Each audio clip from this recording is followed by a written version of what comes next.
reflect the diversity of people in the United States, expose institutional discrimination against minorities, and outline their contributions toward the American democratic experiment.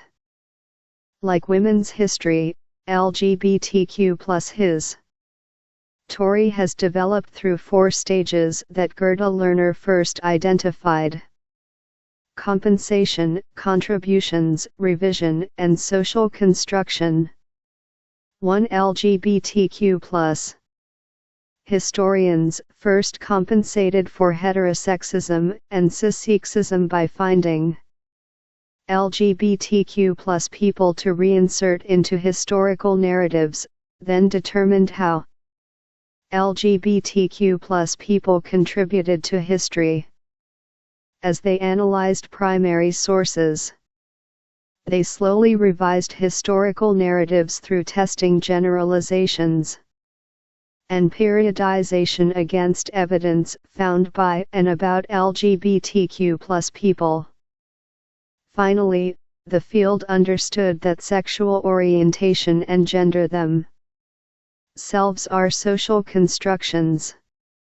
By the mid-1970s, Joan Nessel and Deborah Edel had founded the Lesbian History Archive, Figure 4.1, collecting evidence of lesbian exits. Tense for the public, and Jonathan Ned Katz published a thick book of primary sources, Gay American History. 2 stages 1 and 2 included uncovering the gender identity or sexual orientation of known figures. Figure 4.1. At the 2007 LGBT Pride March in New York, people hold a banner representing lesbian history archives. CC by Istalat Hetv. Pansexual. The sexual, romantic, or emotional attraction toward people regardless of their sex or gender identity. Queer. Pertaining to a person or group that does not fall within the gender binary or heterosexuality. Social construction. A theory of knowledge in sociology and communication theory that examines the development of jointly constructed understandings of the world that form the basis for shared assumptions about reality. U.S. LGBTQ+ History 123. Like civil rights leaders Pauli Murray and Bayard Rustin. For stages 2 and 3, scholars have debated how best to tell LGBTQ+ history, what counts as a first, who and what historians should emphasize, what places to highlight. Stage 4, scholars stopped declaring that anyone who wrote intimately about someone of the same gender was gay or lesbian. Why not bisexual, and instead questioned how time-bound those terms are and debated how to identify people from time periods before society widely considered sexual orientation and identity. This chapter takes the approach that LGBTQ+ history hinges on how concepts of sexuality and gender have changed to produce today's identities, how queer Americans have formed community, and how these minority groups have forged movements using different tactics to gain rights and freedoms amid resistance and backlash. The chapter synthesizes formative, respected scholarship and includes some primary sources and recent research. It discusses the social construction of sex, gender, and sexuality, how LGBTQ+ intersects with other structures of inequality that social institutions have enforced, and how LGBTQ+ people have struggled for social justice despite resistance and setbacks. Ideas about sexuality and gender have changed historically. This basic premise is one of the ways that we know that sex, gender, and sexuality are social constructs, that is, they are ideas that emerge from society and are changed through social action. Queer Americans have formed different types of communities in different historical eras, and LGBTQ+ people have struggled for social justice. The political struggles of LGBTQ+ people intersect with and have been influenced by other struggles for social justice, like civil rights and women's rights. Norms in colonial America through the late 1800s. White settler colonial norms. Colonial Europeans established norms of marital reproduction and a sex double standard within gender roles, which rendered what fell outside these two ideals unacceptable. 3. The Europeans' encounters with nearly 600 indigenous nations and all the ways these societies constructed gender and allowed varied sexual practices challenged European essentialist beliefs. Europeans tended to believe their Christian God created two fixed genders through sex assignment, set gender-divided duties, and made reproduction the purpose of sex. Thus, sex acts for purposes other than reproduction were signs of sin rather than any fixed identity. Norms. Collective representations of acceptable group conduct as well as individual perceptions of particular group conduct. Essentialist. The view that every entity has a set of attributes that are necessary to its identity and function. Sex assignment. The identification of an infant's sex at birth. 124 Introduction to LGBTQ+ studies.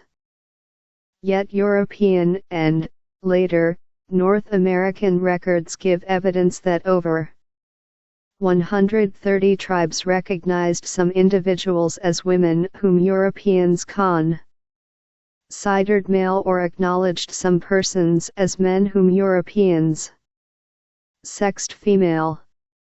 4. The Spaniard Pedro Fages, for example, reported from his 1770 California expedition, "I have submitted substantial evidence that those Indian men who, both here and farther inland, are observed in the dress, clothing and character of women, there being 2 or 3 such in each village, pass as sodomites by profession. They are called joyous, and are held in great esteem." 5. Colonizers' descriptions forced what later became known as Two-Spirit people into inadequate Western models, such as calling the joyous men and sodomites. 6. White settlers gradu ally amassed power through irregular warfare to impose their norms by murdering and dispossessing civilians. An indirect effect was queering indigenous genders by labeling variation sinful, criminal, and subject to punishment. 7. The intersections of race and sexuality are foundational to colonial history. Consolidation of English power included righting white supremacy. into Virginia law. By the 1690s, colonialists divided people into categories of white, Negro, mulatto, and Indian, and decreed enslaved status hereditary through the mother.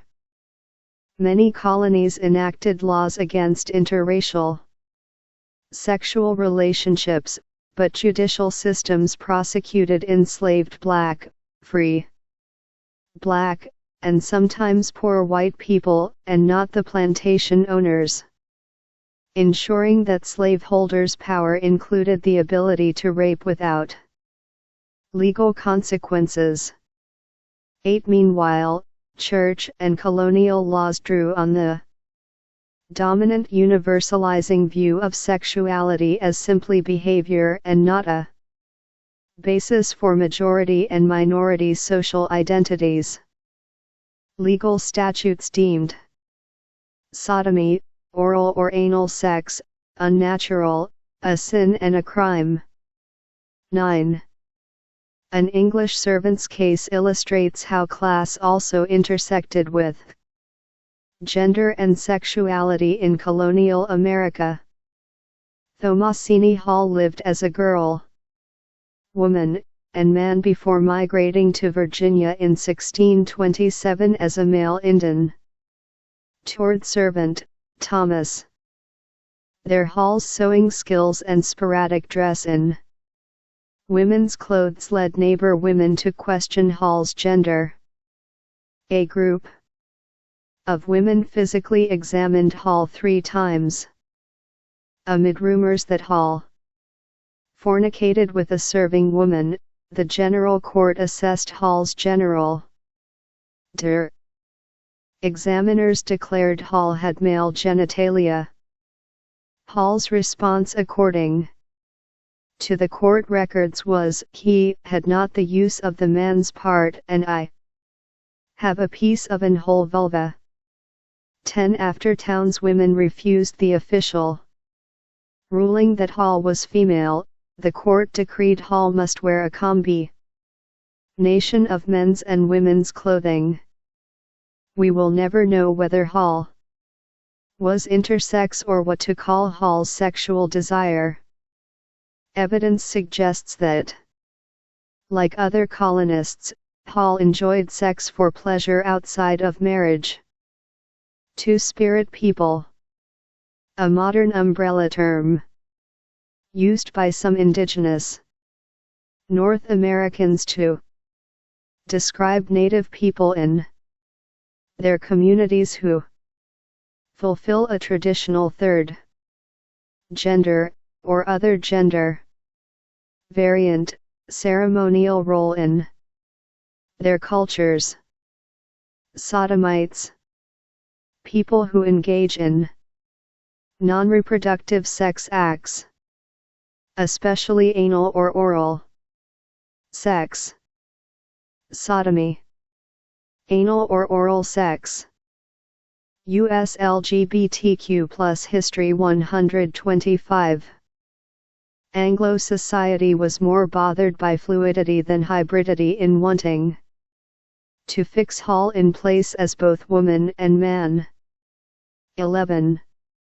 Gender, racial, and class hierarchies established by the 18th century all helped shape 20th century LGBTQ+ organizing, but first people had to start forming communities based on their same-sex relationships. Passionless women, romantic friendships, and vanguard communities. From the American Revolution through the Civil War, defining sex as acts rather than as the basis for social identity continued. New gender norms, however, affected attitudes toward same-gender attraction. Americans in the early republic rejected previous colonial-era views of women as sexual beings. Instead, in the late 1700s, society considered Protestant Middle-class women less lustful and more spiritually moral than men. IDE. Alizing women as passionless and sexually self-controlled compared with men's natural sex drive constrained women's public, though not private, behavior. Women reformers, whose organizing started in churches, asserted that society needed women's input because of their Christian veer. Tuesday 12. The perception that women's and men's temperaments and desires were distinctly different facilitated wide acceptance of emotionally intense same-gender relationships alongside traditional marriage. 13. Occasionally, women who could support themselves lived together in so-called boss-ton marriages. Contemporaries were more likely to attribute a sexual component to romantic friendships between men, like the poet Walt Whitman's with Peter Doyle, than to women's relationships because of society's continued belief that a penis was necessary for sex. 14. Industrialization through the 1800s also played a role in forming communities based on sexual orientation. As industries spread, more migrated to larger urban centers for factory and related jobs and into places for raw production that had extreme gender imbalances. Despite the prevalent view that same-sex affection was behavior anyone might show, rather than an identity, communities based on same-sex attraction formed. By the late 1800s, New York City had developed a subculture with identity terms like fairy for effeminate working-class men and queer for gender-normative men who loved men. 15. New Orleans was another hub. An array of woman-woman relationships also existed, usually divided by class and race. Lesbians sometimes patronized bars, dance halls, and other public spaces where queer men congregated in the early 1900s. 16. Police from Los Angeles to New York might arrest women wearing pants. Same-gender attraction. Attraction between members of the same gender.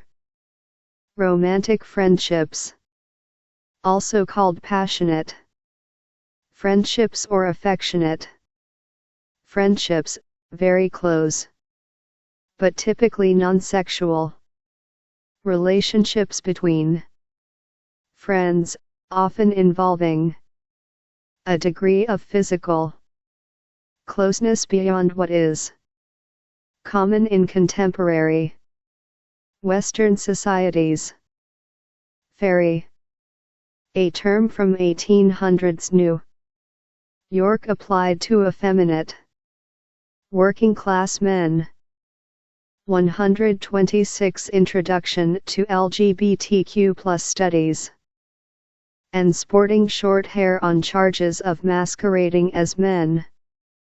17. Same-sex relationships also occurred among men doing the physical labor that produced resources for industrial production, mining in California, Pacific Northwest logging, Seattle dock work, and railroad labor transporting goods despite anti-sodomy laws that penalized these behaviors. 18. How sexology pathologized identity and led to solidifying the straight state.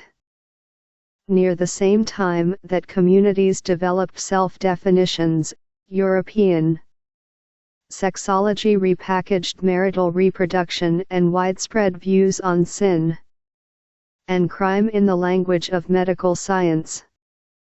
These sexologists are lated the concept of heterosexuality and homosexuality.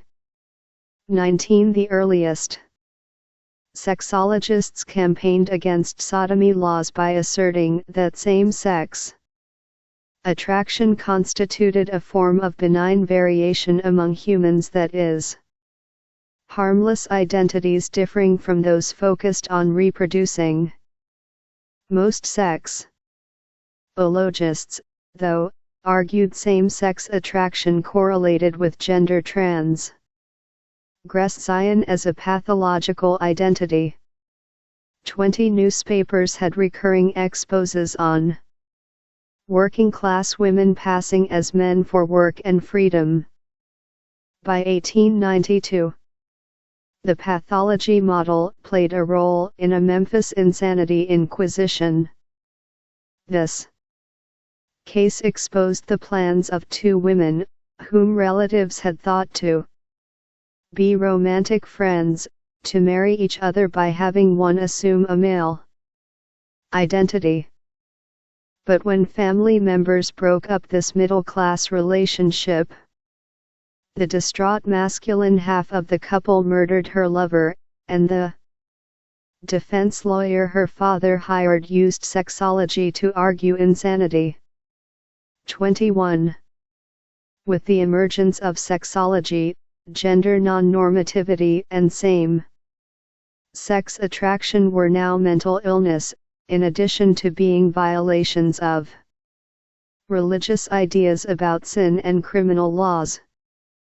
Although queer communities continued to spread, society's validation of romantic friendships declined, and anti-vice campaigns arose by the 1920s and punished queer public expression.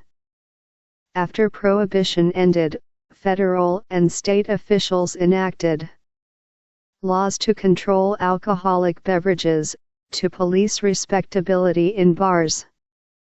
State agents held authority to revoke alcohol licenses if bar owners allowed the presence of undesirables like prostitutes, gamblers, gays, or lesbians. Terms in the popular culture by the 1920s, who according to these laws made establishments disorderly. 22. From the 1930s through the 1960s, police freely busted bar patrons on suspicion of homosexuality. 23. During World War II, the military spread the normalization of heterosexuality and negative perceptions of the homosexual.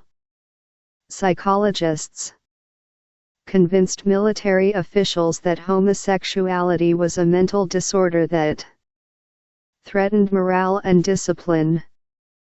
As 18 million men moved through sexology, the scientific study of human sexuality, including human sexual interests, behaviors, and functions.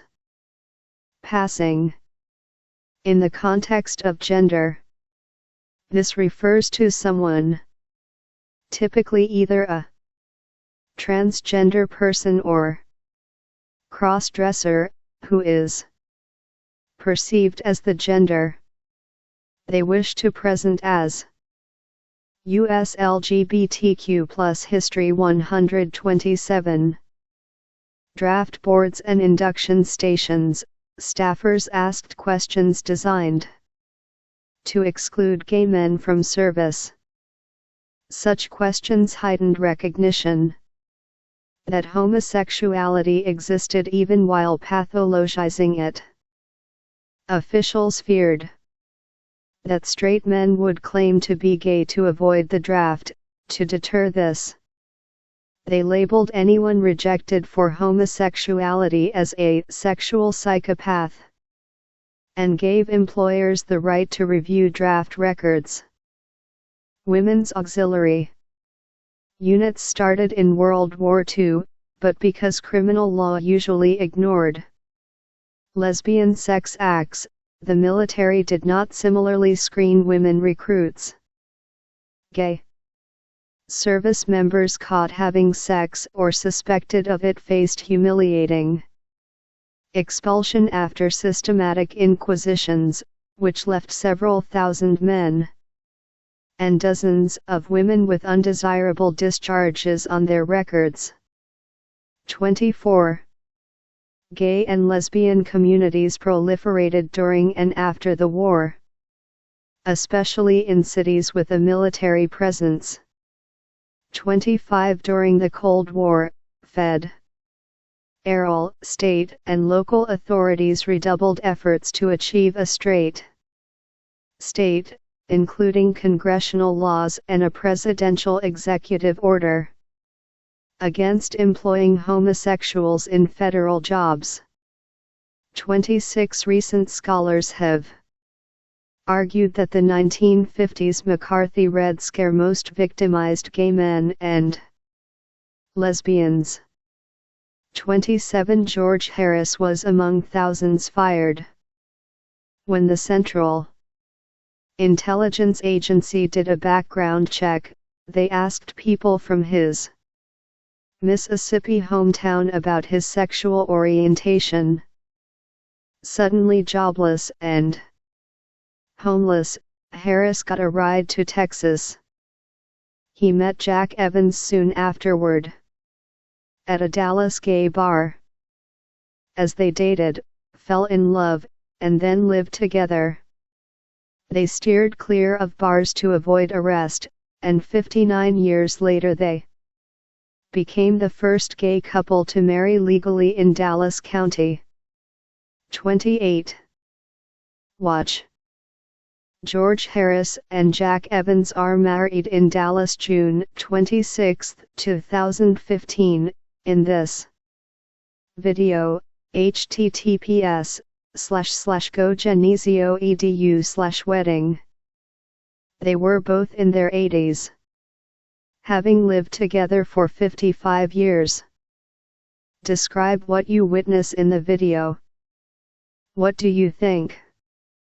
Is the relationship between the videographer and the couple? What terms, items, or actions featured in the video are you unfamiliar with? Given the history you learned in this chapter, why was this occasion so publicized and celebrated? Conduct a bit more research on George and Jack. How did their lives together reflect larger historical events from the 1960s to 2015? 128 Introduction to LGBTQ+ Studies. From homophile movement to gay liberation. In the face of Cold War hostility and McCarthyism, gay and lesbian communities further institutionalized and began organizing a homophile movement for civil rights. Los Angeles gay men formed the Mata Chin Society in 1951. Its founders, Harry Hay, Bob Hull, and Chuck Rowland, had organizing experience as U.S. Communist Party members. They struck toward Mata Chin into secret cells to survive government infiltration. 29. The founders blended Marxist theory that injustice and oppression were deeply embedded in societal structures with inspiring tactics from the African American civil rights movement.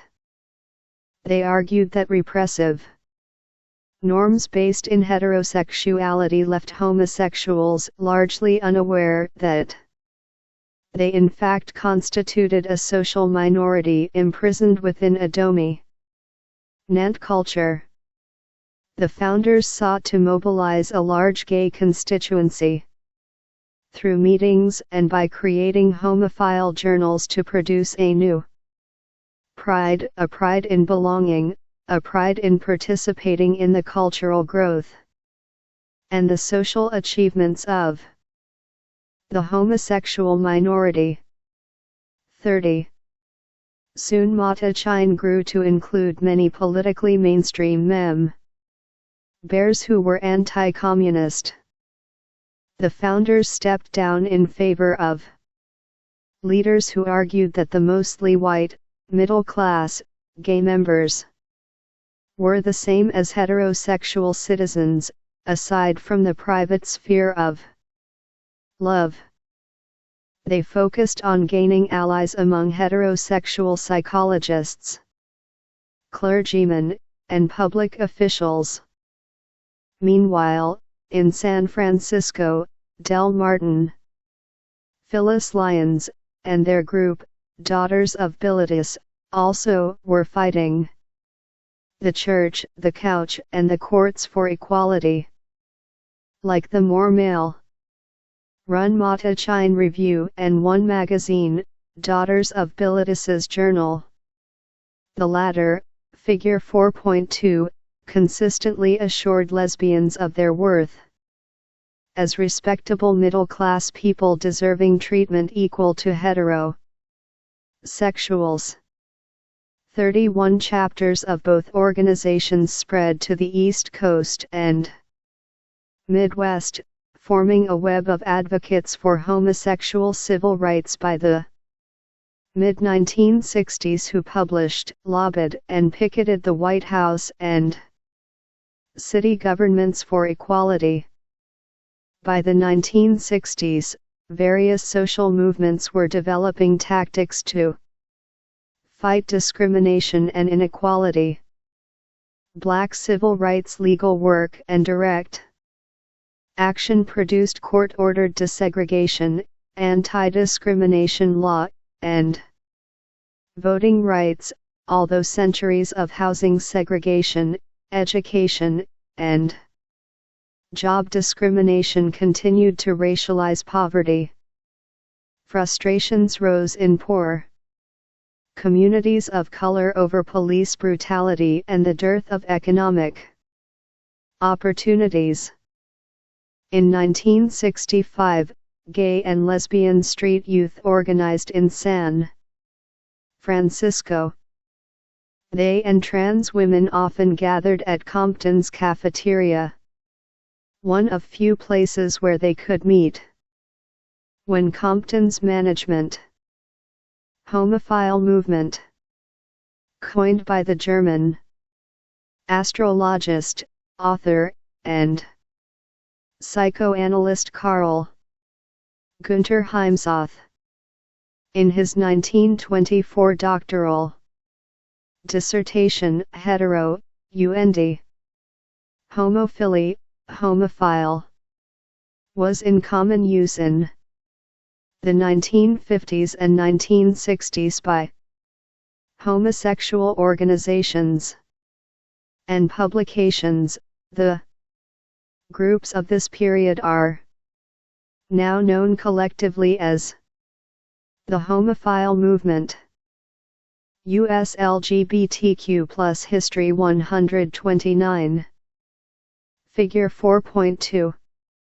October 1957 cover of the latter. Public domain, women and social movements. Watch.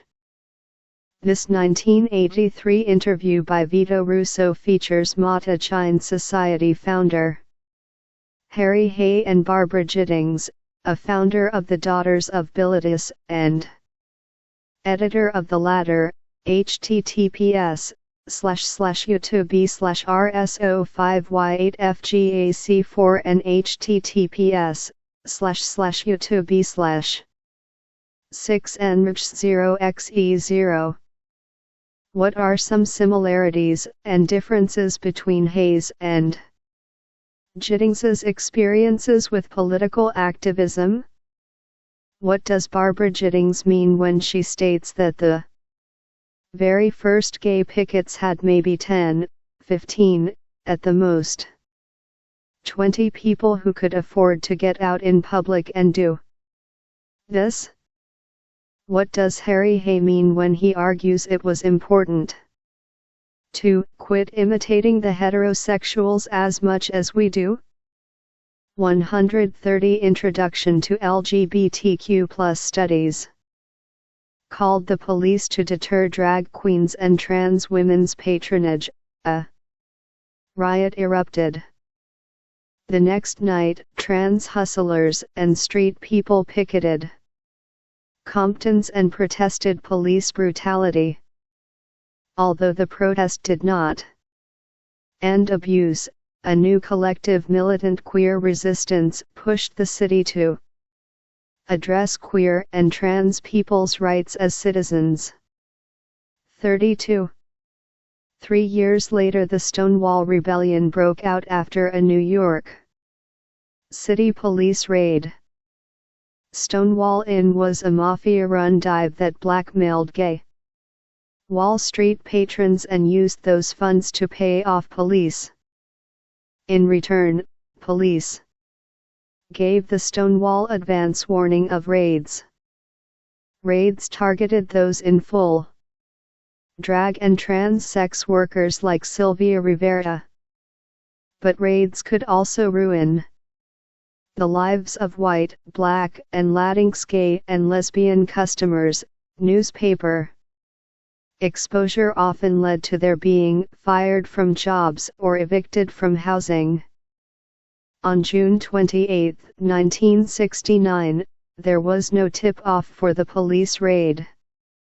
Trans and lesbian patrons resisted, refusing to produce identification or to follow a female officer to the bathroom to verify their sex for arrest. They also objected to officers groping them. 33. A growing crowd outside spontaneously responded to police violence by hurling coins and cans at officers, who retreated into the bar. Rioting resumed a second and third night. The gay poet Allen Ginsberg heard slogans being chanted and crowed, "Gay power! Isn't that great? We're one of the largest minorities in the country, 10%, you know. It's about time we did something to assert ourselves." 34. The Stonewall Rebellion also did not stop police raids, but mainstream and gay coverage and leafleting spurred the creation of gay organizing that was more militant than previous homophile groups. The Gay Liberation Front sought to combine freedom from homophobia with a broader political platform that denounced racism and opposed capitalism. From the Gay Liberation Front arose the Gay Activists Alliance and its SAPs, or surprise public confrontations with politicians to force them to acknowledge gay and lesbian rights. 35. Gay liberationists like Carl Whitman drew on past New Left anti-war student activism and the women's liberation movement. Whitman's Refugees from America, A Gay Manifesto, 1970. Rails against homophobia, imploring gays to free themselves by coming out while also acknowledging it will be too dangerous for some. Whitman was attuned to the rise of lesbian feminism, which linked sexism and homophobia. Lesbian feminists emphasized women's autonomy and well-being rather than identification as mothers, wives, and daughters, who indirectly gained from what benefited men. Whitman deemed male chauvinism anti-gay and urged gay men to stop being sexist. Rather than mimic straight society, gay liberation should reject gender roles and marriage and should embrace queens as having gutsily stood out. 36. Gay liberationists continued the fight to overturn homophobia in religion, psychology, and law. Gay Catholics formed Dignity in 1969. 37. U.S. LGBTQ+ History 131. The Unitarian Universalist Association urged an end to legal and social expressions of anti-gay discrimination in 1970, and the United Church of Christ ordained the first openly gay person in 1972. Episcopalians started Integrity in 1974. Mainstream Protestant denominations like the Presbyterian Church, USA, United Methodist Church, and Lutheran Church in America endorsed decriminalization but still disapproved of homosexual ity. Fundamentalist evangelicals became increasingly vocal among denominations opposed to same-sex relationships and gender nonconformity. They began conservative religious organizing in response to progressive changes, propelling to celebrity status some ministers on the right such as Jerry Falwell, Pat Robertson, and Jim and Tammy Bakker. Some LGBTQ+ Christians flocked to the Pentecostal minister Revelation Troy Perry. He founded the Metropolitan Community Church denomination from a house-based service in 1968. Meanwhile, gay Jews in Los Angeles created the first gay synagogue in 1972. 38 gay-friendly or gay-run houses of worship proliferated over the decade, but the majority of LGBTQ+ Americans faced discrimination in unwelcoming religious congregations. In addition to trying to integrate religious spaces, gay liberationists demonstrated for the removal of homosexuality from the American Psychiatric Association list of mental disorders. Activists and Gay Council Ors knew people were not sick for being queer. They used the research findings of their ally, the psychologist Evelyn Hooker. She had demonstrated,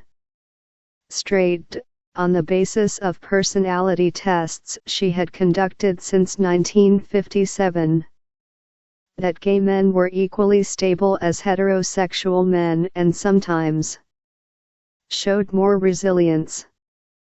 39 In 1973 the association voted unanimously to define homosexuality in its diagnostic manual as one form of sexual. Figure 4.3. A. Gay liberation. Front logo. CC 0. 132 Introduction to LGBTQ+ Studies. Behavior, like other forms of sexual behavior which are not by themselves psychiatric disorders. 40 This was a major win on the long road to discrediting claims that homosexuality was a mental illness and the conversion therapies designed to cure homosexuals. However, in 1980, the American Psychiatric Association's third manual introduced general identity disorder of childhood and transsexualism as disorders, indicating it preserved a concern about variety in gendered behavior, which sustained forced conversion programs for children and adolescents, without increasing access to medical services that some trans adults wanted. 41. Politically, in the 1970s efforts to gain equal rights ordinances and to elect lesbian and gay politicians became fruitful. Elaine Noble joined the Massachusetts House of Representatives in 1974, and Harvey Milk won a seat in the San Francisco Board of Supervisors election in 1977. 42. The conservative campaign of Anita Bryant that overturned Florida's Miami-Dade County Gay Rights Ordinance in 1977 galvanized conservatives on the Christian right and gay activists nationwide against or for, respectively, extending equal rights regardless of sexual orientation. The next year, activists managed to prevent California from passing an initiative that would have barred gay teachers from working in public schools. But cities with anti-gay campaigns experienced increased violence against gay and lesbian people and their businesses, centers, and churches, culminating in the murder of Harvey Milk and Mayor George Moscone by a former Board of Supervisors member and ex-policeman, Dan White, in 1978. White was convicted of manslaughter and served 5 years. 43. Amid the volatile cultural battles of the 1970s, there were some victories. By the end of the decade, activists had decriminalized themselves in just under half the nation by overturning 22 state sodomy statutes, had countered anti-gay city initiatives, and had convinced the Democratic Party to include a plank against sexual orientation-based discrimination in its 1980 platform. 44. They would have to wait until 2003 for the Supreme Court decision on Lawrence v. Texas to strike down sodomy laws nationwide. 45. The 1970s also saw a cultural renaissance of LGBTQ+ institution building and cultural productions through publishing and music. More Americans came out despite the real hazards of family rejection, violence, and legal discrimination. Sylvia Rivera and Marsha P. Johnson survived such dangers to start Street Transvestite Action Revolutionaries, STAR, in 1970. STAR, the first organization led by trans women of color, created the first homeless queer youth and sex worker shelter in North America. By recognizing links among homophobia, transphobia, racism, and classism, STAR filled needs other early gay liberation groups were. U.S. LGBTQ+ History 133. Not considering. More often gays and lesbians organized safe spaces through bars, gay baths, bookstores, discos, sports leagues, and musical ensembles.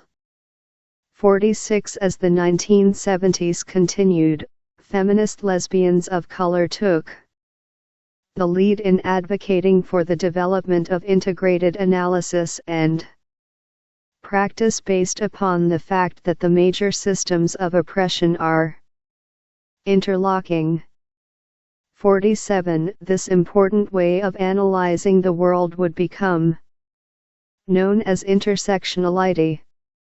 Responding to AIDS.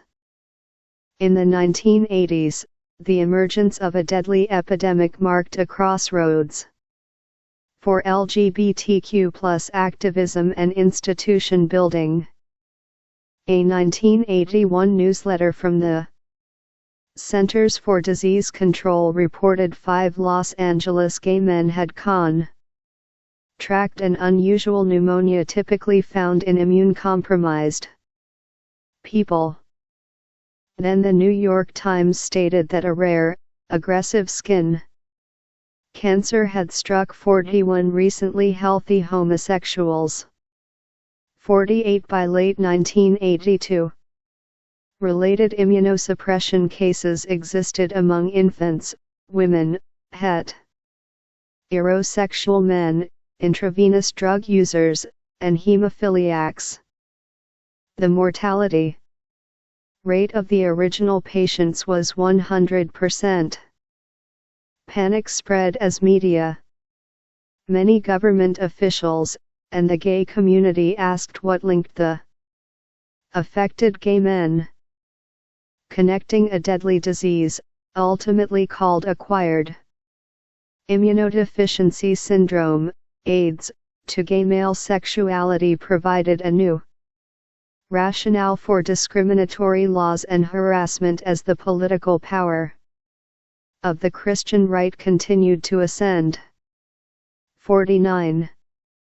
In response to AIDS, LGBTQ+ Americans organized new institutions and created new methods to get needed resources, which furthered lively debates over political tactics. Because the healthcare system failed to watch. Billy Porter provides a brief history of queer political actions that predate the Stonewall Rebellion. https://youtube/xoxhyqwyb0. What surprised you about this video? What did not surprise you? What LGBTQ+ organization or historical event described in this video was new to you? Conduct some more research to better understand that organizations or events' goals and accomplishments. What LGBTQ+ organizations or movements are active now? And how are they similar to or different from the movements discussed earlier? Intersectionality refers to an analytic framework used to understand how social identities, including race, class, gender, sexuality, and ability, intersect to influence the discrimination or privilege an individual faces within society. The term was coined by Kimberly Williams Crenshaw. 134 Introduction to LGBTQ+ Studies. Address the epidemic's causes and consequences. New York City Gay Men founded Gay Men's Health Crisis in 1982. It became a model for AIDS service organizations that offered information and support to prevent or treat the disease. 50 lesbians contributed experience from the women's health movement, where they had countered male-dominated medicine with their own research and support networks. Black Panther sponsored free breakfasts and community health clinics became a model for AIDS service organizations. 51 By 1983 the group People with AIDS had mobilized nationally to demand control over decisions about their care and to draw attention to scapegoating that resulted in job loss and refusal of hospital treatment. They released the Denver Principles, which asserted their responsibility to use low-risk sexual behaviors without denying their right to satisfying sexual and emotional lives. 52 The gay community split on whether to blame casual sex with multiple partners for the crisis and how to contain the spread of the disease. As city public health officials sought to shut down bathhouses and bars that had spaces for sex, some gay activists agreed with the precaution, but others saw the campaign as more anti-gay harassment. Those opposed to closures argued that instead of driving gay sex further underground, public sites like bathhouses should become education centers for safer sex practices. Meeting spaces were places where the community organized efficiently to respond to AIDS. 53. A major contributor to the AIDS epidemic was willful neglect by the federal government. For the first 5 years of the epidemic, President Ronald Reagan remained silent about it. In 1986 he and governors from both parties proposed cutting government spending on AIDS. That year, the Supreme Court ruled in Bowers v. Hardwick that gay adults did not have constitutional privacy rights that would protect them from prosecution for private, consensual sex. 54. The Justice Department announced that federal law allowed employment discrimination based on HIV/AIDS status. When Reagan spoke briefly at the Third International Conference on AIDS in 1987 in favor of testing, over 20,000 of the 36,000 Americans diagnosed with AIDS had died. Congress prohibited using federal funds for AIDS education that condoned same-sex behavior but mandated testing of federal prisoners and immigrants to bar entry to those with HIV. 55. This spurred high-impact radical organizing. Larry Kramer and co-founders formed the AIDS Coalition to Unleash Power, ACT UP, in 1987.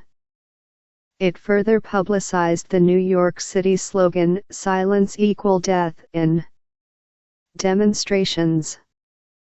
ACT UP dramatically disrupted Wall Street, the Food and Drug Administration, the Centers for Disease Control, and St. Patrick's Cathedral to protest the high cost of AZT, the first drug treatment, and the appointment of a loudly homophobic Catholic cardinal to the Presiding U.S. LGBTQ+ History 135. Tile HIV Commission. ACT UP chapters spread to other cities.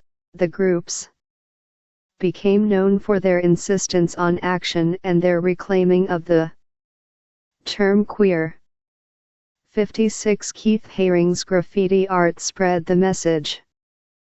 Cleve Jones created a memorial for people lost to AIDS, inviting loved ones to create 3 by 6 foot panels for the Names Project AIDS Memorial Quilt.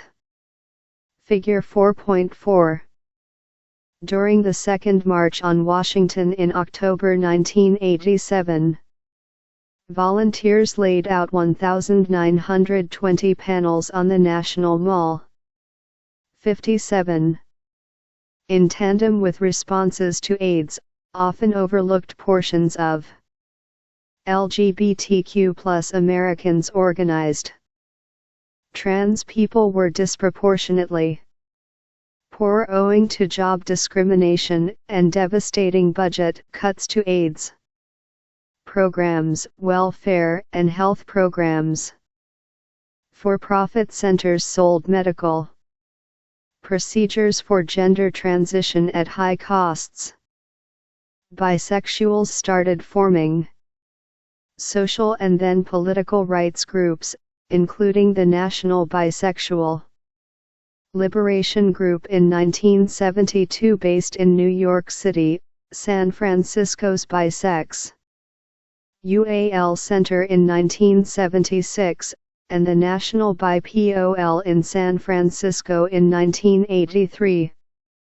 When the 1987 March on Washington, organizers would not include bi or trans in the march's title or list of demands, both constituencies argued that the category gay and lesbian was not inclusive. 58 new trans groups arose with transnational scope, including FTM International, advocating for the female-to-male trans community, and International Foundation for Gender Education, along with periodicals like Metamorphosis and Tapestry. 59. Figure 4.4. The AIDS Memorial Quilt.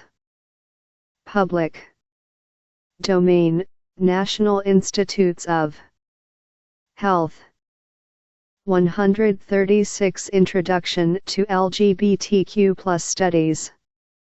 With the development of intersectional theories and activism, gay, lesbian, and bi Americans who also held other minority statuses founded organizations in the 1970s and throughout the 1980s.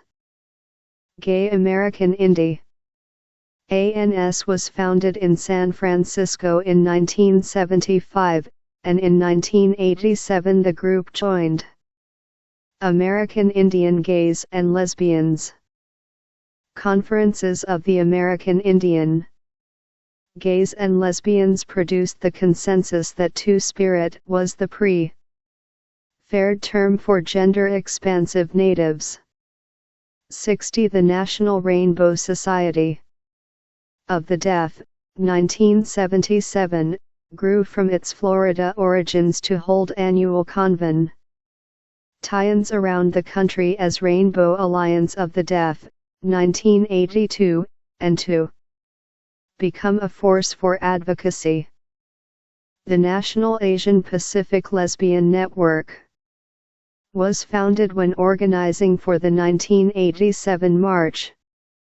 African American gays and lesbians created religious community with Unity Fellowship Church, 1985, and secular groups. When gay men formed the National Association of Black and White Men Together, 1981, with local affiliates across the country, they ushered in a new form of interracial organizing. Some queer people of color joined with white gays and lesbians for anti-discrimination and AIDS work and criticized white-dominated queer communities for their racism. Queer people of color worked with other people of color for civil rights, poverty issues, and anti-imperialism while objecting to those communities' homophobia, sexism, and transphobia. Queer people of color needed their own queer groups by race as respites from coalition work. 61. Listen. In a 1989 Making Gay History interview, https://gogeneseo.edu/lar. Kramer, ACT UP founder Larry Kramer describes being a student at Yale University in the 1950s, before the Stonewall Rebellion, and then how he tried to organize gay men to fight the AIDS crisis in the 1980s. What were some of the challenges that Kramer had to overcome in his lifetime, whether at college or in the fight against AIDS? Queer theory emerged during a very turbulent period in U.S. history, with AIDS decimating gay male communities. The anger at the apathy of the U.S. government, in the face of tens of thousands of men dying, drove the radical activism of ACT UP. Describe some of the tactics they used. What do you think of them? In the interview, Kramer says there had been a lot of change, and no change between when he was in college in the 1950s and the late 1980s. What do you think he meant by that? If he were interviewed today, do you think he'd say the same thing, and why?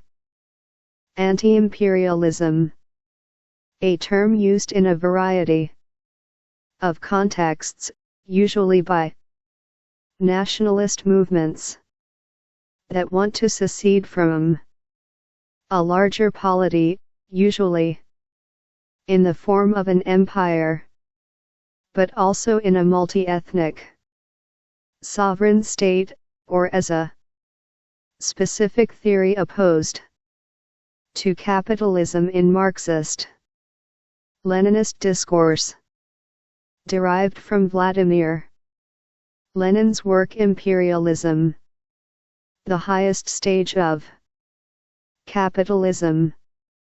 US LGBTQ+ History 137. Mainstream and queer goals. Beginning in the 1990s and the first decade of the 2000s, new drug therapies prolonged the lives of people living with AIDS.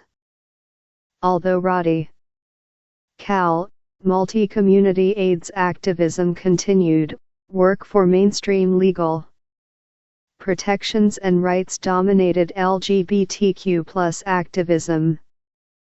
LGBTQ+ Americans and supporters sought inclusion in the military, the passage of anti-discrimination laws, and marriage equality. After a campaign promised to end military exclusion, President Bill Clinton responded to pushback from military leaders with a compromise. He supported a congressional law that instructed LGBTQ+ service members to remain closeted and military officials not to pursue people for discharge, Figure 4.5.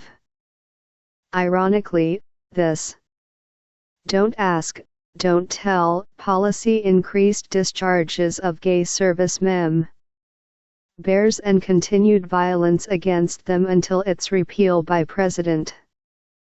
Figure 4.5.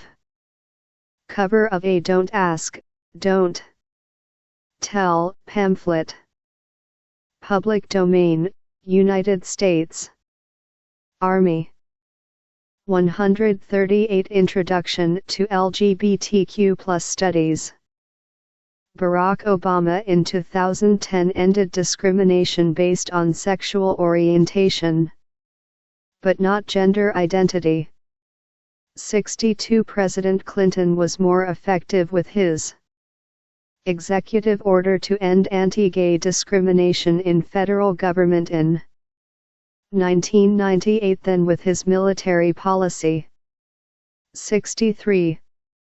Violence against LGBTQ+ Americans continued, including the rural murders of Brandon Teena and then Matthew Shepard. Both murders gained so much media coverage that they eventually became movies. Outrage against anti-gay violence and prejudice led New York ACT UP members to form Queer Nation in 1990 and inspired groups like the Pink Panthers, 1990, and Lesbian Avengers, 1992. Their direct actions to liberate sexuality and gender from heteronormativity were defiantly queer. A particularly controversial tactic was exposing the closeted homosexuality of anti-gay politicians and pundits. New federal hate crime tracking confirmed the scope of anti-LGBTQ+ violence, indicating that over 10% of violent crimes motivated by bias against the victim's identity were based on sexual orientation, putting that category behind only race and religion. Congressional passage of the Hate Crimes Sentencing Enhancement Act, 1994, included gay bashing as a federal crime to ensure fairer trials. 64. State legislatures and popular ballots featured both anti-discrimination and anti-gay measures, creating grassroots organizing for and against. Protecting LGBTQ+ Americans from being fired or excluded from jobs. Read Dignity and Respect, a training guide on homosexual conduct policy. A pamphlet published by the U.S. Army in 2001 that explains to soldiers the new homosexual conduct policy that would become known as Don't Ask, Don't Tell, https://archive.org/details/dignitire Department of Defense Training Guide on Homosexual Conduct Policy. Does this pamphlet help you better understand the Army's Don't Ask, Don't Tell policy? Why or why not? According to the pamphlet, the Army's goal was to fairly enforce this new policy, to promote unit cohesiveness and readiness. Do you think this pamphlet would have helped achieve that goal? What is or isn't in the policy that might explain why harassment and violence against gay service members continued while it was in effect? Heteronormativity. The belief that heterosexuality, predicated on the gender binary, is the norm or default sexual orientation. U.S. LGBTQ+ History 139. Housing and public accommodations. Cultural conservatives lamented the gradually increasing acceptance of LGBTQ+ people as celebrity musicians. And television and film stars slowly started to come out and weathered backlash to continue their careers. Meanwhile, the Hawaii State Supreme Court Win-Bear v. Maik temporarily legalized same-sex marriage there. In 1996, 65 national LGBTQ+ organizations pushed to extend marriage equality nationwide. Over the next decade, states split on whether to ban or legalize marriage equality. Popular support steadily grew in the first years of the 2000s, reaching 60% in 2015 when the Supreme Court ruled in Obergefell v. Hodges that the 14th Amendment guarantees same-sex couples the right to marry, Figure 4.6. 66. Groups that centered young, trans, poor, and minority people warned in the early 2000s that hate crime legislation and non-discrimination laws connected to it would further hurt the most marginalized Americans.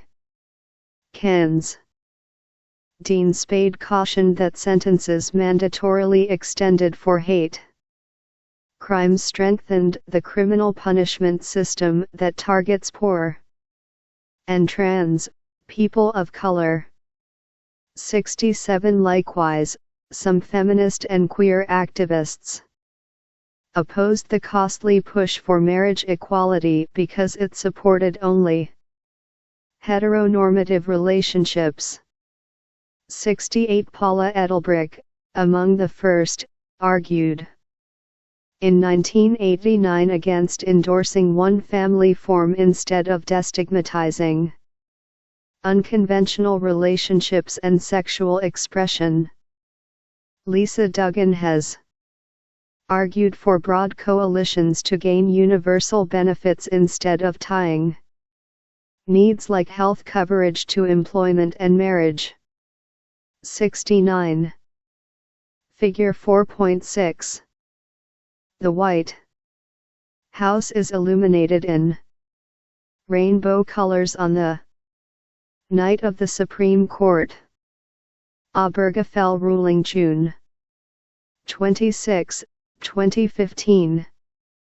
CC by S.A. Ted Eiden. Hate crime legislation.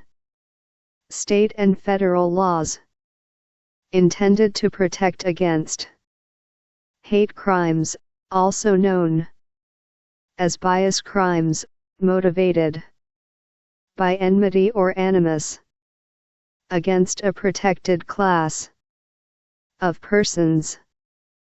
Although state laws vary, current statutes permit federal prosecution of hate crimes committed on the basis of a person's protected characteristics of race, religion, ethnicity, nationality, gender, sexual orientation, gender identity, and disability. Non-discrimination laws, also called anti-discrimination laws, refers to legislation designed to prevent discrimination against particular groups of people. 140 Introduction to LGBTQ+ Studies. Conclusion. LGBTQ+ history in the United States has witnessed profound transforma. Tie-ins in meanings, the social construction of identities, and how LGBTQ+ people have used collective action to fight for rights and equality. For centuries, laws touted marriage as the place for reproductive sex but allowed some men's sex for pleasure across race and class.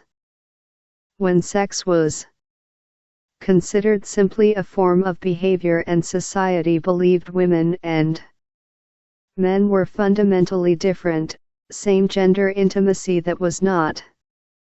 Obviously, sodomy was deemed unremarkable. But as sexologists categorized sexuality into normal or pathological identities, psychology and medical science joined the church and state as key social institutions that demonized LGBTQ+ people. Communities of gay and bisexual men, lesbian and bisexual women, and trans people multiplied in the 1950s. Despite heightened repression, and a portion of these minorities organized for equal rights. Even the HIV/AIDS epidemic, blamed on and falsely identified with gays, could not stop LGBTQ+ organizing. Activists further developed radical tactics from the 1970s to call for liberation from heteronormativity. Legal gains have been arduously won, but foundational power imbalances based on race, class, gender, ability, and citizenship persist. Nonetheless, both legal and cultural changes continue to transform society. Profile, institutionalizing sexuality. Sexology, psychoanalysis, and the law. Jennifer Miller and Clark A. Pomerleau. Sexology, civil rights, and criminalization. European scientists and social scientists developed the social science known as sexology to understand human sexuality. They used biology, medicine, psychology, and anthropology to support beliefs that privileged binary gender identities, man or woman, and reproductive sex while trying to account for gender and sexual diversity. What was at stake for the men who created sexology varied.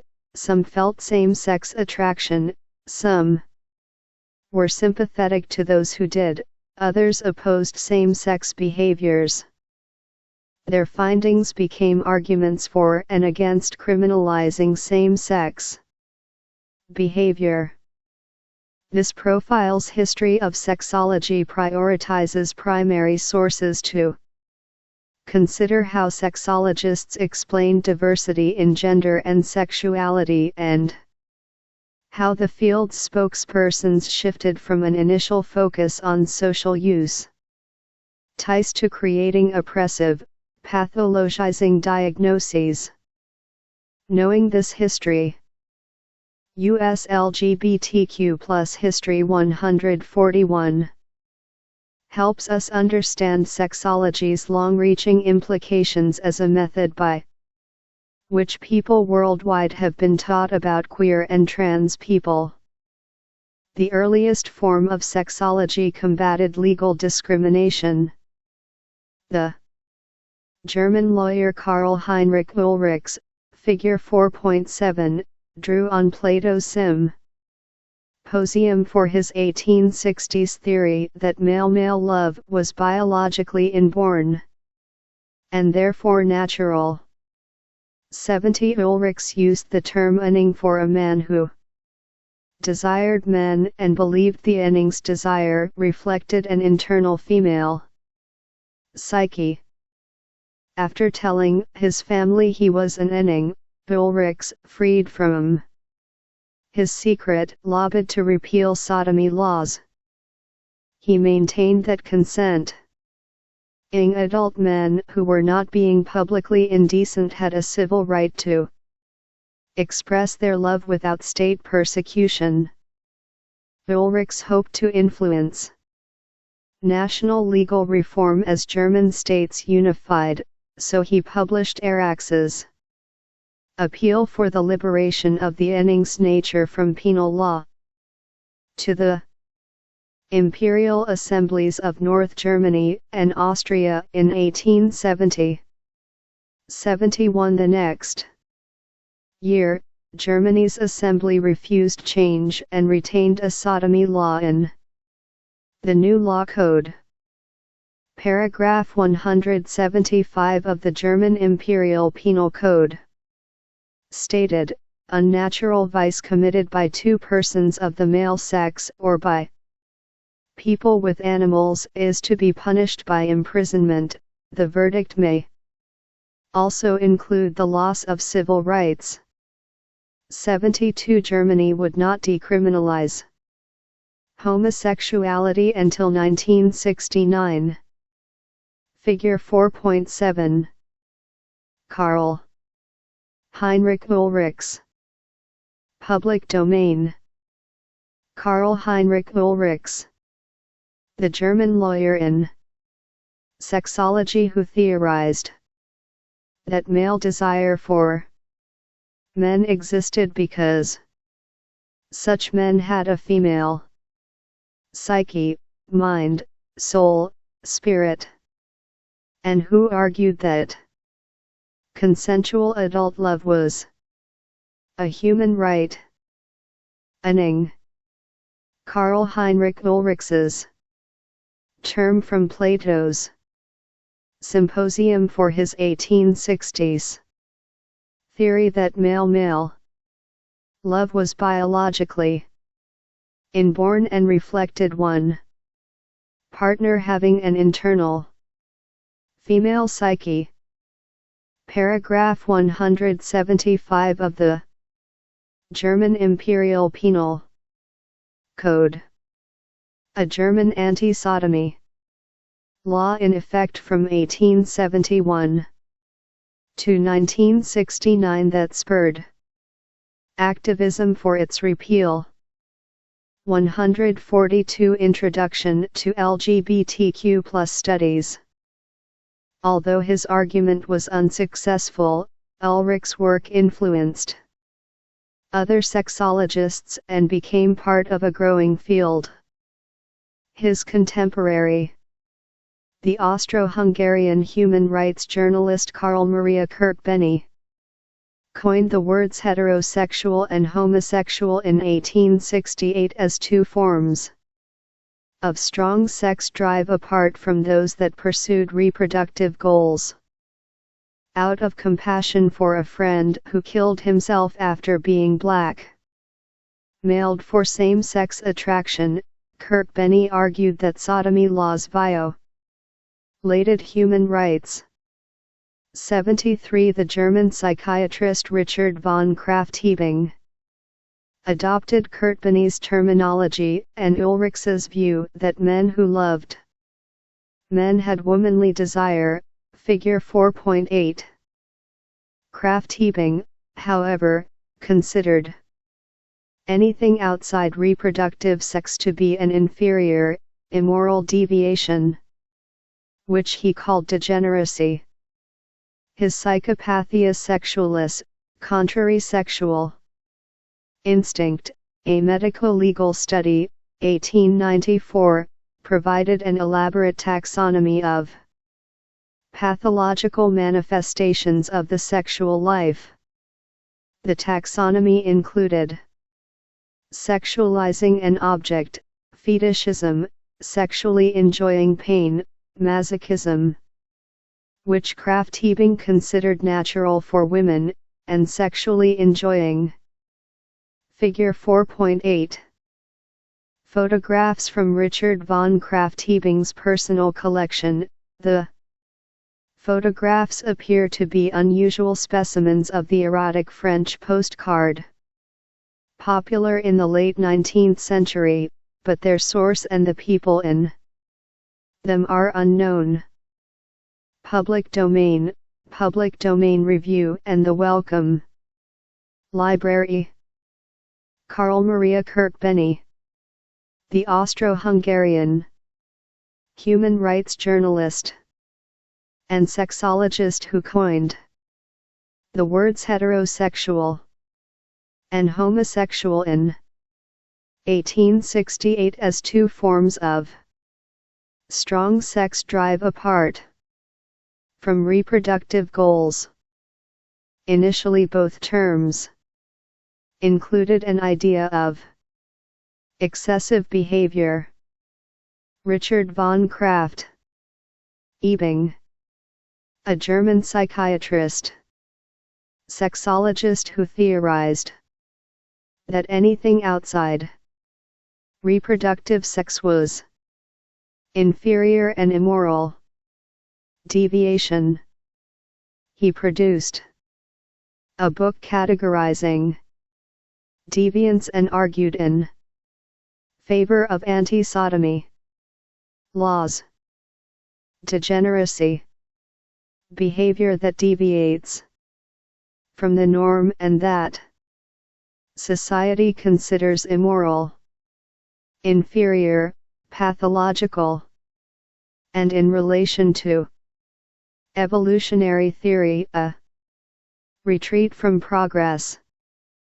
Magnus Hirschfeld, a German physician who advocated for homosexual rights from 1896 through 1935 in his publications, by forming the Scientific Humanitarian Committee in 1897 and by creating a private sexology research institute in 1919 in Germany. U.S. LGBTQ+ History 143. Inflicting pain, sadism, which Krafft-Ebing considered natural for men. Krafft-Ebing claimed same-sex attraction was usually innate but could sometimes be produced as a result of exposure to other forms of sexual deviance like masturbation. 74 Like Ulrichs and Kirkbenny, Krafft-Ebing hoped to influence jurisprudence with psychological claims, but to him, the laws of all civilized nations punish those who commit perverse sex acts. inasmuch as the preservation of chastity and morals is one of the most important reasons for the existence of the Commonwealth. The state cannot be too careful, as a protector of morality, in the struggle against sensuality. 75. Sexology's language has continued to aid the power to police sexuality legally and has contributed to critiques of that power. Both in Germany and in England, sexologists used widespread eugenics beliefs of their day that the body revealed behavioral tendencies. Reformers hoped that ascribing innate, unchangeable status to sex usually would secure rights, but eugenics was an imperialist science that justified racial, class, and sexual hierarchies. 76. Magnus Hirschfeld, a German physician who experienced same-sex attraction, asserted that anatomy indicated sexual desires.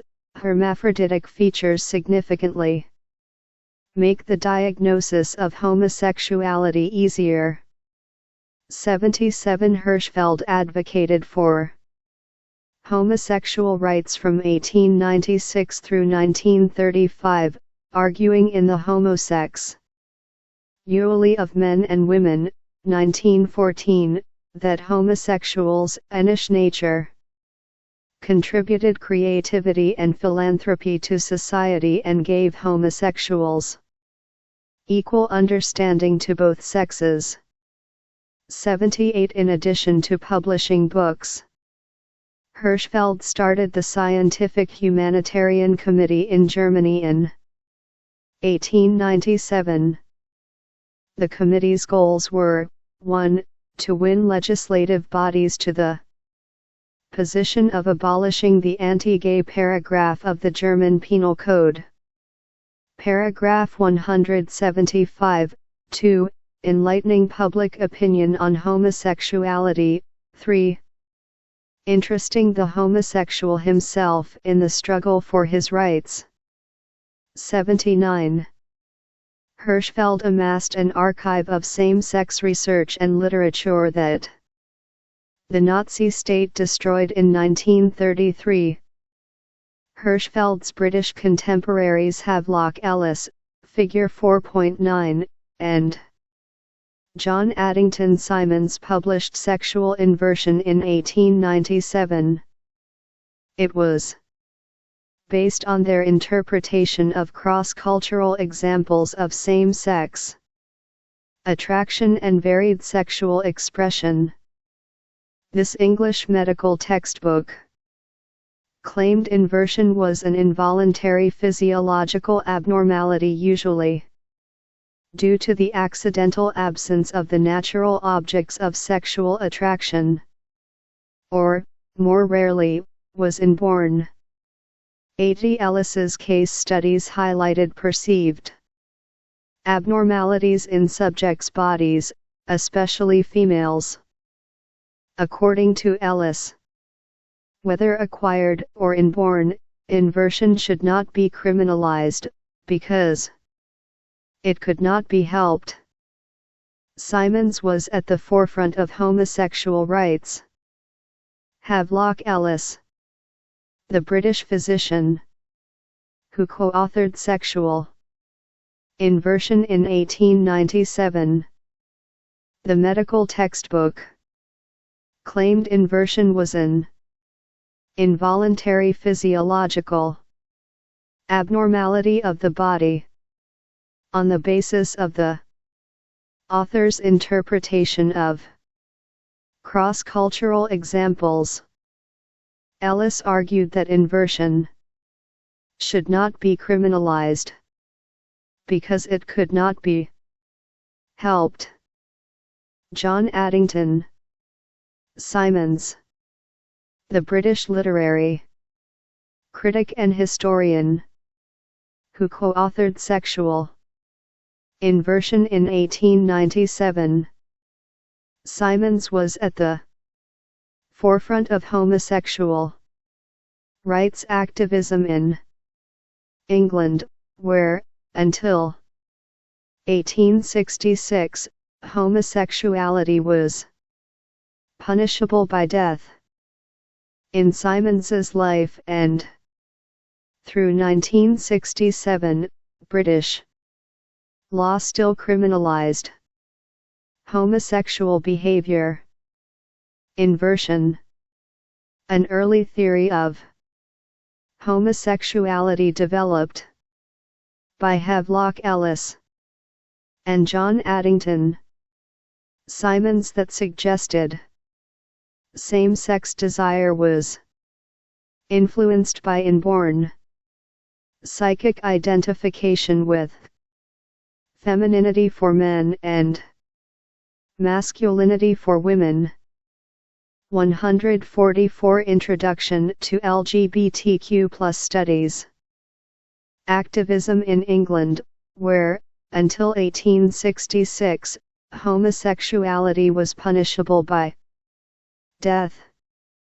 In Simons's life and through 1967, British law still criminalized homosexual behavior.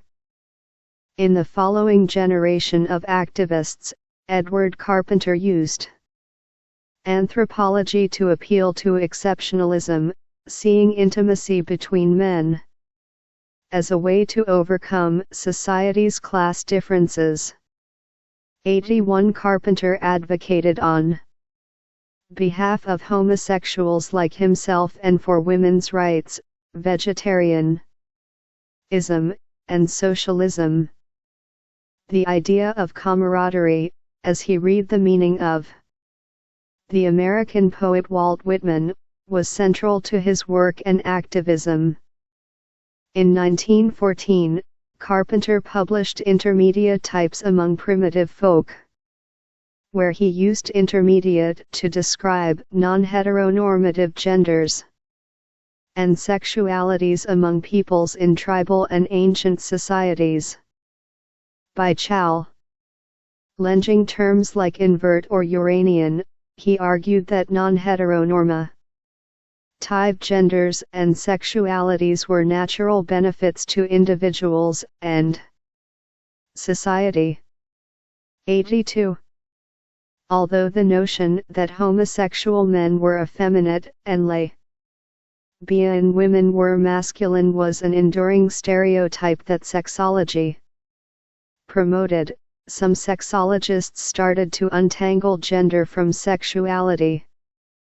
Hirschfeld asserted that homosexuals had cross-gender traits, but he was the first to study cross-dressing men and women and found that most of them were heterosexual. As a result, his 1910 The Transvestites, the Figure 4.9. Havelock Ellis. Public Domain, Smithsonian Institution. Edward Carpenter.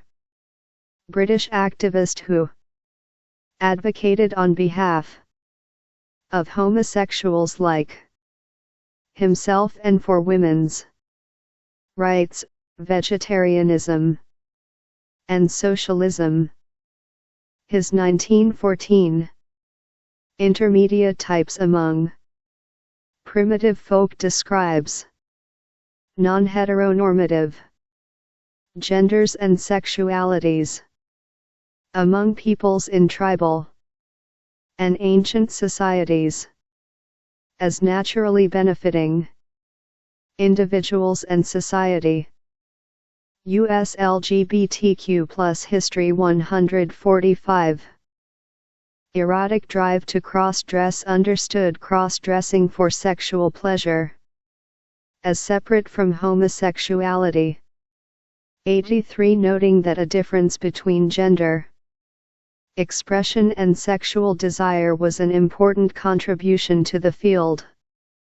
E1 Bloch, Figure 4.10, another German psychiatrist sexologist who advocated for the repeal of paragraph 175, challenged the popular idea that homosexuality was related to the presence of opposite-sex characteristics and was one of the first scholars to attack the popular notion of sex degeneracy found in the work of Krafft Ebing.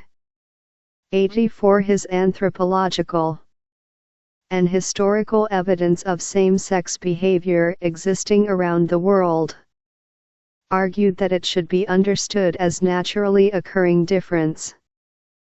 After more than a century, the ideas of Ulrichs, Kirkbenny, Krafft Ebing, Ellis and Simons, Carpenter, Hirschfeld, and Bloch continue to influence how gender and sexuality are interpreted. Sexology described homosexuality in myriad ways. 1. An innate condition theorists interpret as degenerate or benign. 2. A learned behavior resulting from sexual excess, trauma, or no access to the preferred sex object. 3. Some thing that should not or should be criminalized. And 4. An individual liberty or a social problem. The ideas and terminology that sexologists developed continue to provide the contradictory framework through which arguments about sexuality are made. Figure 4.10. E1 block. Public domain. E1 block. A German psychiatrist, sexologist who advocated repeal of paragraph 175 and challenged the popular idea that homosexuality was a degeneracy related to the presence of opposite sex characteristics. His anthropological and historical evidence argued that because same-sex behavior existed around the world, it should be understood as naturally occurring difference. 146 Introduction to LGBTQ+ Studies. Psychoanalysis. Psychoanalysts distinguished themselves from other sexologists because they understood becoming gendered and developing sexuality as mental human processes that required mental, emotional labor rather than as simply happening naturally to the body. The most famous proponent of psychoanalysis was Sigmund Freud, whose 1953 essays on the theory of sexuality responded to prior sexologists. 85 His classification system for inverts identified absolute inverts as individuals who had a sexual interest in their own sex exclusively, amphigenic inverts as individuals with a sexual interest in women and men, and contingent inverts as individuals who preferred the opposite sex but who would have sex with someone of the same sex on the basis of availability. 86. Freud rejected the idea that homosexuality was an immoral condition or that sexuality was innate.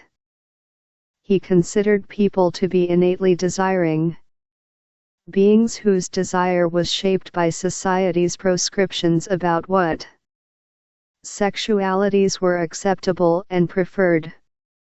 Nonetheless, he also considered the highest form of sexual development to be reproductive heterosexuality, featuring active males and passive females. According to Freud, all but the most sexually repressed people incorporate perversions into their sexual routines. He defined perversions as acts outside reproduction such as touching and kissing. Freud created a multistage explanation for how people achieved adult heterosexuality or got diverted into other forms of desire. He claimed that all infants start with unfocused sexuality. Young children focused their desire on their mother. An Oedipal crisis, which ended infatuation with the mother, was the next stage to move children toward forming the gender roles.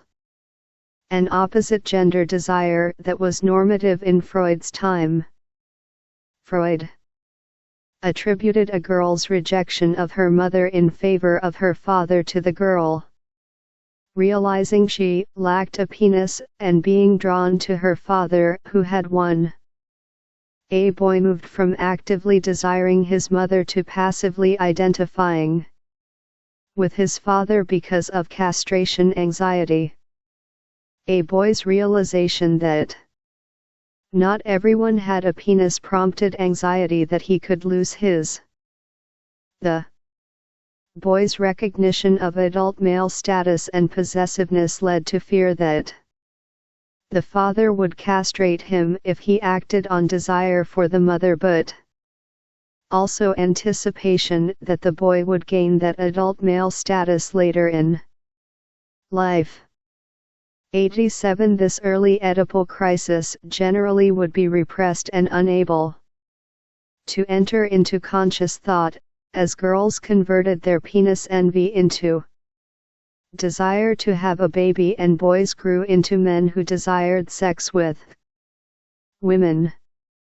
Confining repressed feelings to the unconscious, however, would leave people in denial of their own motives and reasons for their actions, making it hard for them to understand why they were heterosexual or interested in perversions. Freud's theory of the unconscious also made Sigmund Freud, an Austrian founder of psychoanalysis, famous for his developmental theory that all individuals pass through mental-emotional stages, including the Oedipal crisis, that end with achieving heterosexuality or being diverted to other forms of desire. Freud rejected the ideas that homosexuality was an immoral, criminal condition or that sexuality was innate. He considered people to be innately desiring beings whose desire society directed by prescribing what sexualities were acceptable and preferred. Perversions, a term various sexologists used regarding sexual behaviors and attractions that were not specifically about reproductive sexuality. Sigmund Freud included as perversions any acts outside of reproduction, such as touching and kissing, but did so without the condemning attitude, such as Richard von Krafft-Ebing had. US LGBTQ+ History 147. It difficult to prove his claims, but Freudianism became wildly popular in the mid-20th century United States. 88. Legacies. Sexology and the law were two key social institutions that produced the category of the homosexual as a form of social identity. Gradually, as people accessed sexology texts and terms from the 1860s through the 1940s, they internalized this new form of identity, which then became a key component of their sense of self. When self-identified homosexual men and women internalized sexual orientation as part of identity, they often had to grapple with how sexology and psychoanalysis explicitly or implicitly positioned homosexuality as somehow inferior to reproductive heterosexuality. Both sexology and psychoanalysis presented stereotypes about genital expression, immaturity, and excess that circulated in society. By the 1940s, psychologists in Europe, the United States, and the imperially influenced world used Freudian psychoanalysis to rationalize treatments that conformed women to passive homemaking roles and the medicalization of homosexuality as a disorder. Until 1973 in the United States, feminists and then gay liberationists began to attack the incestuous overtones of Freudian theory and its disparaging references to women as anatomically and emotionally inferior. The French philosopher Simone de Beauvoir's 1949 The Second Sex, the American feminist journalist Betty Friedan's 1963 The Feminine Mystique, Figure 4.11, and American feminist books. Figure 4.11. Betty Friedan. Public domain, Fred Palumbo. Oedipal crisis. A stage in Sigmund Freud's theory that follows the stages of infants' unfocused sexuality and infants' focus on their mother as the object of desire. Freud posited that both girls and boys passed through an Oedipal crisis when they came to want a penis. Freud attributed a girl's rejection of her mother in favor of her father to the girl's realization that she did not have a penis, being drawn to her father who did. In Freud's formulation, a boy moved from an active desire for his mother to a passive identification with his father as a result of castration anxiety.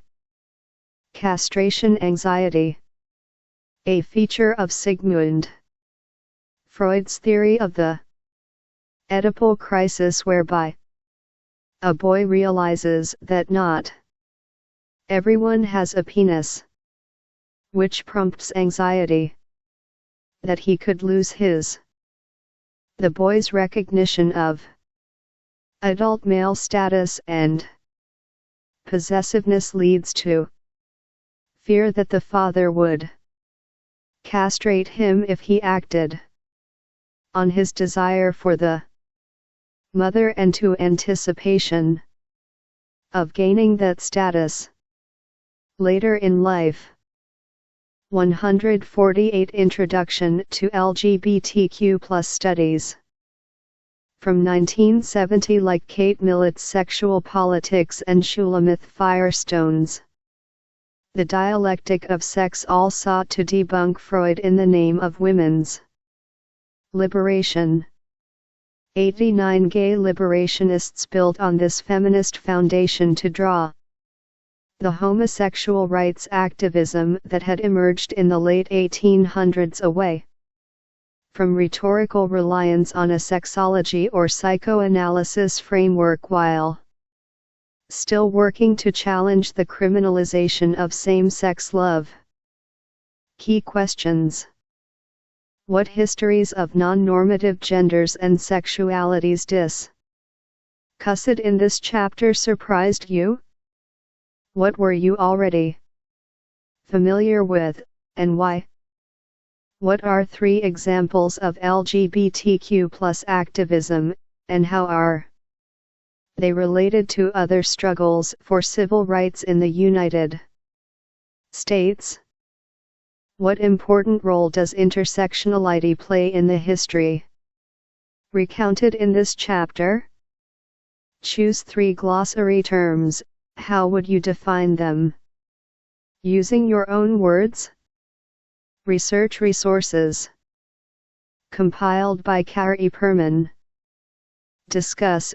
Choose 1 or 2 resources listed in this chapter, and discuss them in relation to what you have learned about LGBTQ+ history. Present. Choose a key topic or event found in this chapter. Then locate 1 or 2 resources from the quick dip and deep dive sections and develop a presentation for the class. Explain the significance of the topic, and provide additional details that support your explanation. Create. What idea, person, or event from this chapter really moved you? Do more research on that idea, person, or event based on the resources in this chapter.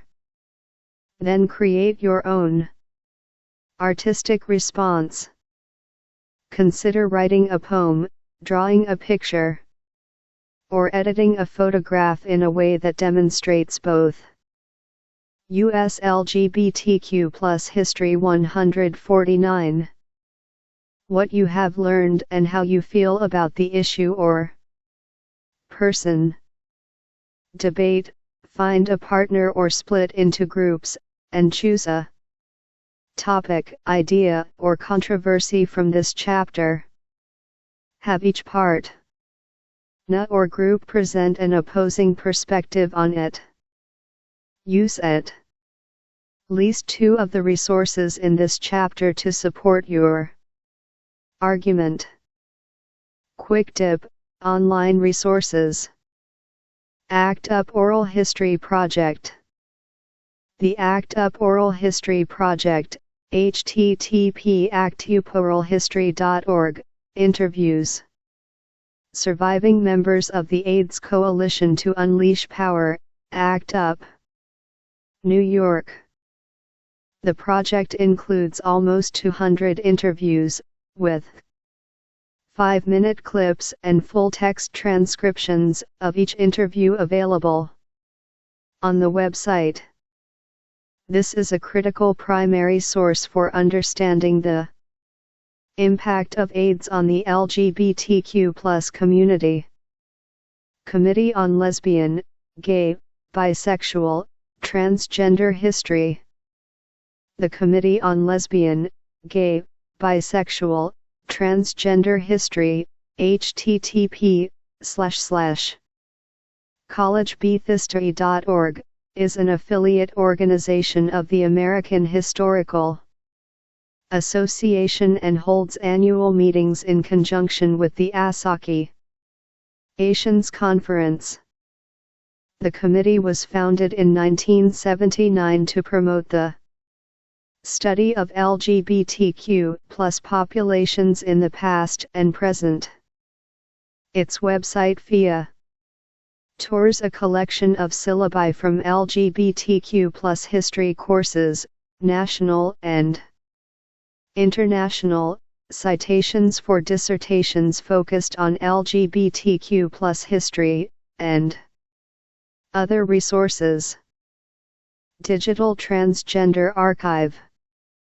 The Digital Transgender Archive, https://www.digitaltransgenderarchive.net/ provides an online repository of digitized historical materials, ORIG, INALI digital materials, and information on archival holdings throughout the world.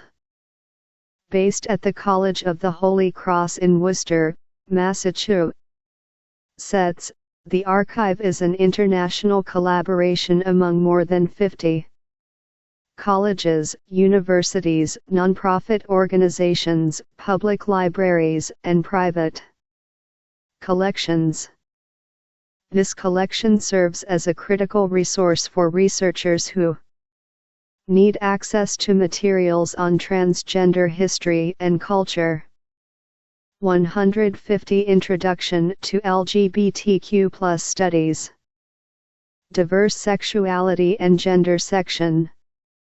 The Diverse Sexuality and Gender section of the Society of American Archivists promotes the preservation and research use of records. Documenting LGBTQ+ history, https://www.archivists.org/groups/diverse Sexuality and Gender section. Lesbian History Archives.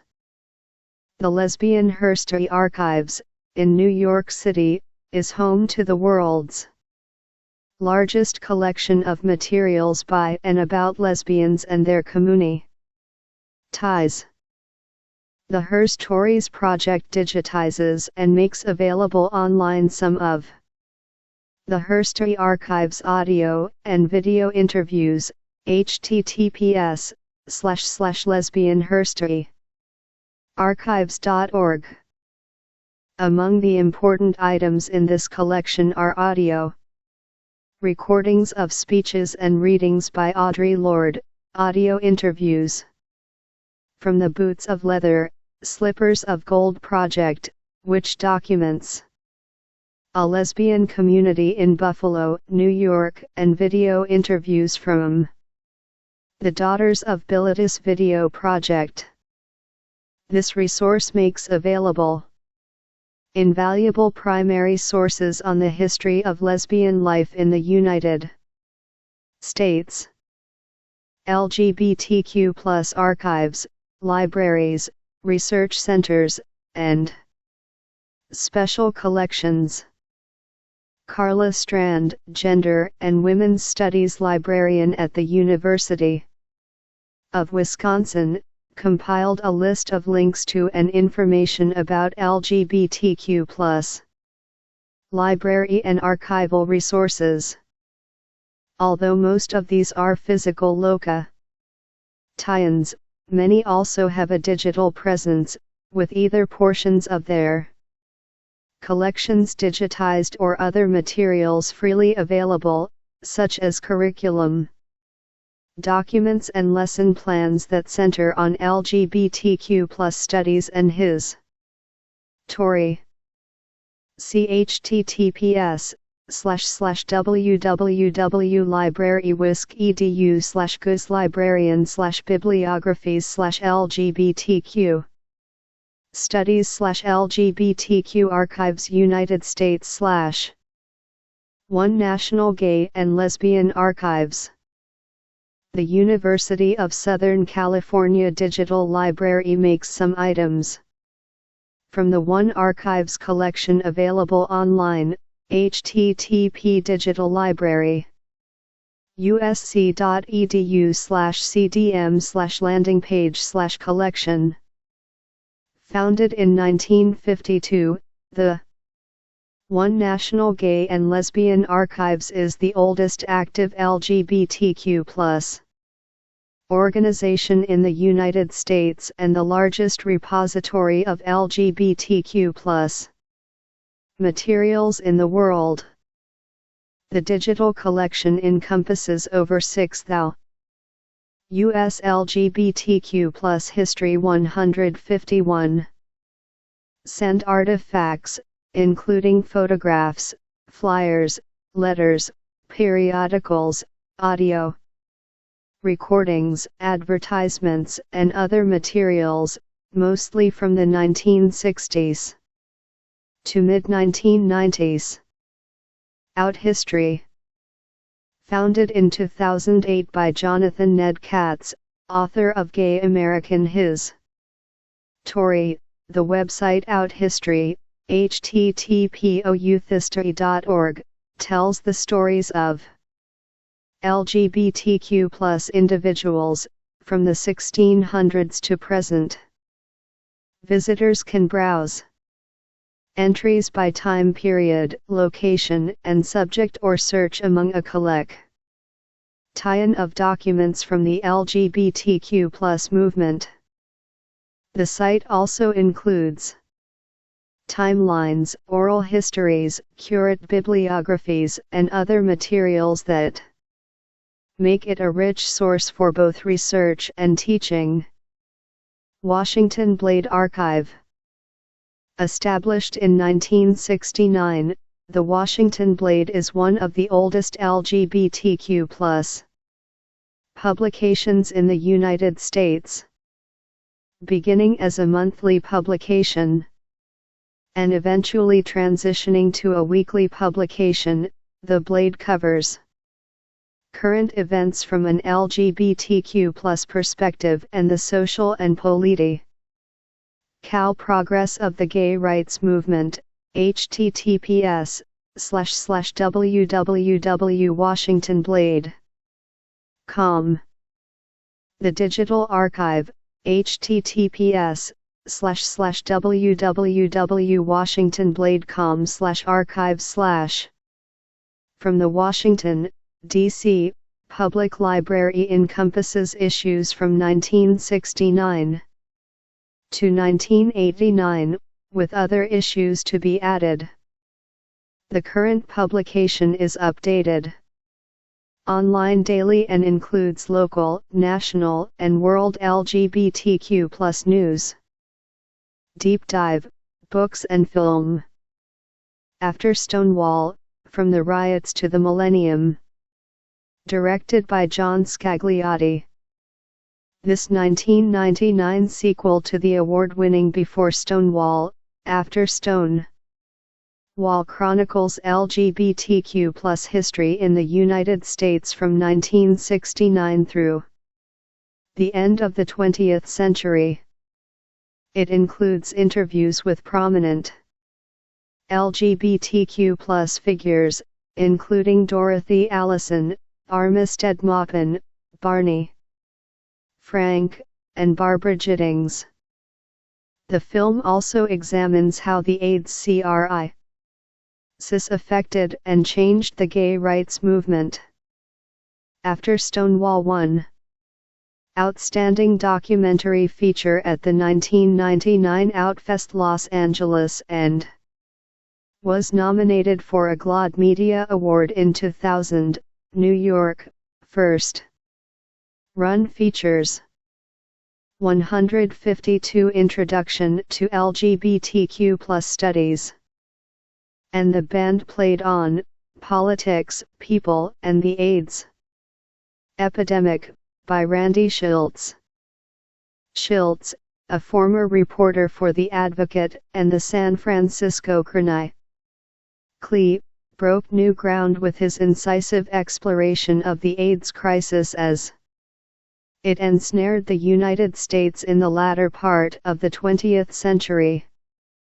This award-winning volume, which serves as the basis for the film of the same name, lays out the missteps of the federal government in not addressing the crisis and the response from the gay community. It is required reading for anyone who wants to understand the impact of the AIDS crisis. New York, St. Martin's Press, 2000. Before Stonewall, The Making of a Gay and Lesbian Community, directed by Greta Schiller and Robert Rosenberg. Originally released in 1984, Before Stonewall was restored in 2019 in connection with the 50th anniversary of the Stonewall Rebellion.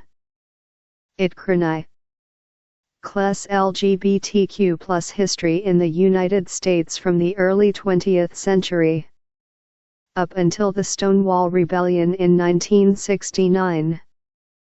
The film uses archival footage and interviews with LGBTQ+ activists, writers, and historians, including Allen Ginsberg, Audre Lorde, Barbara Gittings, and Martin Duberman. Before Stonewall is a vital documentation of LGBTQ+ life in the United States before the watershed moments in the gay rights movement. The film won an Emmy Award in 1987 for Best Historical/Cultural Program and Best Research, New York. First-run features Different Daughters, A History of the Daughters of Bilitis, and The Rise of the Lesbian Rights Movement, by Marcia M. Gallo. Gallo chronicles the history of the Daughters of Bilitis, a San Francisco-based organization committed to lesbian visibility and empowerment that emerged in the Cold War era. Through interviews with several dozen former members of the Daughters of Bilitis, Gallo preserves a critical piece of lesbian history and the history of the larger LGBTQ+ community. New York, Carroll and Graff, 2006. Gay American History, Lesbians and Gay Men in the USA, by Jonathan Ned Katz. Katz's work encompasses a broad view of gay and lesbian history in the United States, from the 16th century through the 1970s. It covers U.S. history from the earliest European settlers and Native Americans to U.S. LGBTQ+ history 153. Contemporary times. The book includes reprints of rare documents representing over 400 years of oppression, conflict, and struggle experienced by the gay and lesbian community. New York, Meridian, 1992. The Gay Revolution, The Story of the Struggle, by Lillian Faderman. This extensive history of the LGBTQ+ rights movement in the United States covers the 1950s through 2010s. Faderman's lengthy volume, which was honored as a Stonewall Honor Book in Nonfiction, is based on thorough research and interviews with more than 150 individuals who were part of the LGBTQ+ rights movement. New York, Simon and Schuster, 2015. Not Straight, Not White, Black Gay Men from the March on Washington to the AIDS Crisis, by Kevin Mumford. This volume examines the history of black gay men from the 1950s through the 1990s in the United States. It covers the lives of both famous and little-known black gay activists, including James Baldwin, Bayard Rustin, Joseph Beam, and brother Grant Michael Fitzgerald. Mumford additionally analyzes how social movements inspired and marginalized black gay men, and he draws on an extensive archive of newspapers, pornography, and film, as well as government documents and personal papers, to support his arguments. Chapel Hill, University of North Carolina Press, 2016. Our Gay History in 50 States, by Zalery Stout. Created as an educational resource for ages 15 and up, this book tells the story of queer U.S. history, state by state. It covers significant people, places, and events, and highlights struggles, successes, and contributions of the LGBTQ+ community in all 50 states. Minneapolis, MN, Inflection Point Media, 2019. Queer Brown Voices, Personal Narratives of Latina/OLGBT Activism, edited by Uriel Quesada, Leticia Gomez, and Salvador Vidal Ortiz. This volume breaks ground in chronicling LGBTQ+ activism in the Latinx community in the 1970s through the 1990s. The experiences of 154 Introduction to LGBTQ+ Studies. Activists from the United States and Puerto Rico are presented in essays and oral histories, offering a new perspective on the history of LGBTQ+. Mobilization and activism within the Latinx community. Activists profiled in the book detail their work in LGBTQ+ organizations and discuss the impacts of racism and discrimination in the larger LGBTQ+ community. Austin, University of Texas Press, 2015. Stonewall, The Definitive Story of the LGBTQ Rights Uprising That Changed America, by Martin Duberman. Originally published in 1993, Martin Duberman's History of the Stonewall Rebellion remains a definitive account of the landmark event in the gay rights movement. Through interviews with several who were present at Stonewall, Duberman describes the transformational event and its impact on U.S. gay rights history.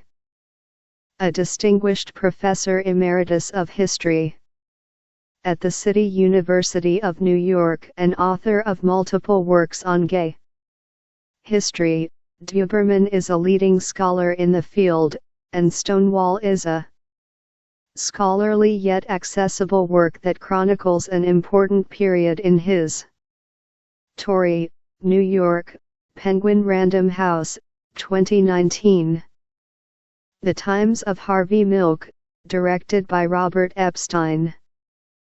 Harvey Milk was the first openly gay politician in California when he was elected to the San Francisco Board of Supervisors. This 1984 film documents Milk's rise from a neighborhood activist to his work on the Board of Supervisors and his assassination in November 1978 at San Francisco City Hall. In 2012, the film was deemed culturally, historically, or aesthetically significant by the Library of Congress and selected for preservation in the National Film Registry, New York, New Yorker Films. 1984. Transgender History, The Roots of Today's Revolution. By Susan Stryker. Stryker's concise history of transgender life and activism in the United States is essential reading for those who want to understand the history of this community. A renowned researcher and professor of gender and women's studies at the University of Arizona, Stryker in this volume covers U.S. transgender history from the mid-20th century to today. She highlights major texts and speeches in transgender history and provides brief biographies of key figures in the transgender community. New York, Seal Press, 2017. U.S. LGBTQ+ History 155. Glossary. Anti-imperialism. A term used in a variety of contexts, usually by nation.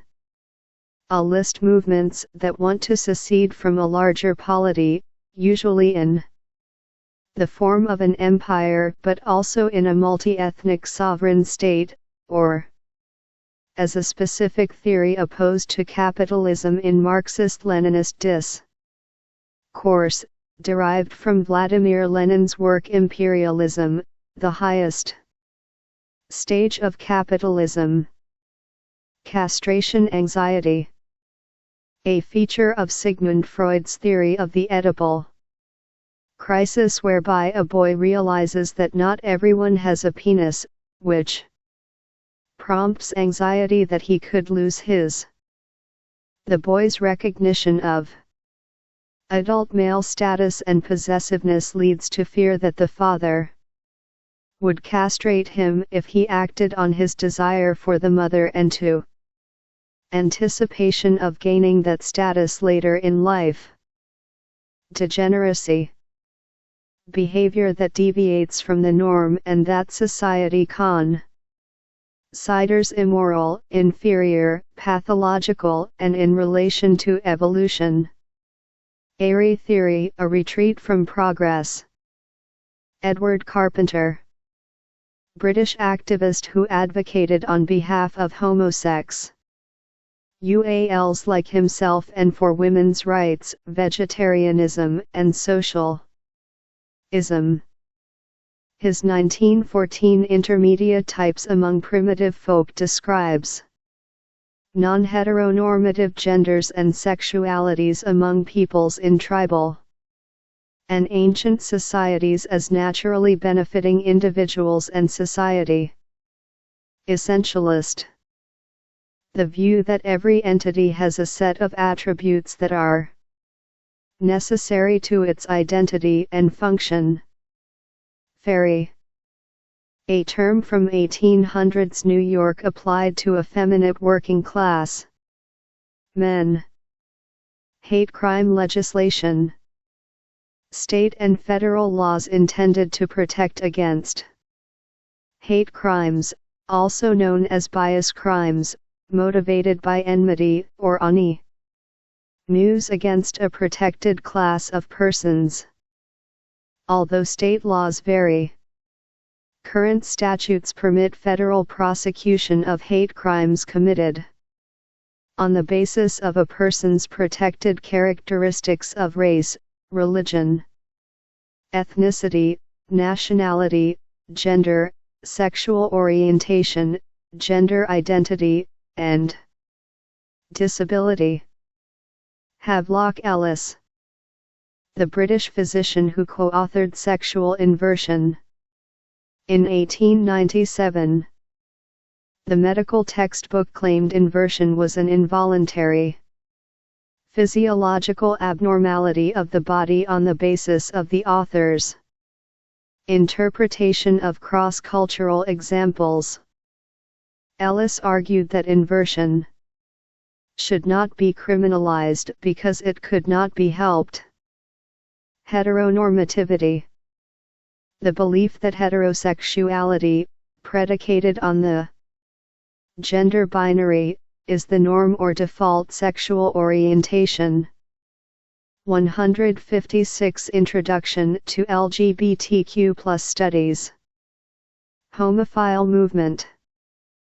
Coined by the German astrologist, author, and psychoanalyst Karl Gunther Heimsoth in his 1924 doctoral dissertation, Hetero, und Homophily, homophile was in common use in the 1950s and 1960s by homosexual organizations and publications. The groups of this period are now known collectively as the homophile movement.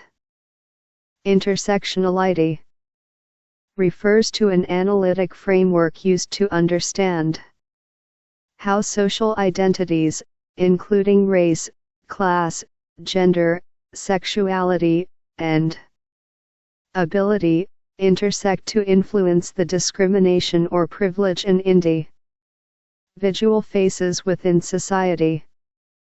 The term was coined by Kimberly Williams Crenshaw.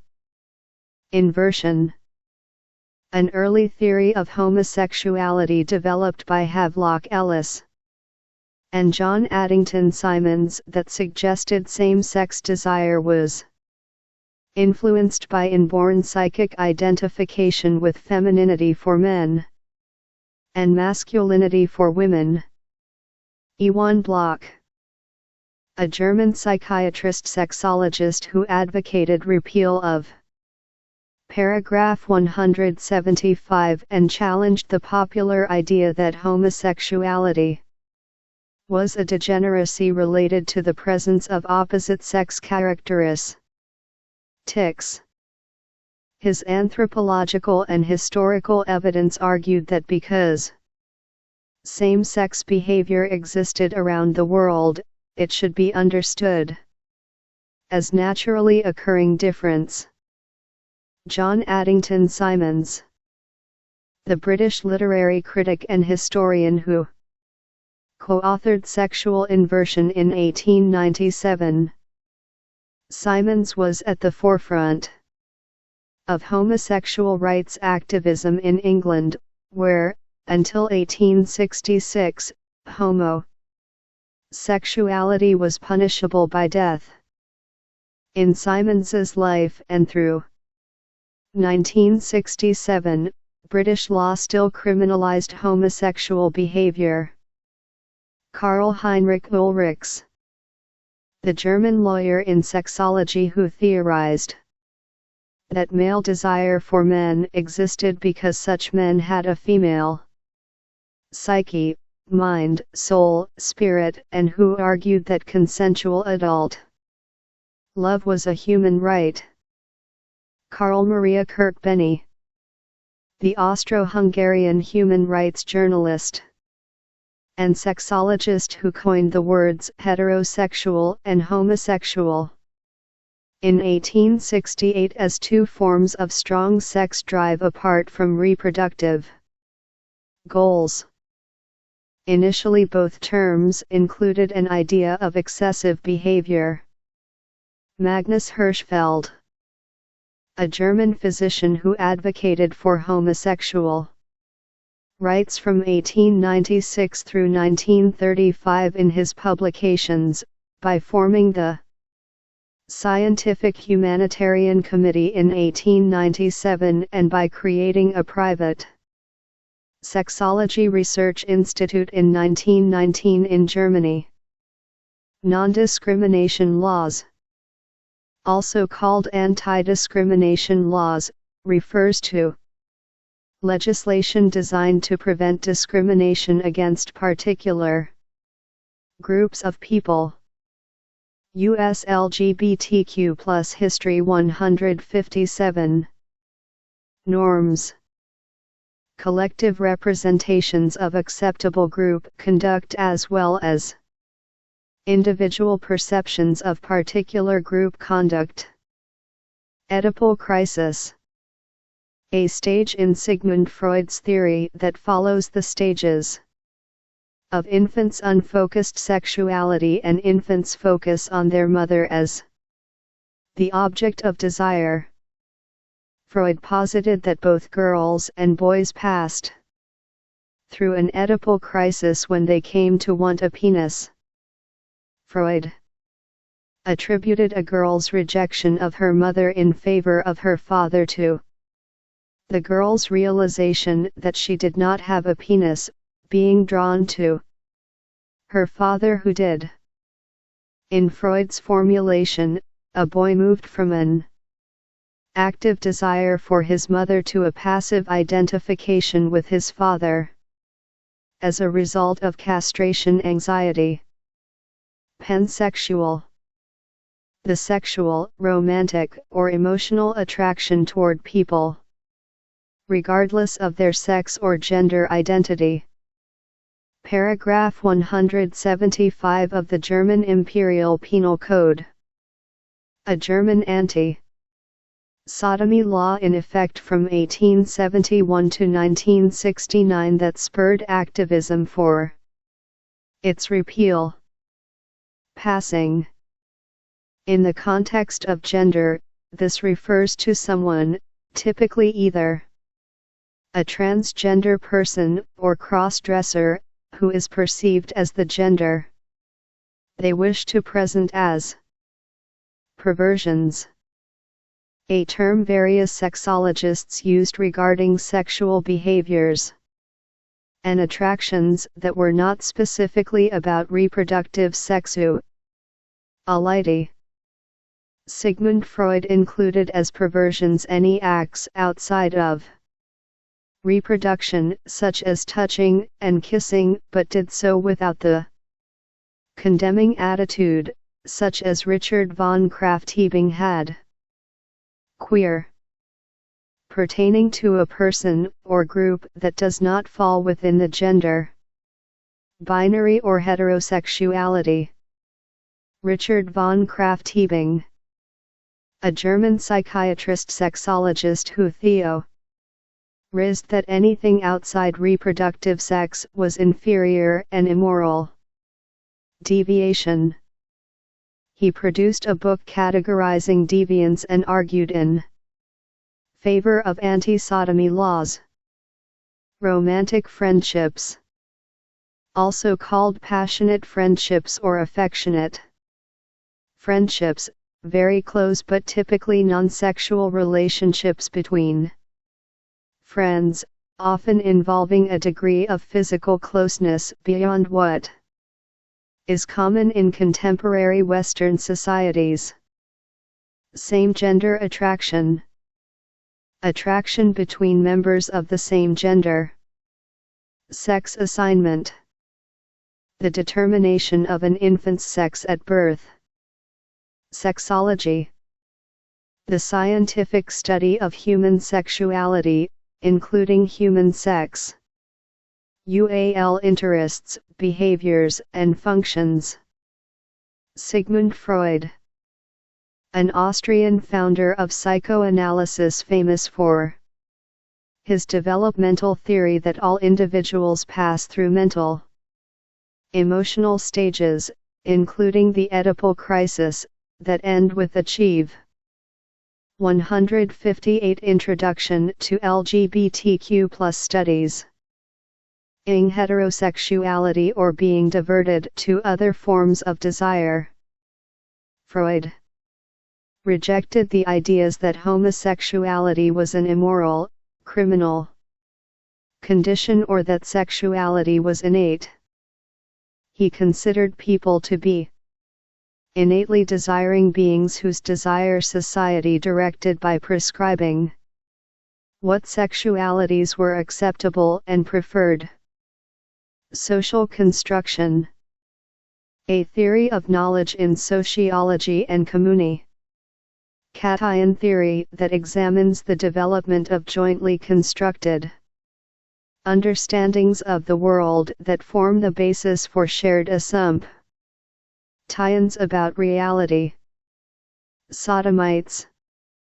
People who engage in non-reproductive sex acts, especially anal or oral sex. Sodomy. Anal or oral sex. Two-spirit people. A modern umbrella term used by some indigenous North Americans to describe Native people in their communities who fulfill a traditional third gender, or other gender variant, ceremonial role in their cultures. Anning. Karl Heinrich Ulrich's term from Plato's Symposium for his 1860s theory that male-male love was biologically inborn and reflected one partner having an internal female psyche. Notes. 1 J. N. Katz, Karl Heinrich Ulrichs, and the U.S.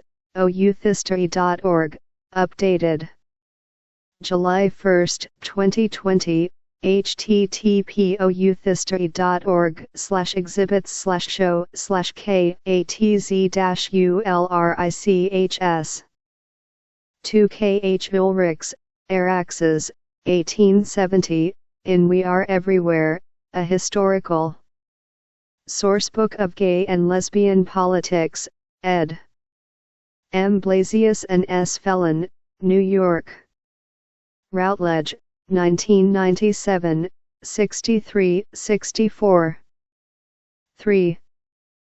Paragraph 175 of the German Imperial Penal Code, 1871, in Blasius and Fellon, We Are Everywhere, 63.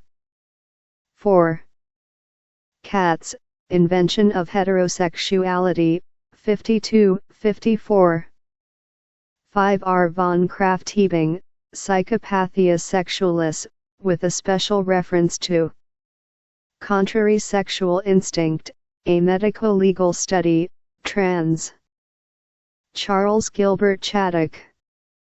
F. A. Davis, 1894, https://archive.org/details/sexualinstinct.00 Kraft 6. Kraft-Hebing, Psychopathia Sexualis, 400. 7. Somerville, Scientific Racism and the Invention of the Homosexual Body.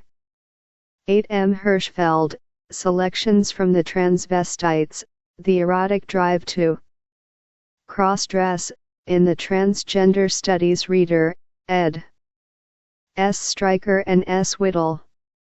New York, Routledge, 2006, 149. 9. M. Hirschfeld, Homosexuality of Men and Women, Amherst, New York, Pro. Matthias Books, 2000. 10. J. Lauritsen and D. Thorsted, The Early Homosexual Rights Movement. 1864-1935, Reverend ed. Ojai, C.A., Times Change Press, 1995, 8. U.S. LGBTQ+ History 159. 11. H. Ellis, Sexual Inversion, London, University Press, 1897. 12. J. Miller, The Outcast Redeemer, Politics and Culture, No. 2, May 24. 2010, https://politicsandculture.org/2010/05/24/ The Outcast Redeemer 2/ 13. E. Carpenter, The Intermediate Sex, in Blasius and Felon, We Are Everywhere, 114-131. 14. Hirschfeld, Selections from the Transvestites. 15. I. Block, Anthropological Studies in the Strange Sexual Practices of All Races in All Ages, Ancient and Modern, Oriental and Occidental, Primitive and Civilized, New York, AMS Press, 1933. 16. S. Freud, Three Essays on the Theory of Sexuality, New York, Basic Books, 2000. 17. Freud, 2, 3. 18. S. Freud, The Dissolution of the Oedipus Complex, in the Freud Reader, ed.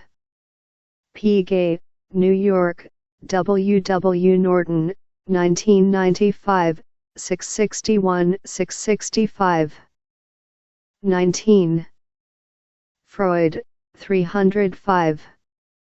20. S. de Beauvoir, The Second Sex, Trans.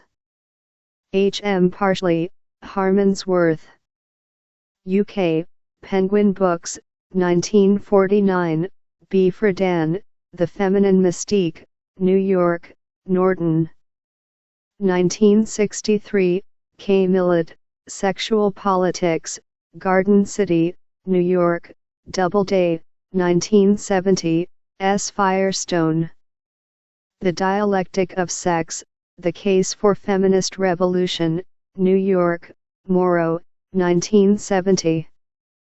21. L. Duggan, The Trials of Alice Mitchell, Sensationalism, Sexology, and the Lesbian Subject in Turn of the Century America, Signs 18, No. 4, Summer. 1993, 795-798. 22. Chauncey, Gay New York, 1617, B. Zimmerman, ed., Lesbian Histories and Cultures, An Encyclopedia, New York, Garland, 2003, 776-777. 23. Chauncey, Gay New York, 336-337. 24A Baruba, Coming Out Under Fire, The History of Gay Men and Women. In World War II, New York, Free Press, 1990, 2, 20, 21, 28, 29, 201, 227, 228. 25. Baruba, Coming Out Under Fire, Boyd, Wide Open Town, 49, 69, 81. 111, 116, Deburing, Softball and Alcohol, The Limits of Lesbian Community in Memphis from the 1940s through the 1960s, in J. Howard, Carrion on in the Lesbian and Gay South, 203-23, J. D. Emilio, Sexual Politics, Sexual Communities. The Making of a Homosexual Minority in the United States, 1940-1970, 2nd ed. Chicago, University of Chicago Press, 1983, Faderman and Timmons, Gay L.A. 73, 87, E. L. Kennedy and M. D. Davis, Boots of Leather, Slippers of Gold, The History of a Lesbian Community, New York, Penguin Books, 1993, M. Meeker. Contacts Desired, Gay and Lesbian Communications and Community, 1940s, 1970s. Chicago, University of Chicago Press, 2006, J. T. Sears, Lonely Hunters, An Oral History of Lesbian and Gay Southern Life, 1948-1968, New York, Westview Press. 1997, M. Stein, City of Brotherly and Sisterly Loves, Lesbian and Gay Philadelphia. 1945-1972, Philadelphia, Temple University Press, 2004. 26 M. Canaday, The Straight State, Sexuality and Citizenship in 20th Century America, Princeton, N.J., Princeton University Press, 2009, D. Emilio. Sexual Politics, Sexual Communities, C. R. Leslie, Creating Criminals, The Injuries Inflicted by Unenforced Sodomy Laws, Harvard Civil Rights Civil Liberties Law. Review 35, 2000, 103181, G. B. Lewis, Lifting the Ban on Gays in the Civil Service, Federal Policy Toward Gay and Lesbian Employees Since the Cold War. Public Administration Review 57, No. 5, 1997, 387-395. 160 Introduction to LGBTQ+ Studies. 27 K. L. Groves, And They Were Wonderful Teachers, Florida's Purge of Gay and Lesbian Teachers, Urbana, University of Illinois Press, 2009. D. K. Johnson, The Lavender Scare, The Cold War Persecution of Gays and Lesbians in the Federal Government, Chicago, University of Chicago Press. 2004.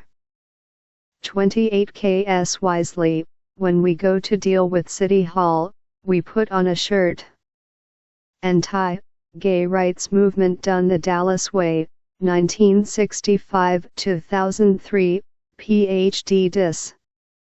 University of North Texas, Denton, 2018. 29.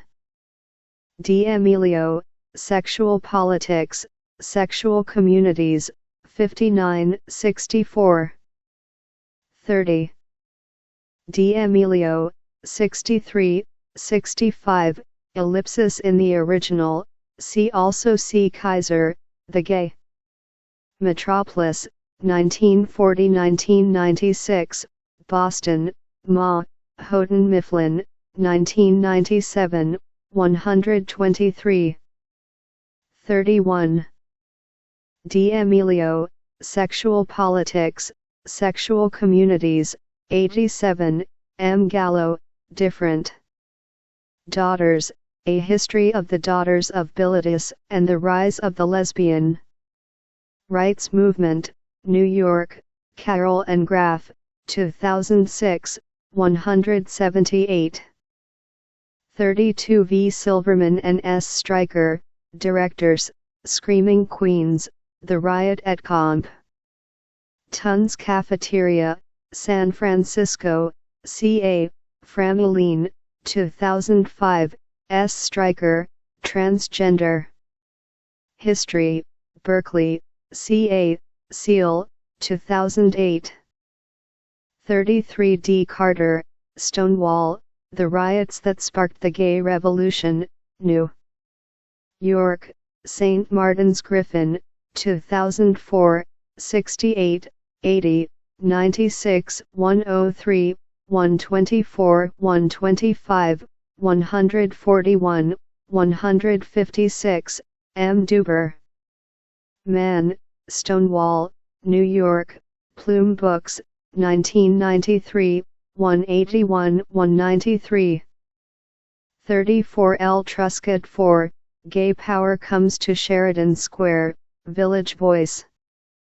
July 3, 1969, http www.columbia.edu/cu/lweb/e-resources. Voice_196907003_ Truscott HTML. 35. Carter, Stonewall, 245-46. 36. Carl Whitman, A Gay Manifesto, in We Are Everywhere, A Historical Sourcebook of Gay and Lesbian Politics, ed. M. Blasius and S. Fellon, New York. Routledge, 1997, 383-84, K.J. and A. Young, Out of the Closets, Voices of Gay Liberation, New York, New York University Press, 1992, C. A. Pomerleau. Empowering Members, Not Overpowering Them, The National Organization for Women, Calls for Lesbian Inclusion, and California Influence, 1960s-1980s. Journal of Homosexuality 57, No. 7, 2010, 842-861. 37. Dignity USA History, Dignity USA, accessed April 11, 2021, http://www.dignityusa.org/history.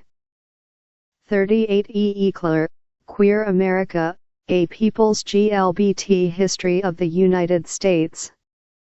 New York, New Press, 2008, 136. 39 H. L. Minton, Departing from Deviance, A History of Homosexual Rights. An Emancipatory Science in America, Chicago, University of Chicago Press. 2002, 219-236. 40. Eckler, Queer America, 151-51. 41. American Psychiatric Association, Diagnostic and Statistical Manual of Mental Disorders, 3rd ed. Washington, D.C., APA, 1980, S. versus Gender Identity. Disorder of Childhood, Transsexualism. 42 M. Stein, Rethinking the Gay and Lesbian Movement, New York, Rout. Ledge, 2012, 133. 43. Stein, 141-41. 44. Eclair, Queer America, 167, 182. 45. Lawrence v. Texas, 539 U.S. 558, 2003. U.S. LGBTQ+ History 161. 46. Eclair, Queer America, 132-136. 47. Combahee River Collective, A Black Feminist Statement, in Capitalist Patriarchy and the Case for Socialist Feminism, ed.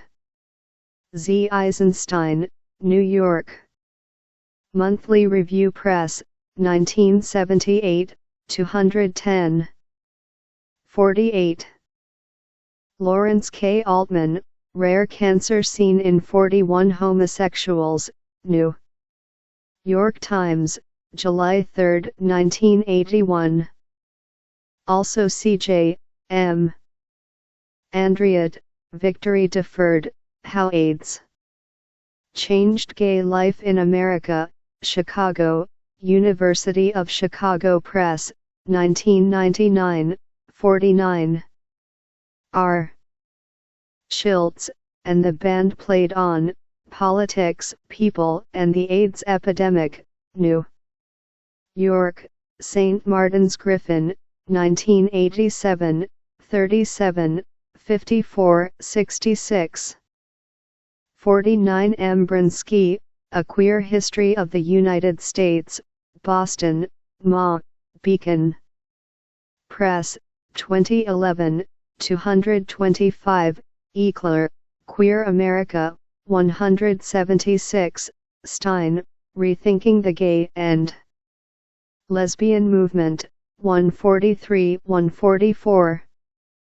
50. Eclair, Queer America, 177, Stein, Rethinking the Gay and Lesbian Movement, 155. 51. Brinsky, Queer History of the United States S. 229, Eclair, Queer Aimer. ICA, 180. 52. Advisory Committee of the People with AIDS, the Denver Ptensy. Please, 1983, accessed April 11, 2021, http www.actupne.org/documents/Denver. HTML. 53. Brinsky, Queer History of the United States S. 228. 54. Bowers v. Hardwick, 478 U.S. 186, 1986. 55. Brinsky, Queer History of the United States, 231, Stein, Rethinking the Gay and Lesbian Movement, 157. 56. Eclair, Queer America, 177, Stein, Rethinking the Gay and Lesbian Movement, 158-163. 57. Eclair, Queer America, 177-178. 58. M. Garber, Vested Interests, Cross-Dressing and Cultural Anxiety, New York, Routledge, 1991, M. Garber, Vice Versa, Bisexuality and Eroticism of Everyday Life, New York, Simon & Schuster, 1995, C. Queen, Exhibition. Ism for the Shy, Show Off, Dress Up and Talk Hot, New York, Down There. Press, 1995, C. Queen, Real Live Nude Girl, Chronicles of Sex Positive Call. Tor, New York, Cleys Press, 1997, C. Queen and L. Schimmel, Homosexuals. Challenging Assumptions About Gender and Sexuality, New York, Cleys Press. 1997. 59. Eckler, Queer America, 152, 181. 60. Stein, Rethinking the Gay and Lesbian Movement, 152. 61. Stein, 153, 154. 6210 USC. 654, HR 2965, S 4023. 63. Exec.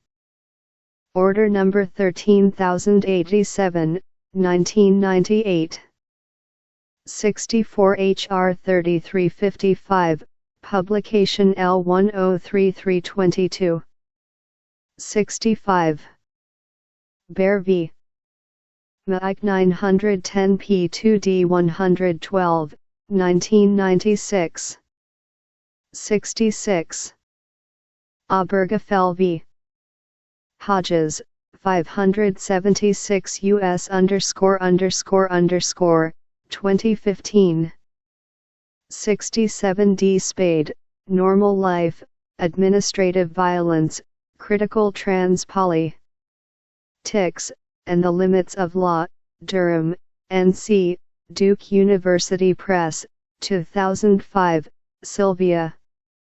Rivera Law Project, SRLP announces non-support of the Gender Employ Meant Non-Discrimination Act, SRLP News, April 6, 2009, https://srlp.org/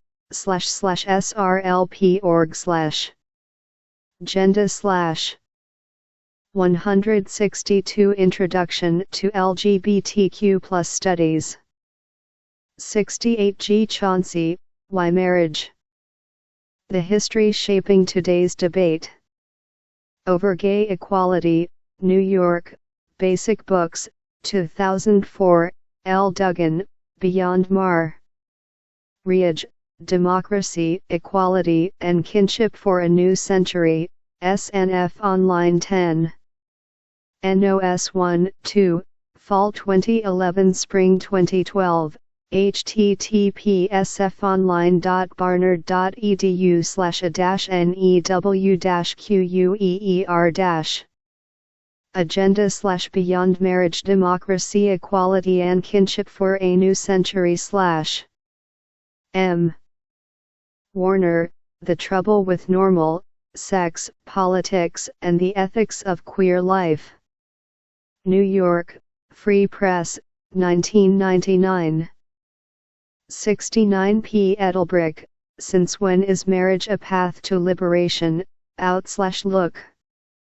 National Lesbian and Gay Quarterly 6, 1989, 14, 16, https://www.nationalists.org/library/miscellaneous/marriage path to liberation HTML.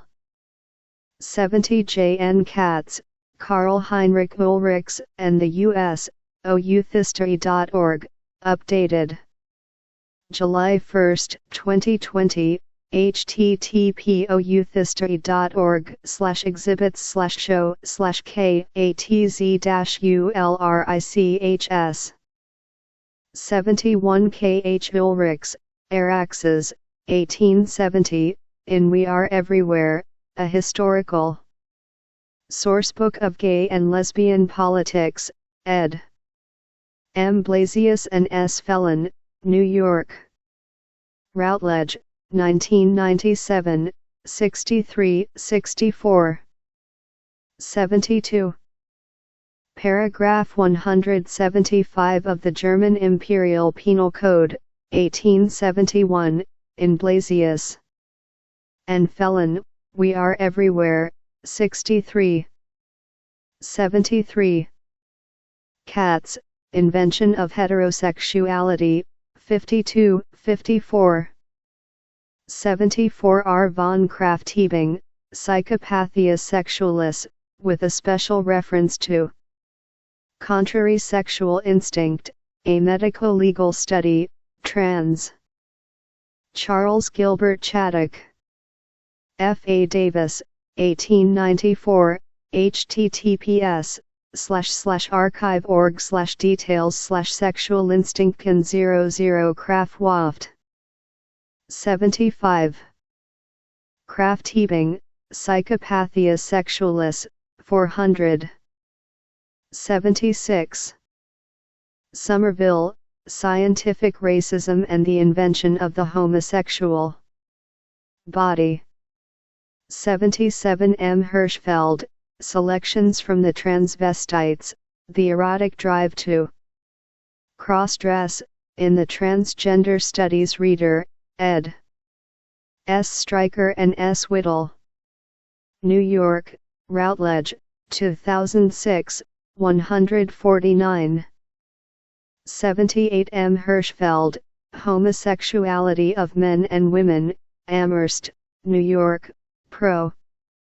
Matthias Books, 2000. 79. J. Lauritsen and D. Thorsted, The Early Homosexual Rights Movement. 1864-1935, Reverend ed. Ojai, C.A., Times Change Press, 1995, 8. 80. H. Ellis, Sexual Inversion, London, University Press, 1897. 81. J. Miller, The Outcast Redeemer, Politics and Culture, No. 2, May 24. 2010, https://politicsandculture.org/2010/05/24/ The Outcast Redeemer 2/. 82. E. Carpenter, The Intermediate Sex, in Blasius and Felon, We Are Everywhere, 114-131. 83. Hirschfeld, Selections from the Transvestites. 84. I. Block, Anthropological Studies in the Strange Sexual Practices of All Races in All Ages, Ancient and Modern, Oriental and Occidental, Primitive and Civilized, New York, AMS Press, 1933. 85. S. Freud, 3 Essays on the Theory of Sexuality, New York, Basic Books, 2000. 86. Freud, 2, 3. 87. S. Freud, The Dissolution of the Oedipus Complex, in the Freud Reader, ed. P. Gay, New York, W. W. Norton, 1995, 661-665. 88. Freud, 305. 89. S. de Beauvoir, The Second Sex, Trans. H. M. Parsley, Harmonsworth. UK, Penguin Books, 1949, B. Friedan, The Feminine Mystique, New York, Nor. US LGBTQ+ History 163. Tun, 1963, K. Millett, Sexual Politics, Garden City, New York, Doubleday, 1970, S. Firestone, The Dialectic of Sex, The Case for Feminist Revolution, New York. Morrow, 1970. 164. 5. LGBTQ+ Legal History. Dara J. Silberstein. Learning Objectives. Upon completion of this chapter, students will be able to do the following. Describe how people struggle for social justice within historical contexts of inequality. Recognize that progress faces resistance and does not follow a linear path. Identify key approaches within LGBTQ+ studies, and discuss at least the legal history approach in detail. Introduction. Historians often face the difficult task of determining how and when to tell the story of certain events, ideas, or people. This is no less true in telling the history of LGBTQ+ law in the United States. It may be surprising to many, but LGBTQ+ laws have a long, storied past and have existed as long as the United States itself.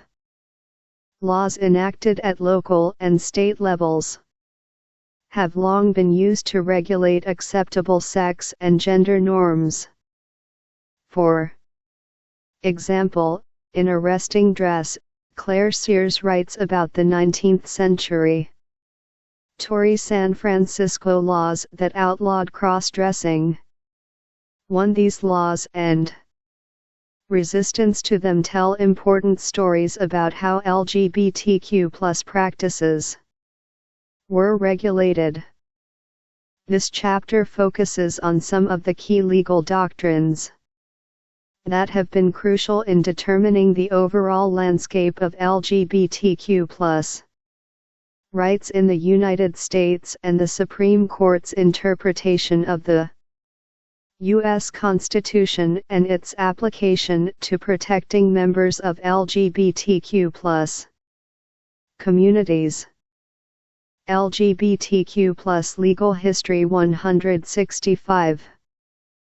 Throughout this chapter, it is important to remember that our system of constitutional law is premised on the rights enumerated in the federal Constitution being natural rights, that is, rights that are inalienable and pre-exist our government. What this means is that the Bill of Rights, the first 10 amendments to the Constitution, does not grant any rights. Rather, each amendment represents a mandate for the government to not interfere with individual rights or to not prevent others from doing so. For example, the First Amendment right to free speech does not mean that the government has to give you the means to speak, but it cannot interfere with your inalienable right to do so. Too crucial to any claim to protected rights is that one must be recognized as human. As anyone who is familiar with U.S. history knows, enslaved African and African Americans were deemed to be chattel, property, and not human, which served to deny them protections as enumerated by these rights. In addition, women, particularly married women, were not recognized as independent citizens and also lacked many of the Constitution's enumerated rights. Though this egregious thinking would begin to be overturned in the latter half of the 19th century, keep it in mind as we survey the rights that eventually applied to members of the LGBTQ+ communities. Ironically, sexuality, so basic to the human experience, was never mentioned in the original federal Constitution or by James Madison, the principal architect of the Bill of Rights. This chapter provides an understanding of the constitutionally based issues that have influenced recent outcomes of the protected rights of LGBTQ+ communities. We begin with a closer look at the tenets that paved the way for recognition of sexual rights. Next, we examine the process that eventually led the Supreme Court to extend these rights to include lesbian and gay sexualities. After that, explore the Supreme Court website, https www.supremecourt.gov/ has more information about the Supreme Court, how it works, and its history and traditions. Find a case discussed in this chapter, and read or listen to the oral arguments presented for the case. Do these materials help you understand the case better? How does the Supreme Court work, and what are some of its traditions? Read about the court and constitutional interpretation. Why is the Supreme Court considered a unique institution by world standards? What role does the U.S. Constitution play in this history? Bill of Rights. The first 10 amendments to the U.S. Constitution, containing specific guarantees of personal freedoms and rights, clear limitations on the government's power in judicial and other proceedings, and explicit declarations that all powers not specifically granted to the U.S. Congress by the Constitution are reserved for the states or the people. Chattel property that is movable. In terms of slavery, people are treated as the personal property of the person who claims to own them and are bought and sold as commodities. 166 Introduction to LGBTQ+ Studies. Extension. The next large hurdle confronting the court was the question of marriage equality. Finally, we briefly consider recent issues before the court that go beyond sexual rights but strike at core understandings of LGBTQ+ equality, sexual rights and the Constitution. The U.S. Constitution approved by the delegates to the 1787 Constitutional Convention did not include the protection of rights that were enumerated in the 10 constitutional amendments, known as the Bill of Rights, that were eventually ratified in 1791. These amendments included guarantees such as the right to free speech, the right to due process, and the right to a speedy trial. 3. What was not enumerated or made explicit was a right to sexual liberty. How, then, would we the people come to expect the Constitution to protect such rights, particularly with respect to same-sex sexualities? An answer to this question begins with the 9th Amendment's statement that the enumeration in the Constitution of certain rights shall not be construed to deny or disparage others retained by the people. The inclusion of this amendment makes clear that the rights explicitly stated were not exclusive of those that were enumerated, and those that could not be anticipated.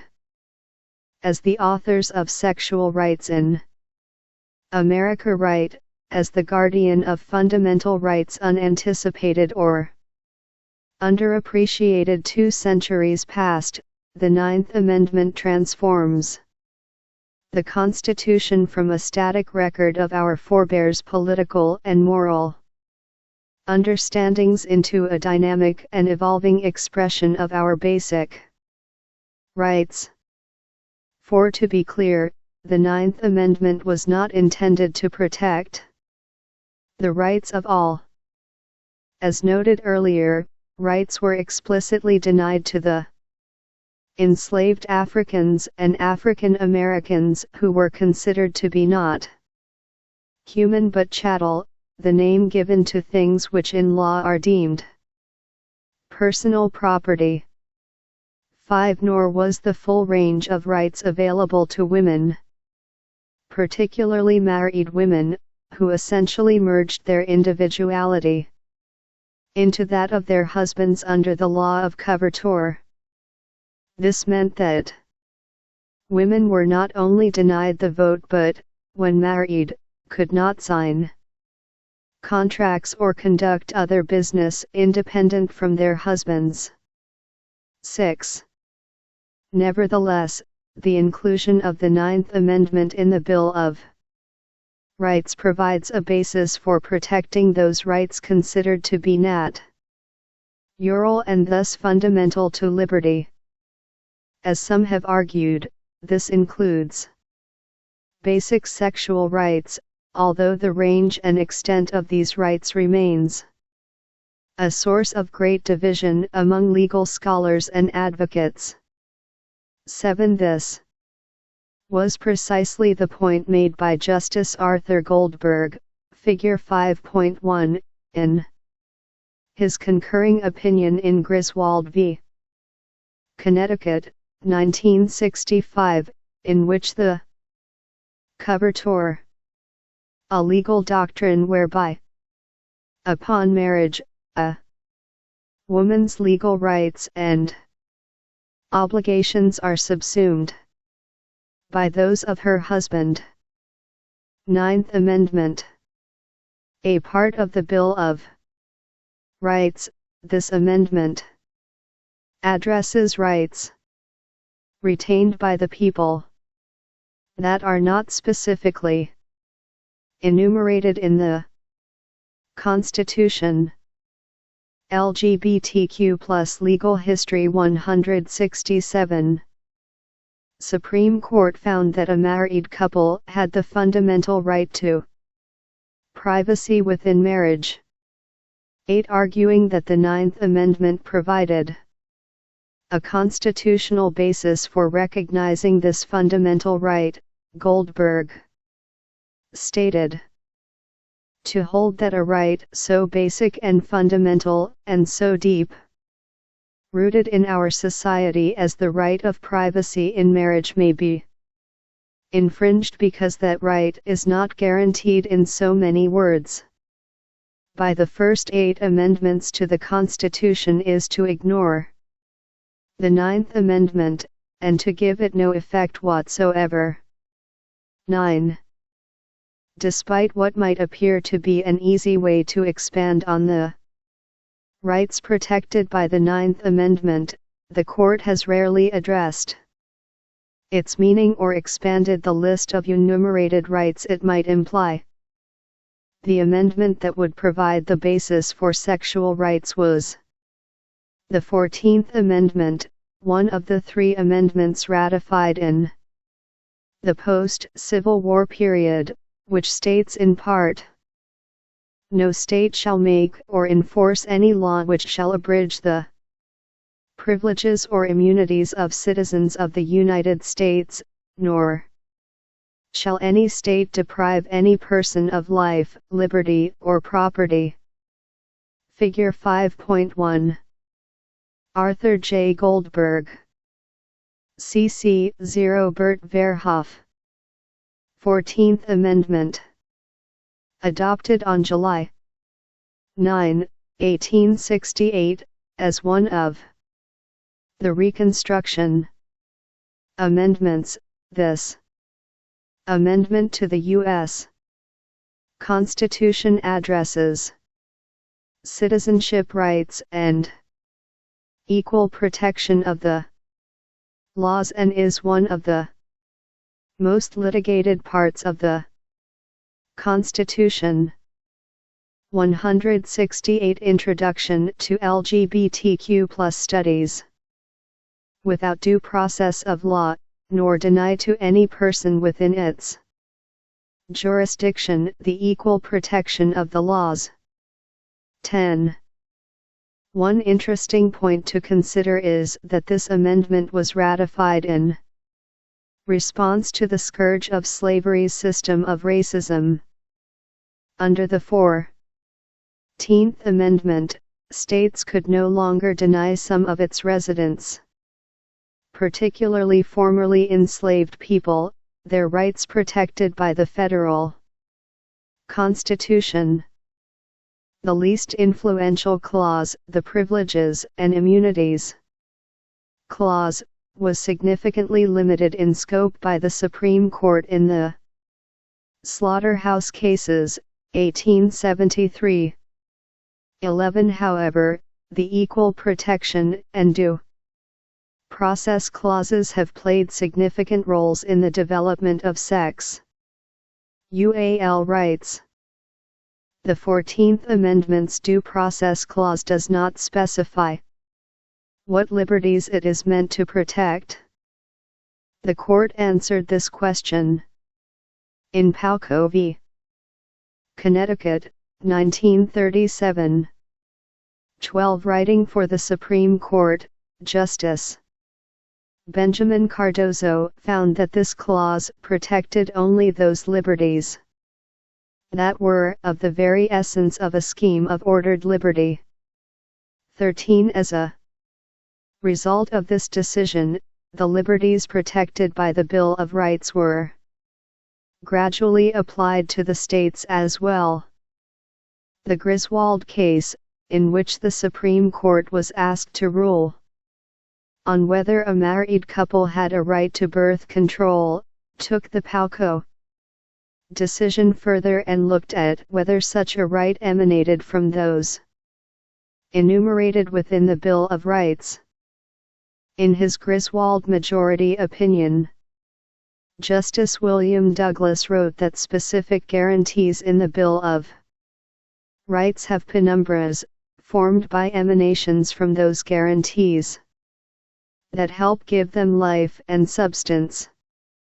He noted that a number of these guarantees create zones of privacy that suggest the framers certainly understood the existence of a fundamental right to privacy.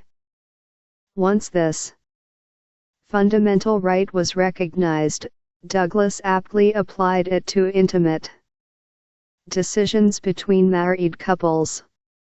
14. As is well known, this fundamental right to privacy became the basis for Justice Harry Blackmun's Figure 5.2 majority opinion in Roe v. Wade, 1973, which found that Texas did not have enough of an interest in interfering with a woman's fundamental right to privacy in choosing whether to have an abortion during the first trimester. 15. The trimester-based right to privacy was altered by the court's subsequent decision in Planned Parenthood v. Casey, 1992, so that the question of the state's interest in preventing women from exercising their fundamental right to privacy came to be measured against fetal viability. The more viable, the more the state had an interest in protecting the fetus. 16. Some have suggested that the Casey decision limited the fundamental quality of women's right to privacy and is indicative of the court's willingness to limit the liberties protected under this 14th LGBTQ+ legal history. 169. Amendment right. Nevertheless, the Supreme Court's decisions in the reproductive rights cases created the legal doctrine of the fundamental right to privacy that would eventually become useful in expanding the sexual rights extended to lesbian, gays, and bisexuals. The Supreme Court first considered whether the right to privacy applied to same-sex sexuality in Bowers v. Hardwick. 17. In this decision, made in 1986 as the AIDS epidemic was ravaging members of LGBTQ+ communities, the Supreme Court demonstrated that it was unwilling to extend the fundamental right to privacy protections to gay men. The Bowers case arose from a challenge to Georgia's laws criminalizing sodomy. A remarkable fact in Bowers was that the acts in question occurred in the privacy of Michael Hardwick's bedroom. An Atlanta police officer went to serve what turned out to be an invalid arrest warrant on Hardwick for his failure to appear in court on a citation for alleged public drinking. Hardwick's roommate allowed the officer to enter, whereupon he opened the bedroom door to find Hardwick and another man having sex. The officer arrested both men, charging them with homosexual sodomy, a felony under Georgia law. 18. From a legal advocacy perspective, this Figure 5.2. Harry Blackman. Public Domain, Library of Congress. 170. Introduction to LGBTQ+ Studies. Made the fact pattern in Bowers ideal to challenge Georgia's sodomy law under the fundamental right to privacy. However, writing for the court, Justice Byron White did not find constitutional protection for homosexual sodomy. White noted the court's previous review of fundamental rights surrounding heterosexual reproductive rights and found that homosexual sodomy was not implicit in the concept of ordered liberty, such that neither liberty nor justice would exist if they were sacrificed. He also dismissed the idea that the right to engage in homosexual sodomy was not so deeply rooted in this nation's history and tradition. 19. This idea that somehow homosexuality was not a part of U.S. history inspired historians to produce a range of scholarship that would become instrumental in the court's decision to overturn Bowers. It took the court 17 years to overturn its Bowers decision, during which several states continued to criminalize same-sex sexuality. It is notable, however, that in terms of the history of overturned precedents, this period was brief. For instance, the court's seminal Brown v. Board of Education decision, ending race-based segregation in education, was issued nearly 60 years after the separate but equal doctrine was set forth in Plessy v. Ferguson, allowing states to impose legally sanctioned racial segregation. 20. The Bowers decision, however, held sway in the midst of the AIDS crisis and fostered an environment in which untold numbers of gay men would forego early medical intervention in addressing the virus for fear of facing criminal charges. 21. By 2003, the cultural landscape had shifted enough for the court to reconsider the question of the fundamental right to privacy protections afforded to homosexual sex in the case of Lawrence v. Texas, 2003. 22. Writing for the majority, Justice Anthony Kennedy, Figure 5.3, noted that the facts in Lawrence were similar to Bowers in that Lawrence and Garner were arrested for committing sodomy in the privacy of John Lawrence's home when a police officer entered in response to a call about a weapons disturbance. 23. The law in Texas criminalized homosexual but not heterosexual sodomy. While advocates offered equal protection arguments in addition to the 14th's due process protection of the fundamental right to privacy, Justice Kennedy wrote that the case should be resolved by determining whether the petitioners were free as adults to engage in the private conduct in the exercise of their liberty under the Due Process Clause of the 14th Amendment to the Constitution. 24 Kennedy wrote that the sodomy laws sought to control behavior that was within the liberty of persons to choose without being punished as criminals. It suffices for us to acknowledge that adults may choose to enter upon this relationship in the confines of LGBTQ+ legal history 171, their homes and their own private lives, and still retain their dignity as free persons. When sexuality finds overt expression in intimate conduct with another person, the conduct can be but one element in a personal bond that is more enduring. The liberty protected by the Constitution allows homosexual persons the right to make this choice. 25. Kennedy's opinion specifically challenged the historical framework previously set forth in Bowers, and, in so doing, established the rootedness of homosexual intimacy as a liberty protected by the fundamental right to privacy.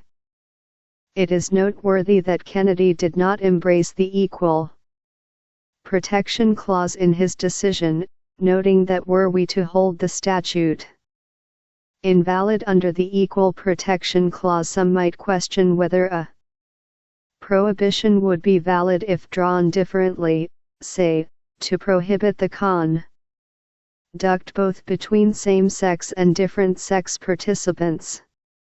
26 Kennedy did acknowledge that decriminalizing homosexual sodomy would lead to destigmatizing homosexuality itself, removing an unequal burden previously placed on homosexuals for their sexual intimacies.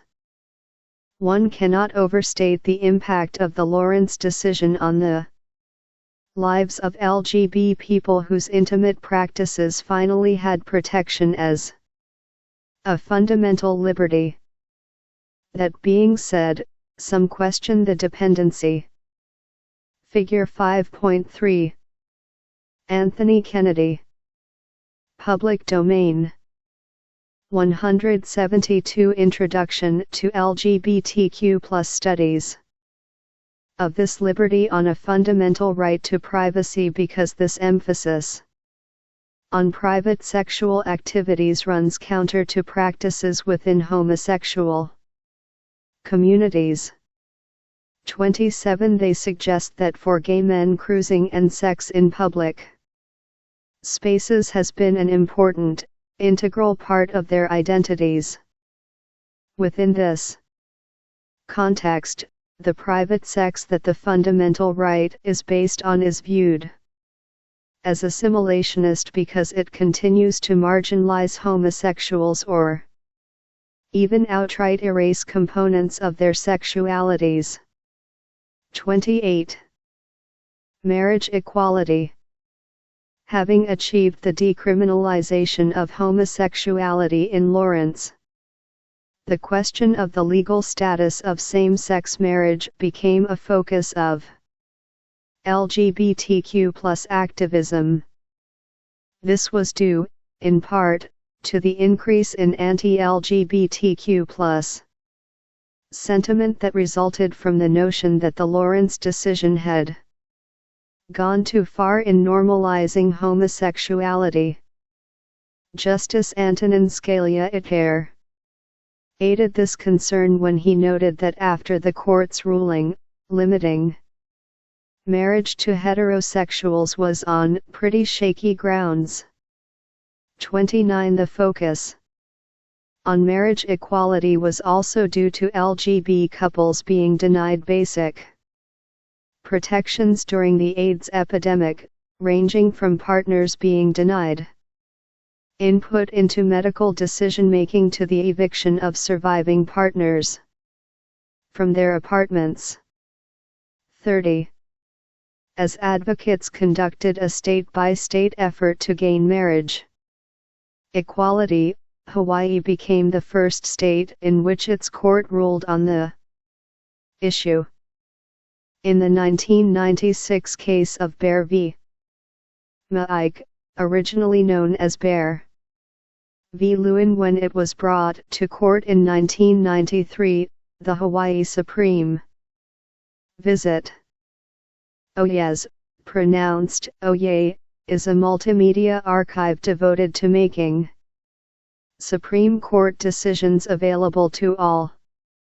It is a collaboration between COR Nell's Legal Information Institute, JustJA, and Chicago-Kent College of Law. Visit the web page for the Supreme Court's decision in Bowers v. Hardwick, https://www.oyez.org/cases/1985/85. 140. Listen to the oral argument. What surprised you the most about this exchange? Visit the web page for the Supreme Court's decision in Lawrence v. Texas, https://www.oyez.org/cases/2002/02-102. Listen to the oral argument for Lawrence. How does it come? Pair with the oral arguments made in Bowers v. Hardwick. Assimilationist. A political approach that focuses on fixing the system from within, trying hard to fit into the status quo, integrating LGBTQ+ legal history. 173. Court ruled that same-sex marriage was legal given the state constitution's Equal Rights Amendment.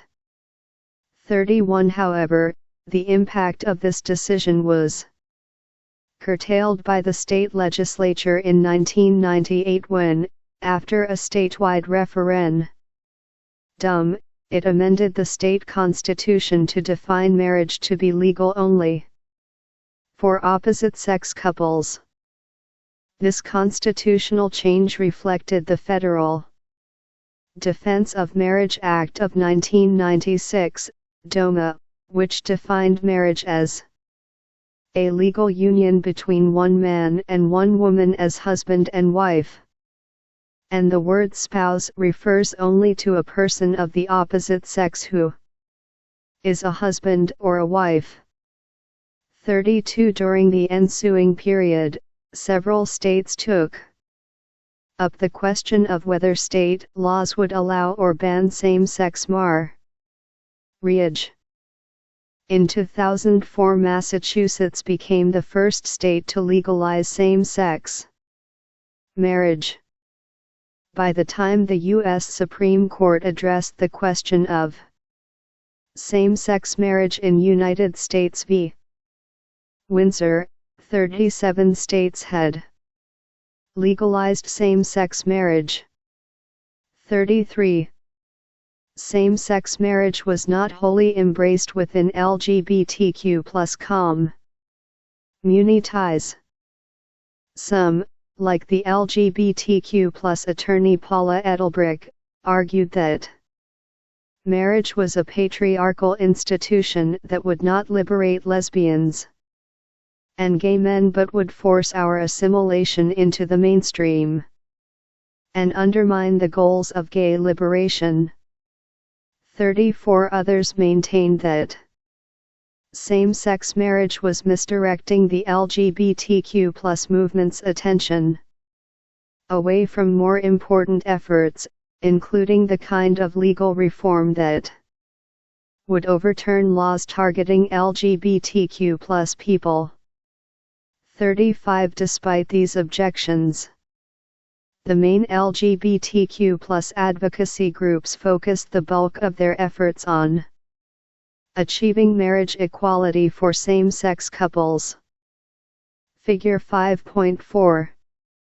Marriage equality. Rally in front of the U.S. Supreme Court. CC by S.A. Albert Barnes. Defense of Marriage Act of 1996. A U.S. federal law passed by the 104th Congress and signed into law by President Bill Clinton, defining marriage for federal purposes as the union of one man and one woman. The law allowed states to refuse to recognize same-sex marriages granted under the laws of other states. However, the provisions were ruled unconstitutional or left effectively unenforceable by Supreme Court decisions in the cases of United States v. Windsor 2013 and Obergefell v. Hodges 2015. 174 Introduction to LGBTQ+ Studies. The widespread disagreement between state laws and DOMA finally led the Supreme Court to address same-sex marriage in Windsor in 2013. That case involved the surviving partner of a same-sex marriage, Edith Windsor, who sought a refund from the Internal Revenue Service for taxes she was forced to pay on the estate of her spouse, Thea Spire. Normally, spouses were exempt from paying taxes on their partner's estate. But the IRS determined that irrespective of whether Windsor's marriage was legal under New York state law, DOMA meant that it was not legal under federal law. Writing for the majority, Justice Kennedy concluded that DOMA's principal effect is to identify a subset of state-sanctioned marriages and make them unequal. He therefore declared DOMA as a violation of equal protection. 36. Windsor was a significant victory for same-sex marriage proponents because it declared DOMA unconstitutional. However, the question of whether states were allowed to prohibit same-sex marriages within their jurisdictions would not be resolved until 2015, 2 years after the Wind SOR decision, in the case of Obergefell v. Hodges, Figure 5.5. Again writing for the majority, Justice Kennedy found that there was no justification for making a distinction between same-sex and opposite-sex marriages. The limitation of marriage to opposite-sex couples may long have seemed natural and just, but its inconsistency with the central meaning of the fundamental right to marry is now manifest. 37. Kennedy looked at the fundamental nature of marriage itself and determined that for guiding Figure 5.5, James Obergefell Center, and attorney L. Gerhardstein, left, react to Supreme Court's Obergefell v. Hodges ruling. CC by S.A. Albert Barnes. LGBTQ+ Legal History 175. Principles warranted constitutional protection for same-sex couples. First, he noted that the court consistently found that the personal decision to Mary was inherent to the idea of individual liberty. Second, Kennedy acknowledged that the court had previously determined marriage to be a union unlike any other and that went to the heart of individual liberty.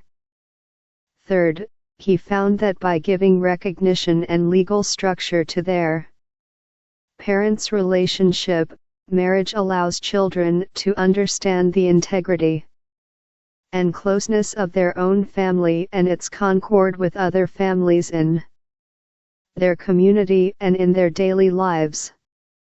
Fourth, Kennedy stated that this court's cases and the nation's traditions make clear that marriage is a keystone of our social order. 38.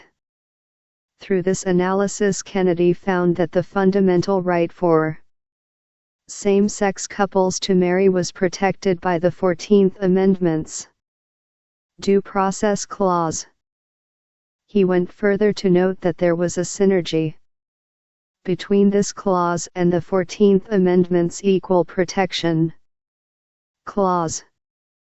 He wrote, "The Due Process Clause and the Equal Protection Clause are connected in a profound way, though they set forth independent principles. In any particular case, one clause may be thought to capture the essence of the right in a more accurate and comprehensive way, even as the two clauses may converge in the identification and definition of the right." 39. The legal scholar Lawrence Tribe has argued that, by linking equal protection to due process, Kennedy gives centrality and meaning to the legal doctrine of equal dignity. 40. Tribe suggests that Explore Lambda Legal is the oldest and largest national legal organization devoted to fighting for the civil rights of lesbians, gay men, bisexuals, transgender people, and people living with HIV.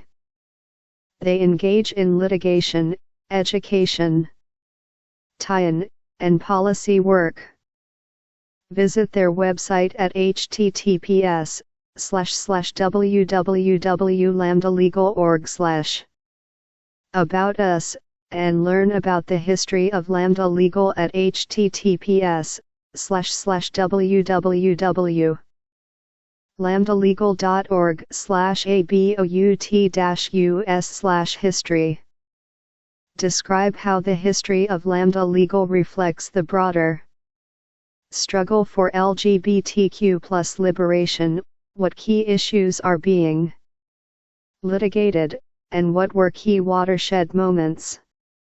What is the history of the legal fight for marriage equality at both the state and the national levels? What range of work does Lambda Legal engage in? Pick one. Particular focus: what is a recent court decision relevant to that area of work? 176. Introduction to LGBTQ+ Studies. Equal dignity means all individuals deserve personal autonomy and freedom to define their own identity or existence. However, Kennedy's focus on the tradition and sanctity of marriage in our social order enveloped the issue of LGBTQ+ rights under the cover of conservative notions of family values. 41. Certainly, intimacy plays a significant role in the way many LGBTQ+ people live their lives, but as others have suggested, this alone is not the sole basis for what it means to be queer. LGBTQ+ and equality. Before its Obergefell decision, the Supreme Court confronted the question of whether the Equal Protection Clause protected against discrimination toward LGBTQ+ people. In 1996, the court heard the case of Romer v. Evans, in which it was faced with the decision of whether Colorado's Amendment 2 violated the Equal Protection Clause. Amendment 2 was adopted in response to several municipal laws that banned discrimination in housing, employment, education, and public accommodation against LGBTQ+ people. The amendment prohibited any law designed to protect the status of people on the basis of their homosexual, lesbian or bisexual orientation, conduct, practices or relationships. 42. The state essentially argued that Amendment 2 did nothing more than put LGBTQ+ people on the same footing as all other Colorado residents who weren't afforded the specific protections of the various laws within the state. However, in a decision authored by Justice Kennedy, the court found that Amendment 2 violated the Equal Protection Clause and was unconstitutional. Kennedy explained, "The 14th Amendment's promise that no person shall be denied the equal protection of the laws must coexist with the practical necessity that most legislation classifies for one purpose or another, with resulting disadvantage to various groups or persons. We have attempted to reconcile the principle with the reality by stating that, if a law neither burdens a fundamental right nor targets a suspect class, we will uphold the legislative classification so long as it bears a rational relation to some legitimate end."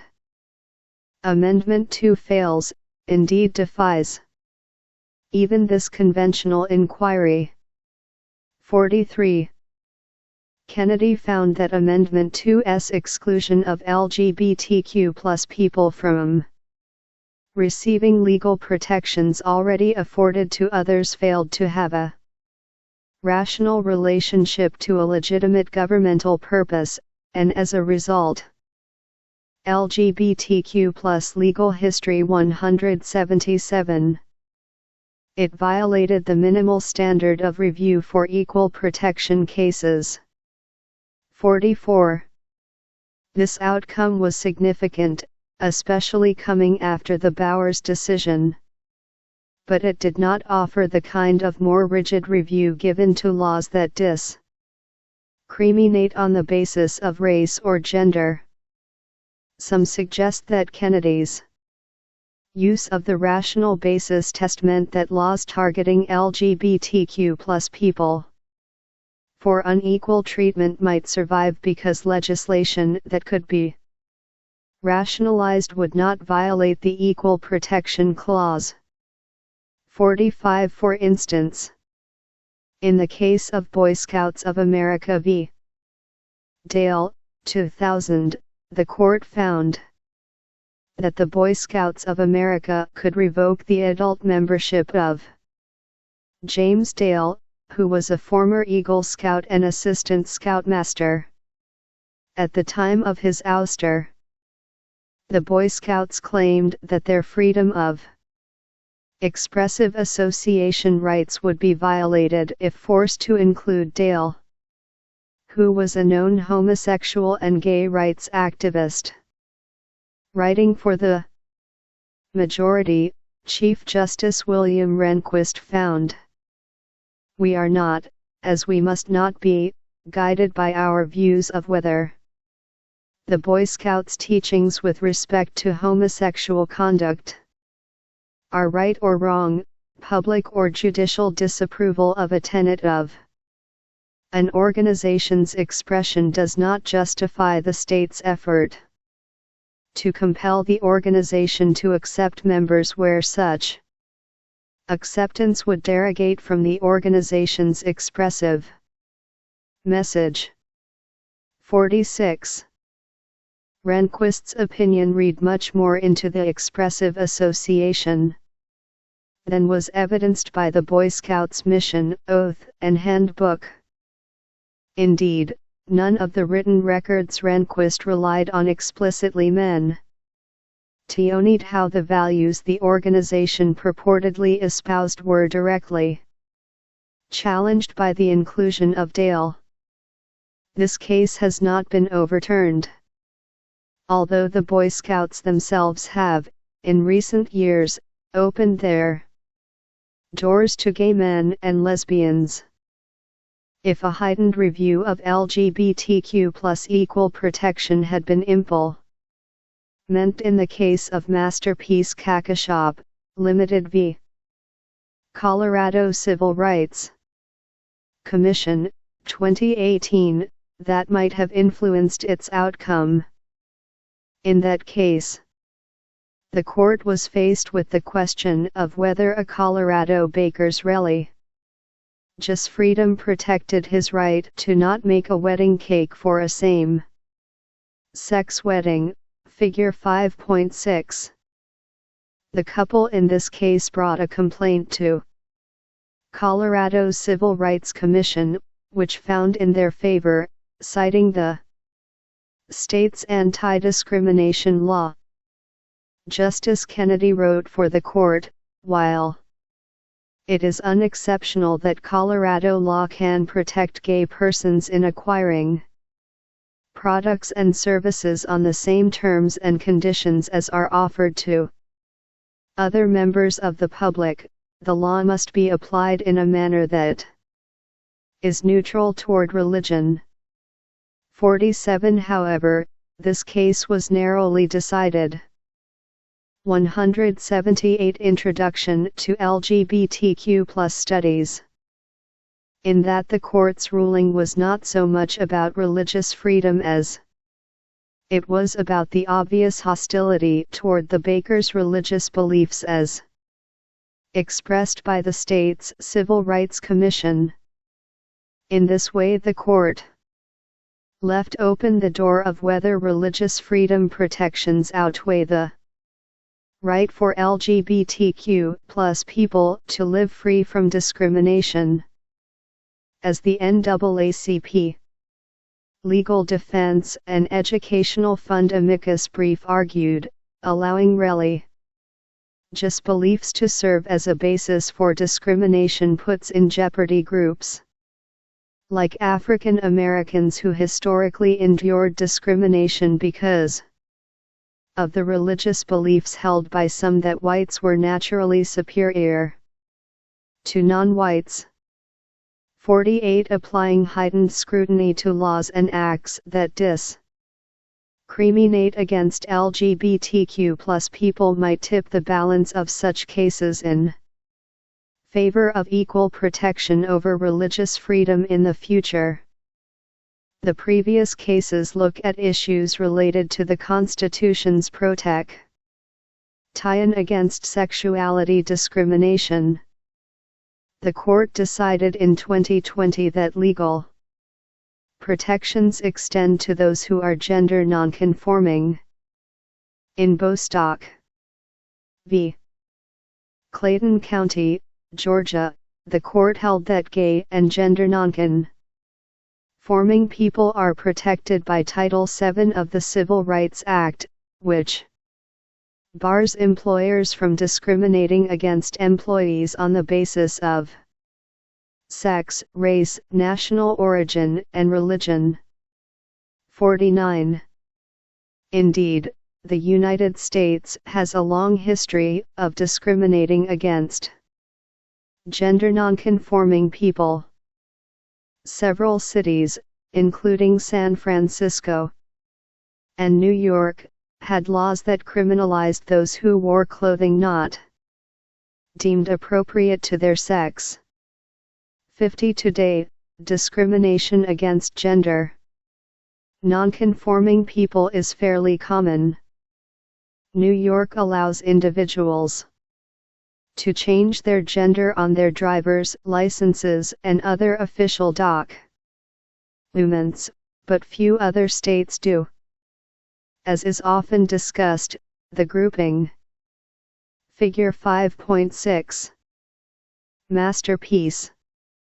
Kakashop, Lakewood, Colorado, is one of the parties in the Masterpiece. Kakashop v.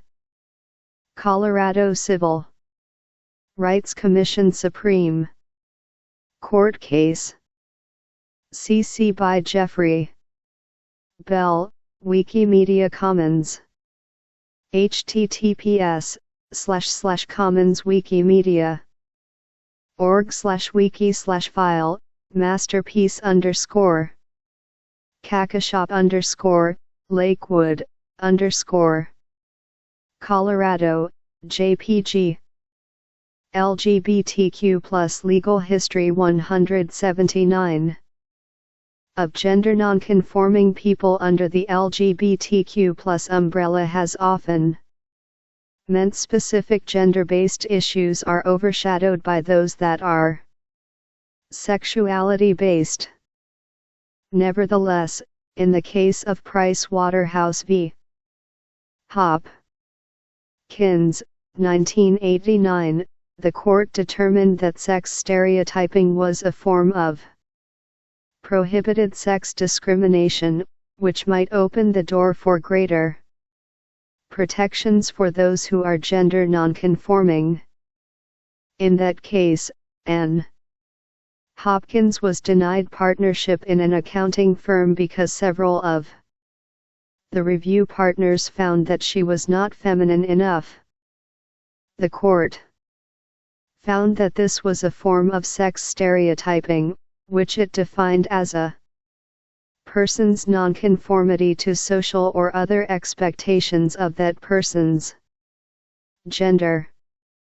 51. In its conclusion, the court found that the sex-based actions would be permissible if the employer could prove that Hopkins would not have been promoted in any event, but it was unable to do so in the subsequent court hearings.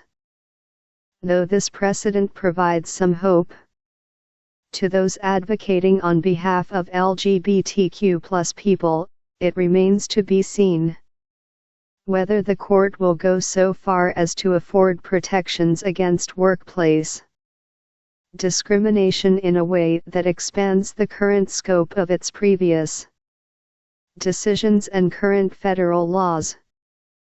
Profile: Anti-LGBTQ+ hate crimes in the United States, histories and debates. Ariella Rotrimal. On June 12, 2016, 49 people were killed and 53 wounded in the Pulse nightclub shooting in Orlando, Florida. It was the deadliest single-person mass shooting and the largest documented anti-LGBTQ+ attack in U.S. history. Attacking a gay nightclub on Latin night resulted in over 90% of the victims being Latinx and the majority being LGBTQ+ identified. This act focused on an iconic public space that provided LGBTQ+ adults an opportunity to explore and claim their sexual and gender identities. The violence at Pulse echoed the 1973 Upstairs Lounge arson attack in New Orleans that killed 32 people. These mass killings are part of a broader picture of violence that LGBTQ+ people experience, from the disproportionate killings of transgender women of color to domestic violence and bullying in schools. There are different perspectives within the LGBTQ+ community about responses to hate-motivated violence. These debates concern whether the use of punitive measures through the criminal legal system supports or harms the LGBTQ+ community and whether more radical approaches are needed to Address the root causes of anti-LGBTQ+ violence. This profile explores hate crimes as both a legal category and a broader social phenomenon. 180 Introduction to LGBTQ+ Studies. What are hate crimes? Anti-LGBTQ+ hate crimes have had a simultaneously spectacular and invisible role in U.S. society. Today, hate crimes are defined as criminal acts motivated by bias toward victims' real or perceived identity groups. 52. Hate crimes are informal social control mechanisms used in stratified societies as part of what Barbara Perry calls a contemporary arsenal of oppression for policing identity boundaries. 53. Hate crimes occur within social dynamics of oppression, in which othered groups are vulnerable to systemic violence, pushing marginalized groups further into the political and social edges of society. It is theorized that hate crimes are driven by conflicts over cultural, political, and economic resources, bias and hostility toward relatively powerless groups, and the failure of authorities to address hate in society. 54. Since the colonial period, violence against members of the LGBTQ+ community has been documented in the Western Hemisphere. Colonists drew on an interpretation of Judeo-Christian theology that viewed non-pro-creative sex and gender nonconformity as sinful. Thus, violence toward people who did not conform to the colonists' gender and sexual norms, along with social exclusion, was viewed as permissible. 55. With the advent of sexual identities such as the homosexual in the late 1800s, anti-sodomy and related laws became increasingly used to target LGBTQ+ people in North America and Europe during the 20th century. These same laws were also imposed on indigenous peoples throughout the world as a result of colonialism. Yet incidents such as the 1960s Compton's Cafeteria Riot and Stonewall Rebellion demonstrated that LGBTQ+ people, particularly trans women of color, were no longer willing to tolerate police harassment that resulted in arrests and violence because of who they were. Figure 5.7. 56. As the modern LGBTQ+ rights movement emerged, activists challenged the idea that they deserved to be targeted for violence because of their identities. Despite the long history of bias-based crimes, it took centuries for this to become understood and labeled as hate crimes. 57. Prejudicial cultural norms perpetuate otherness, promoting prejudice, and normalizing and rewarding hate, as well as punishing those who respect and embrace difference. 58. Cultures of hate identify marginalized groups as enemies through dehumanization and perpetuate group violence. 59. Perpetrators' actions thus reflect an understanding and navigation of overarching social structures that separate the othered from the accepted. In the case of anti-LGBTQ+ hate crimes, heterosexism is an oppressive ideology that rejects, degrades, and others any non-hetero sexual form of behavior, identity, relationship, or community. It provides a Compton's Cafeteria Riot. The Compton's Cafeteria riot occurred in August 1966 in the Tenderloin district of San Francisco. The incident was one of the first riots concerning LGBTQ+ people in U.S.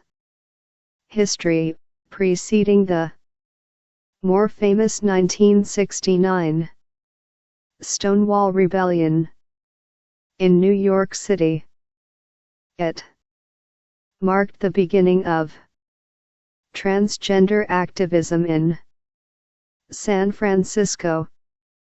Stonewall Rebellion, a series of spontaneous, violent demonstrations by members of the LGBT community against a police raid that began in the early morning hours of June 28, 1969, at the Stonewall Inn in the Greenwich Village neighborhood of Manhattan, New York City.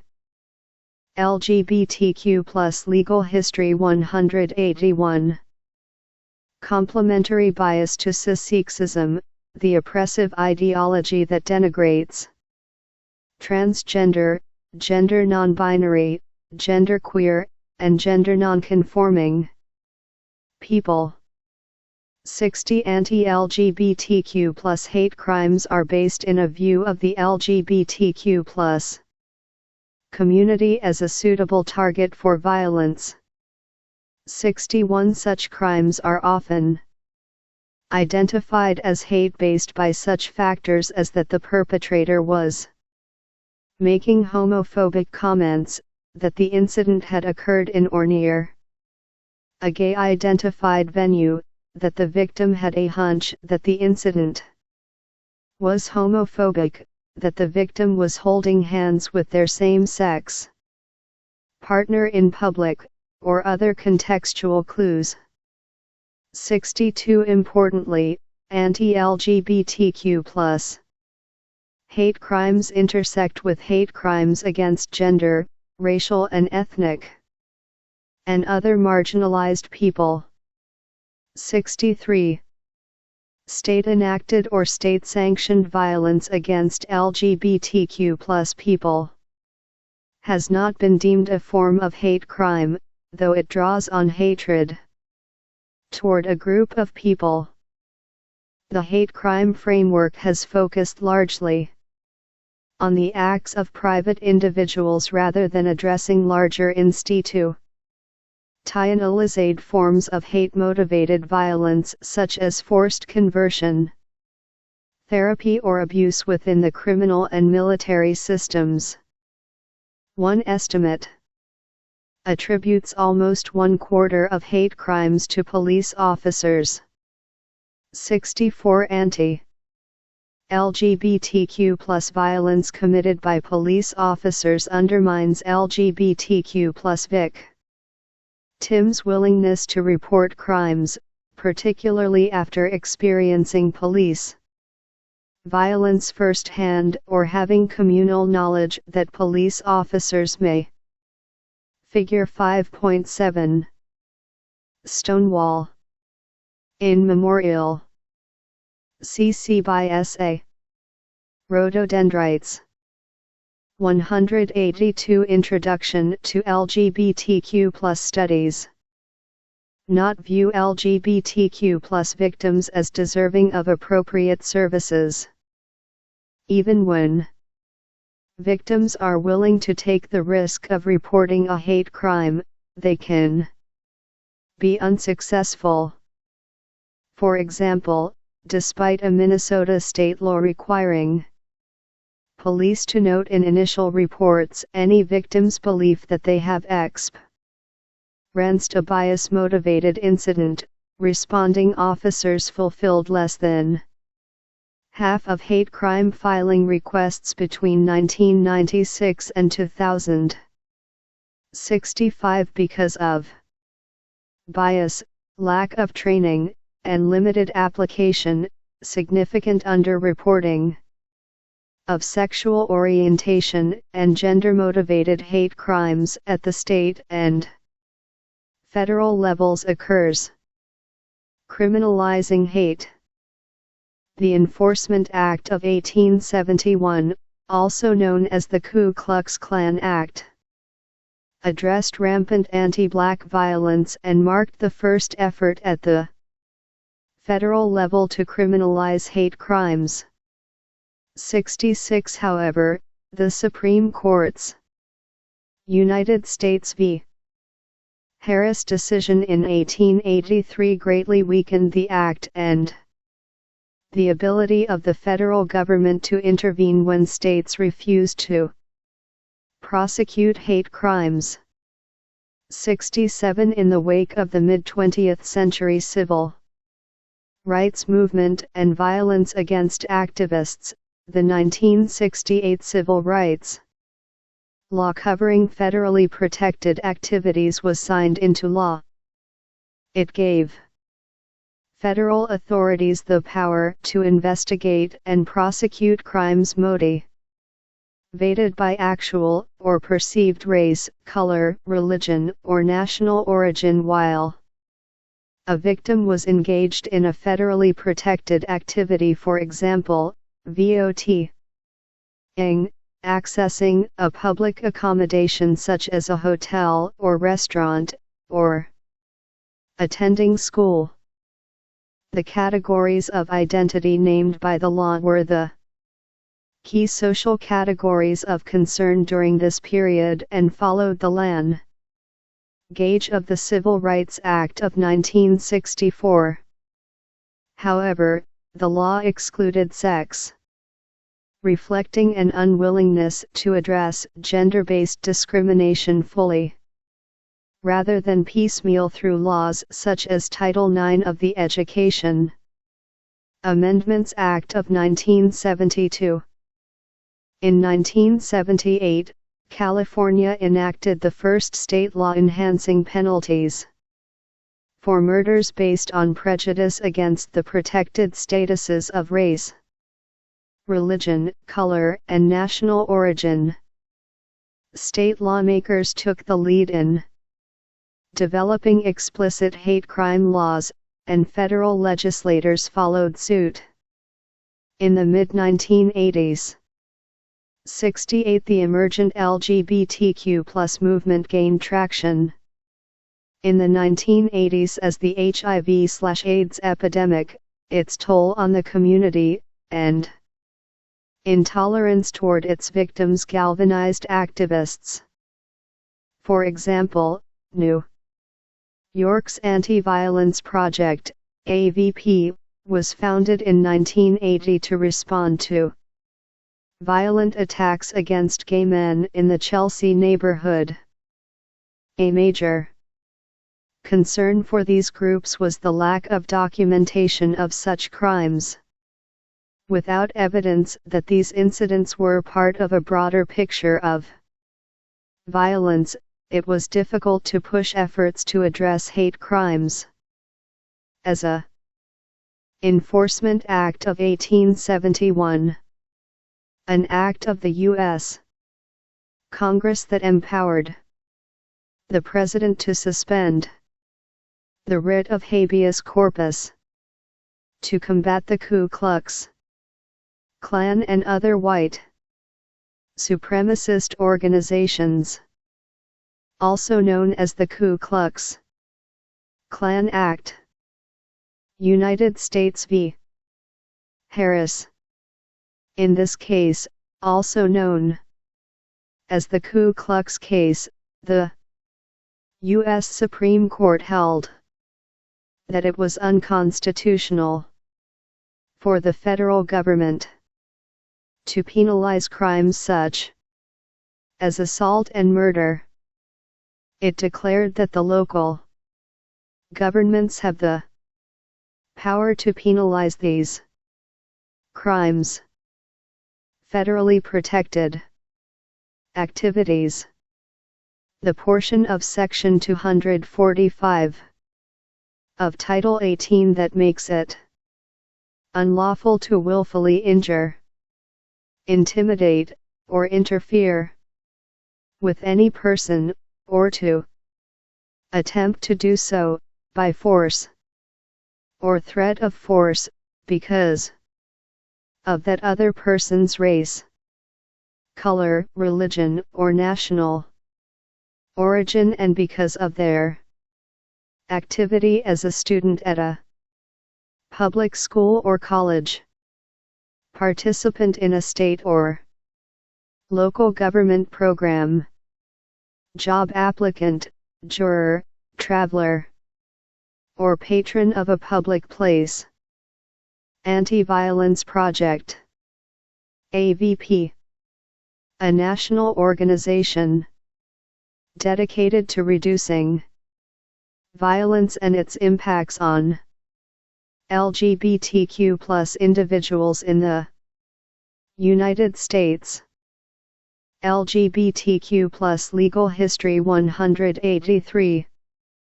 Lead member of the National Coalition of Anti-Violence Programs, AVP. Has coordinated many hate violence reports since the late 1990s. 69 such groups also have pushed for governmental efforts to collect data and criminalize hate crimes. In 1985, U.S. Representative John Conyers proposed the Hate Crime Statistics Act to ensure the federal collection and publishing annually of statistics on crimes motivated by racial, ethnic, or religious prejudice. 70. It took 5 years for the Hate Crimes Statistics Act to become law, in 1990. And it did so only after sexual orientation was explicitly excluded from the legislation. The text of the law emphasizes that nothing in the Act 1. Creates a cause of action or a right to bring an action, including an action based on discrimination due to sexual orientation, and 2. Shall be construed, nor shall any funds appropriated to carry out the purpose of the Act be used to promote or encourage homosexuality. 71. Congress took great pains to emphasize that the legislation did not prevent discrimination against LGBTQ+ people, nor did it support that community.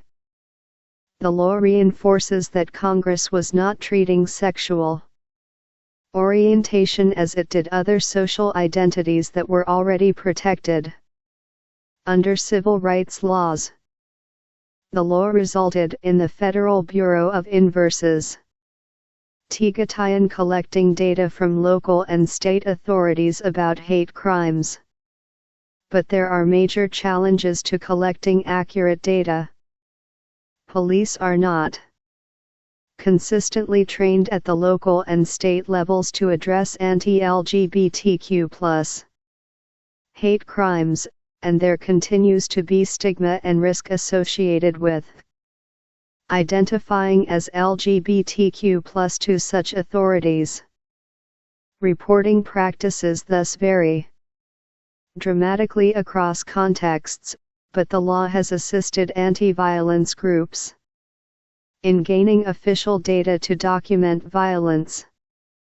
The 1998 beating and torture death of college student Matthew Shepard in Laramie, Wyoming, became a rallying point to address hate crimes more fully in the late 1990s.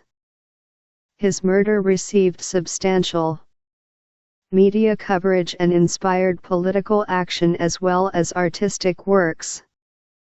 As an affluent, white, gay young man, Shepard became a symbol of anti-gay violence.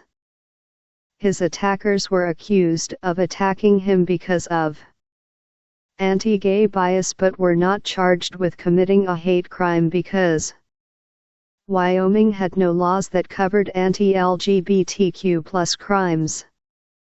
The attention to his death contrasted with the lesser attention given to Brandon Teena's sexual assault and murder, which was immortalized in the film Boys Don't Cry, 1999, and to the untold number of murders of trans women, particularly women of color. 72. Although the particularities of the case have been debated, Shep Ard's murder became iconic and served as a means of challenging U.S. lawmakers and society at large to address hate-motivated violence. The Matthew Shepard and James Byrd, Jr., Hate Crimes Prevention Act was 184 Introduction to LGBTQ+ Studies, passed by the U.S. House of Representatives on October 8, 2009, and the U.S. Senate on October 22, 2009. 73 James Byrd Jr., a black man, was attacked, chained to a truck, and dragged to his death for over 2 miles in Jasper, Texas. Both crimes received national attention, and there was public outrage that neither Texas nor Wyoming could enhance the punishment for these bias-motivated murders. 74 The Act expanded protections to victims of bias crimes that were motivated by the actual or perceived gender, disability, sexual orientation, or gender identity of any person, becoming the first federal criminal prosecution statute addressing sexual orientation and gender identity-based hate crimes. 75 It also increased the punishment for hate crime perpetrators and allows the Department of Justice to assist in investigations and prosecutions of these crimes. On October 28, 2009, in advance of signing the act into law, President Barack Obama stated, "We must stand against crimes that are meant not only to break bones, but to break spirits, not only to inflict harm, but to inflict fear." His words emphasized the broader social context of hate crimes, experienced as attacks on marginalized communities. 76. Federal laws address constitutional rights violations, but states have or don't have their own specific hate crime laws. 77 To date, there are a wide range of laws regarding hate crime protections across states, and they vary regarding protected groups, criminal or civil approaches, crimes covered, complete or limited data collection, and law enforcement training. 78 As of 2019, 19 states did not have any LGBT hate crime laws, and 12 states had laws that covered sexual orientation but did not address gender identity and expression. 20 states included both sexual orientation and gender identity in their hate crime laws. 79. The majority of these laws were created in the first years of the 2000s. Gender identity and expression were included in following years. Debating hate crime laws. The arguments supporting hate crime laws note that offenders' acts promote the unequal treatment of not only individuals but also the broader communities that victims belong to, cause long-term psychological consequences for victims, and violate victims' ability to freely express themselves. 80. The creation of laws serves to form a consensus about the rights of stigmatized groups to be protected from hateful speech and physical violence. 81. This approach, however, centers on the perpetrator perspective and avoids a structural approach to oppression that acknowledges the numerous forms of bias and the overarching perpetuation of bias in society. Many scholars have criticized the term hate crime for its erasure of the broader structures that support hate violence and instead placing the blame for such acts solely on individuals assumed to be pathological. LGBTQ+ legal history 185. And acting out of emotion. 82. Moreover, hate crime laws primarily function at the symbolic level. Crimes are reported at low rates, and statutes are not applied to such crimes by authorities. 83. Such laws focus not on prevention of crimes but rather on punitive measures to punish particular crimes. With the existing high incarceration rates of LGBTQ+ people as well as people of color, hate crime laws support rather than challenge mass incarceration.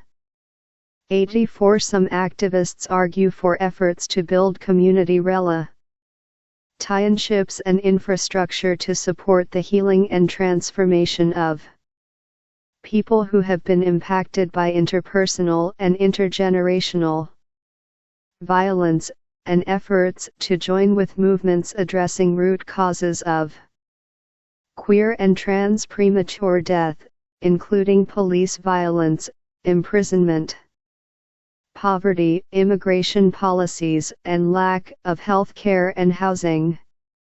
85. No universal consensus about the role of hate crime laws in furthering the acceptance and inclusion of LGBTQ+ people in American society currently exists.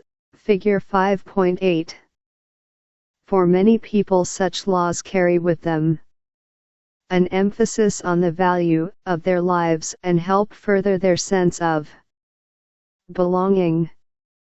Others, particularly LGBTQ+ activists engaged in broader social justice struggles, argue that such laws shore up a broken criminal justice system that is predicated on a violent logic that cannot truly benefit the LGBTQ+ community. Figure 5.8. A map of state policy tallies for hate crime laws, courtesy of the Movement Advancement Project. 186. Introduction to LGBTQ+ Studies. Key questions. Historically, the U.S. Constitution protected the rights of only certain groups of people. Why and how were married women, enslaved Africans, and sexual minorities deprived of rights that others enjoyed? How did LGBTQ+ people struggle to gain those rights? What is an example of a legal victory in the struggle for LGBTQ+ equality that was later challenged? What historical and cultural events led to overcoming that challenge? What was the basis for the expectation that the U.S. Constitution protected a right to sexual liberty, particularly with respect to same-sex sexualities?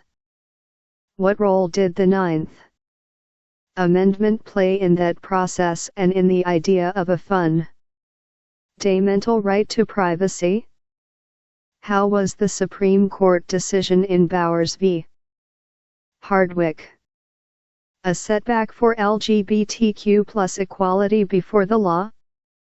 What was the Response of LGBTQ+ activists and academics to the decision? What Supreme Court decision overturned Bowers? How does legal history contribute to our understanding of the struggle for LGBTQ+ rights in the United States? What role did marriage equality play in that struggle, and what advances and setbacks did activists encounter during that struggle? Research resources compiled by Rachel Wexelbaum. Discuss, choose one or two resources listed in this chapter, and discuss them in relation to what you have learned about LGBTQ+ legal history. Present, choose a key topic or event found in this chapter. Then, locate one or two resources from the quick dip and deep dive sections and develop a presentation for the class. Explain the significance of the topic, and provide additional details that support your explanation. Create, what idea, person, or event from this chapter really moved you? Do more research on that idea, person, or event. LGBTQ+ Legal History 187.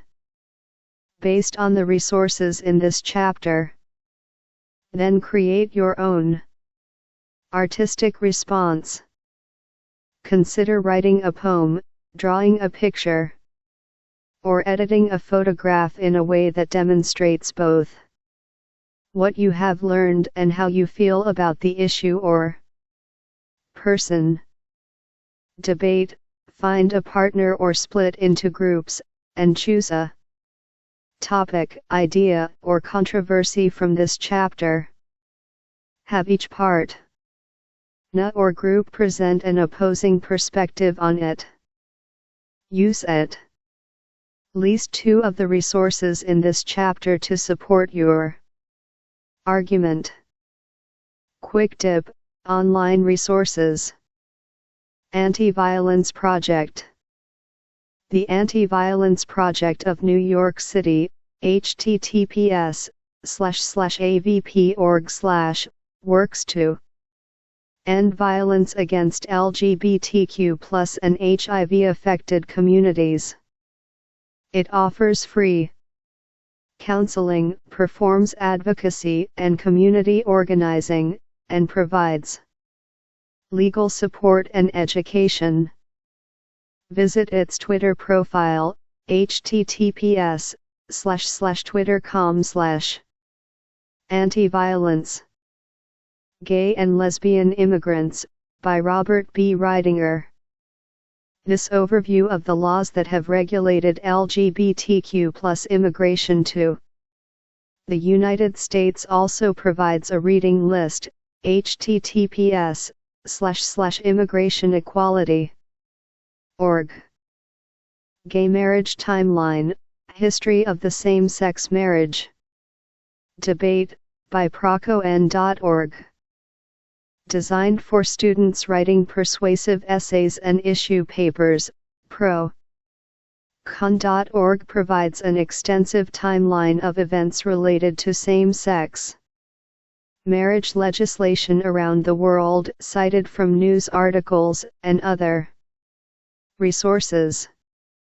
See https://gaymarriageprocon.org/gaymarriagetimeline/ lesbian, gay, bisexual, and transgender resources in law and public policy, by Stephanie Anaya. This extensive, frequently updated subject guide lists the many types of media, digital and physical, from the Williams Institute Reading Room. Resources include domestic and international laws and public policies affecting LGBTQ+ individuals and communities. The guide has links to 188 Introduction to LGBTQ+ Studies, libraries, archives, and organizations that can provide more information on these topics. See the table of contents at https://libguideslaw.ukla.edu/Williams Reading Room. National Center for Transgender Equality. Founded in 2003 by trans activists, the National Center for Transgender Equality advocates for policy change to advance transgender equality.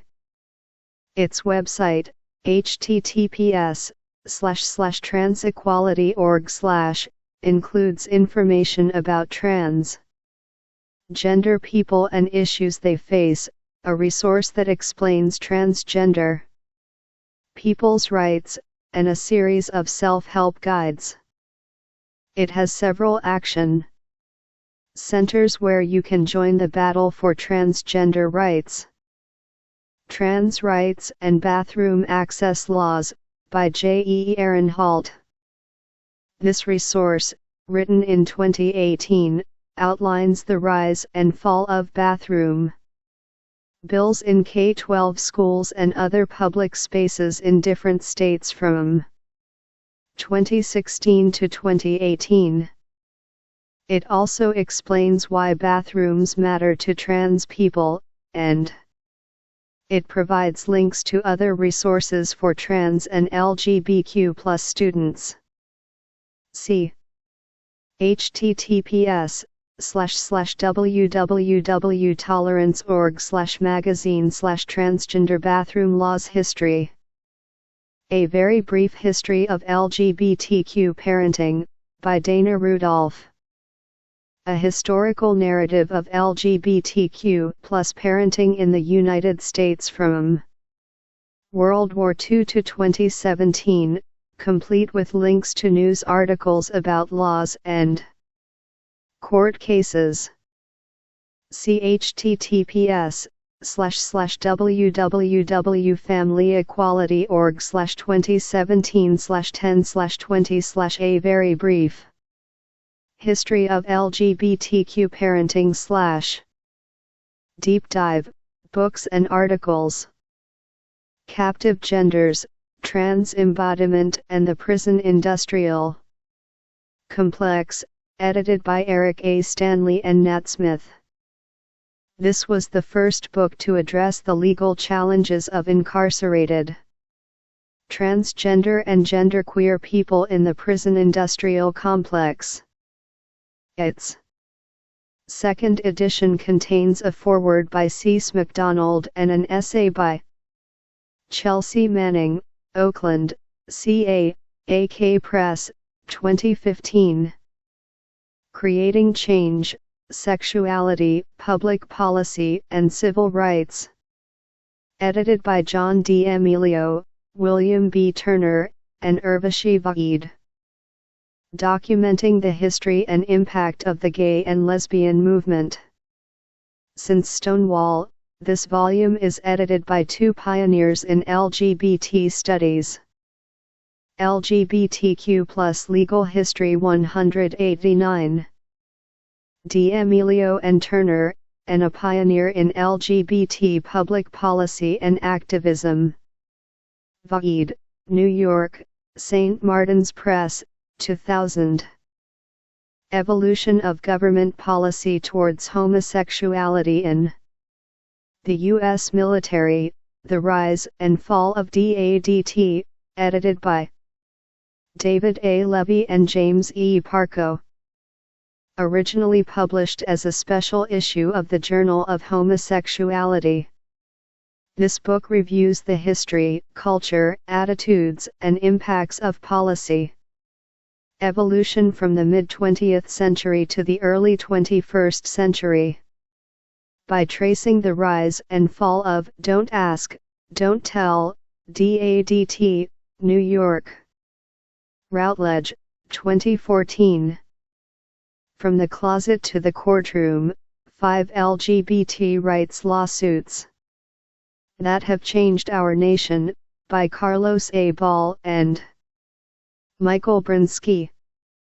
Carlos A. Ball, a national LGBTQ+ rights expert, and Michael Brinsky, an award-winning LGBTQ+ studies Harvard professor, provide a play-by-play account of the 5 pivotal LGBTQ+ rights lawsuits that overturned sodomy laws, legalized same-sex marriage, allowed gays and lesbians to serve openly in the military, and challenged harassment in education, environments and discrimination on the athletic field.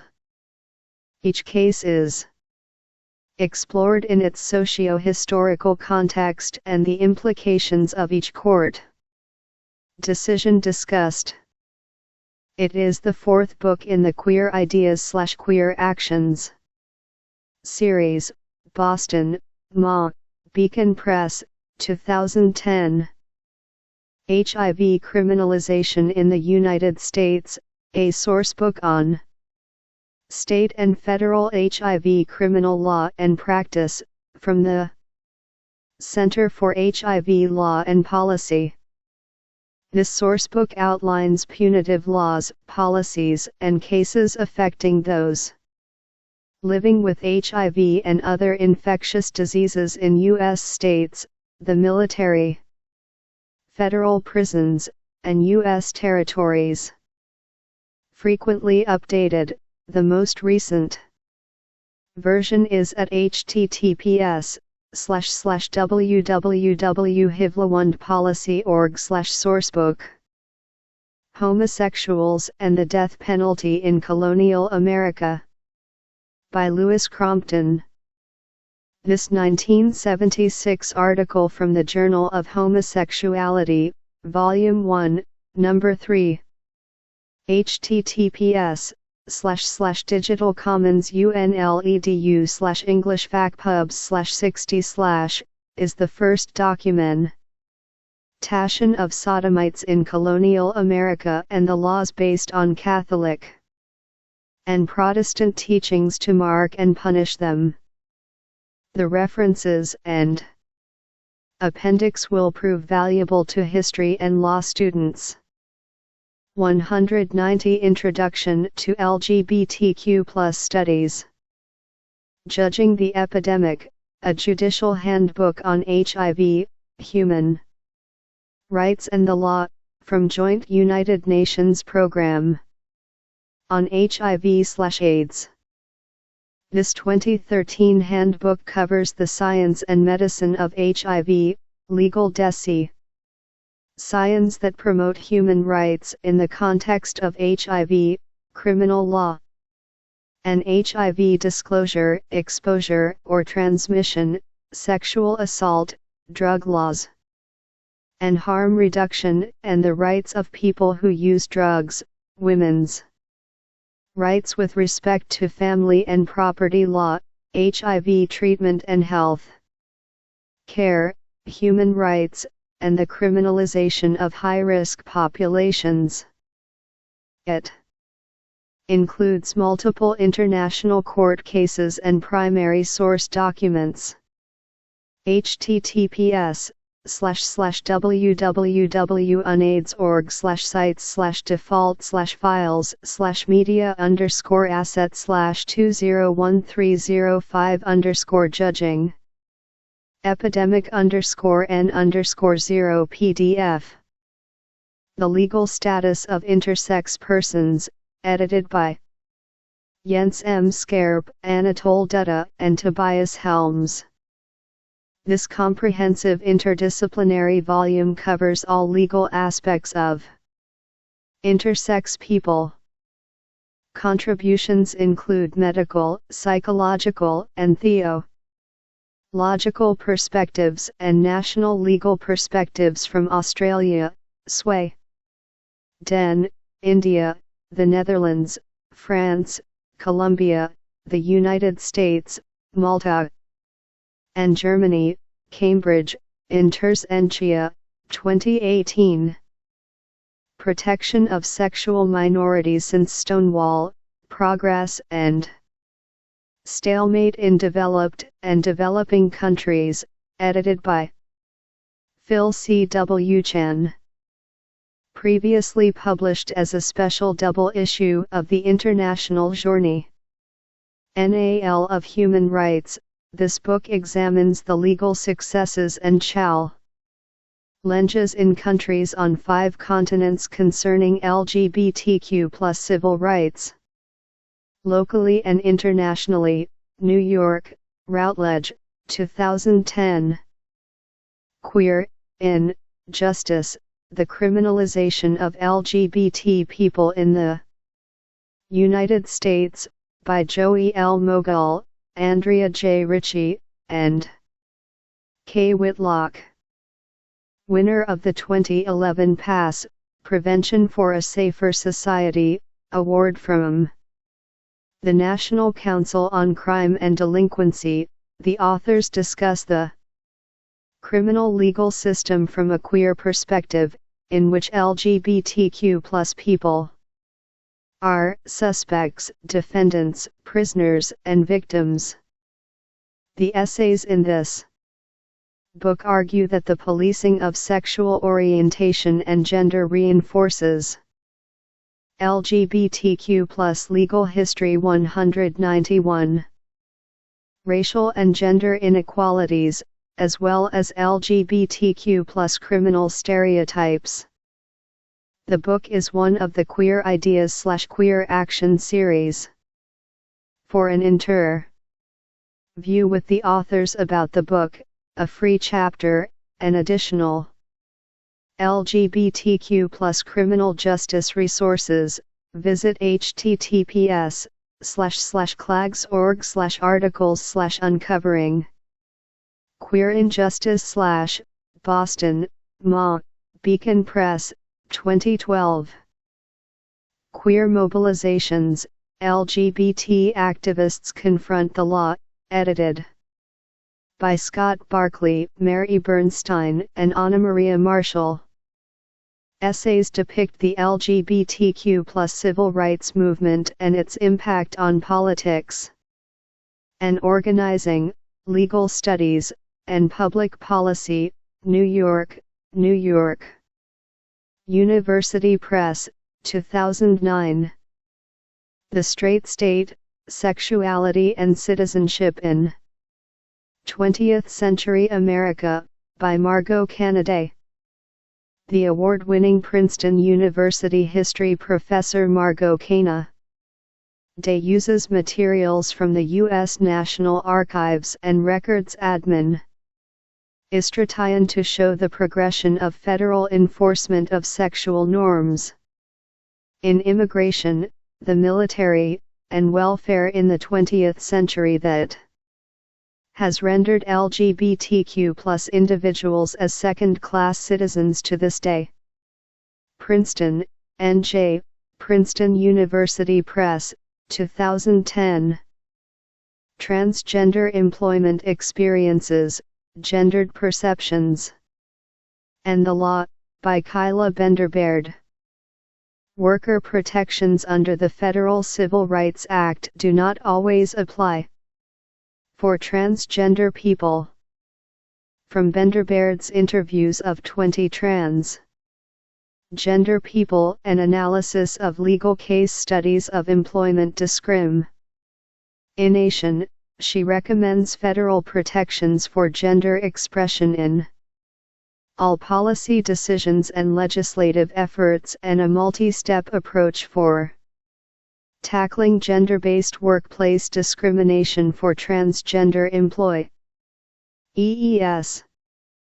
Students in Management and Human Resource Management, LGBTQ+ Studies, and Gender and Women's Studies will find this book useful. Albany, State University of New York Press, 2011. Transgender Rights, edited by Paisley Kaha, Richard M. Juin, and Shannon Price Minter. 3 decades of the transgender rights movement is captured in this compact but well-researched volume. Legal scholars, policy experts, 192 Introduction to LGBTQ+ Studies. Transgender activists and advocates analyze and evaluate the successes, challenges, and opportunities for future mobilization and legal battles. Minneapolis, University of Minnesota Press, 2006. Glossary. Anti-Violence Project, AVP. A national organization dedicated to reducing violence and its impacts on LGBTQ+ individuals in the United States. Assimilationist. A political approach that focuses on fixing the system from within, trying hard to fit into the status quo, integrating. Bill of Rights.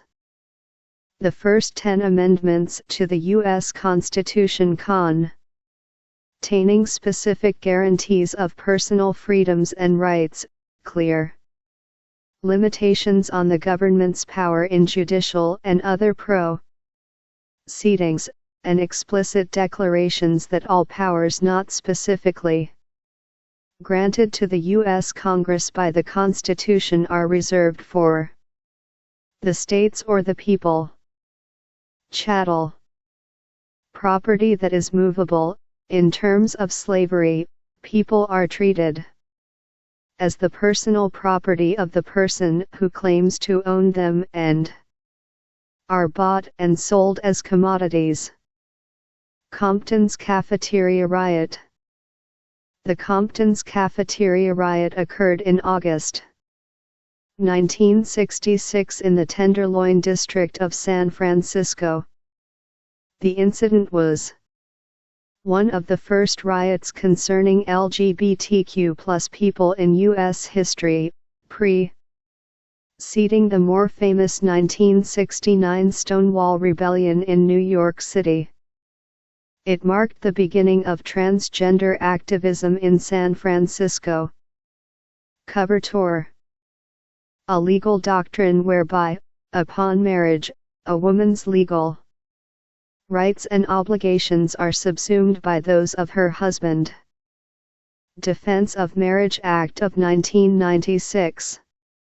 A U.S. federal law passed by the 104th Congress and signed into law by President Bill Clinton, defining marriage for federal purposes as the union of one man and one woman.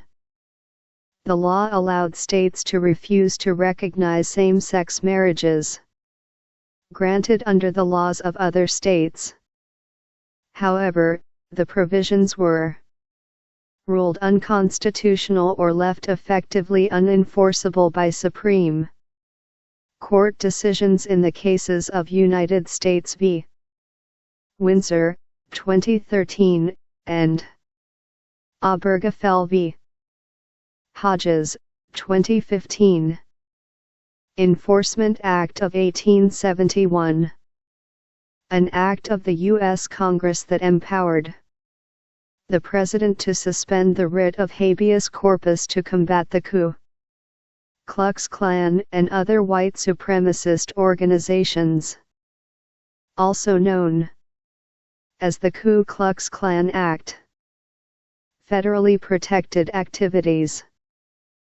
The portion of Section 245 of Title 18 that makes it unlawful to willfully injure, intimidate, or interfere with any LGBTQ+ legal history 193 person, or to attempt to do so, by force or threat of force, because of that other person's race, color, religion, or national origin, and because of their activity as a student at a public school or college, participant in a state or local government program, job applicant, juror, traveler, or patron of a public place. 14th Amendment. Adopted on July 9, 1868, as one of the Reconstruction Amendments, this amendment to the U.S. Constitution addresses citizenship rights and equal protection of the laws and is one of the most litigated parts of the Constitution. Ninth Amendment. A part of the Bill of Rights, this amendment addresses rights retained by the people that are not specifically enumerated in the Constitution. Stonewall Rebellion. A series of spontaneous, violent demonstrations by members of the LGBT community against a police raid that began in the early morning hours of June 28, 1969, at the Stonewall Inn in the Greenwich Village neighborhood of Manhattan, New York City. United States v. Harris.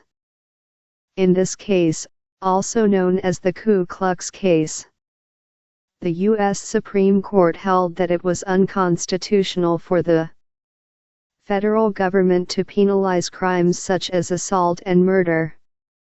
It declared that the local governments have the power to penalize these crimes. Notes.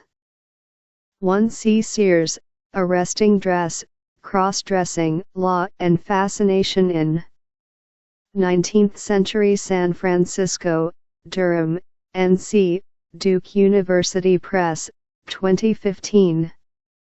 2. C. McKinnon, Only Words, Cambridge, Ma., Harvard University Press, 1996. 3. U.S. Constant Amends. I, V, and 6.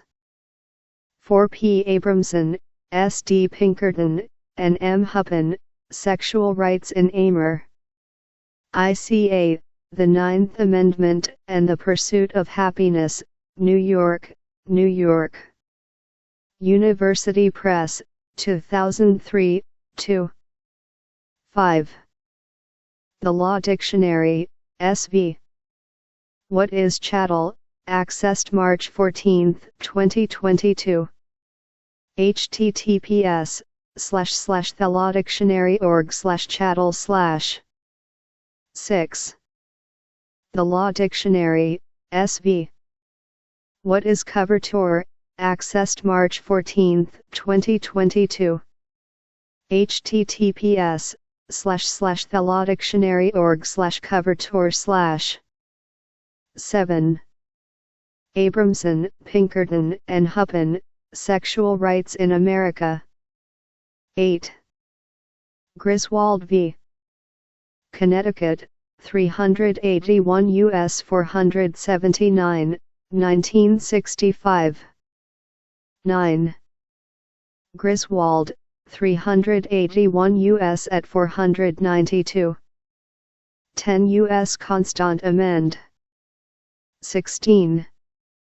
11. Slaughterhouse Cases, 83 U.S. 36, 1873. 12.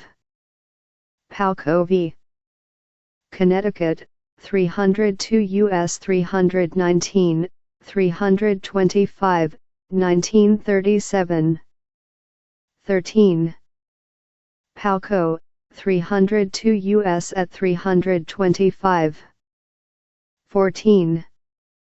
Griswold, 381 U.S. at 484, 486. 194 Introduction to LGBTQ+ Studies. 15. Roe v. Wade, 410 U.S. 113, 1973. 16. Planned Parenthood v. Casey, 505 U.S. 833, 1992. 17. Bowers v. Hardwick, 478 U.S. 186, 1986. 18. W. N. Eskridge, Dishonorable Passions, Sodomy Laws in America. 1861-2003, New York, Penguin, 2008, 232-234. 19. Bowers 478 US at 192, quoting, Palco 302 US at 326. 20. Brown v. Board of Education 347 US 483, 1954, Plessy v. Ferguson 163 US 537, 1896, Bowers, 478 US at 192, quoting, Griswold, 381 US at 506. 21 S. McGuigan, The AIDS Dilemma, Public Health v. Criminal Law, Law and Inequality, A Journal of Theory and Practice 4, No. 3, 1986, 545-577. 22. Several have advocated for the case being known as Lawrence and Garner v. Texas because Tyrone Garner was a co-petitioner on the case and a man of color, and not including his name continues the practice of erasing PO. Plea of color from history.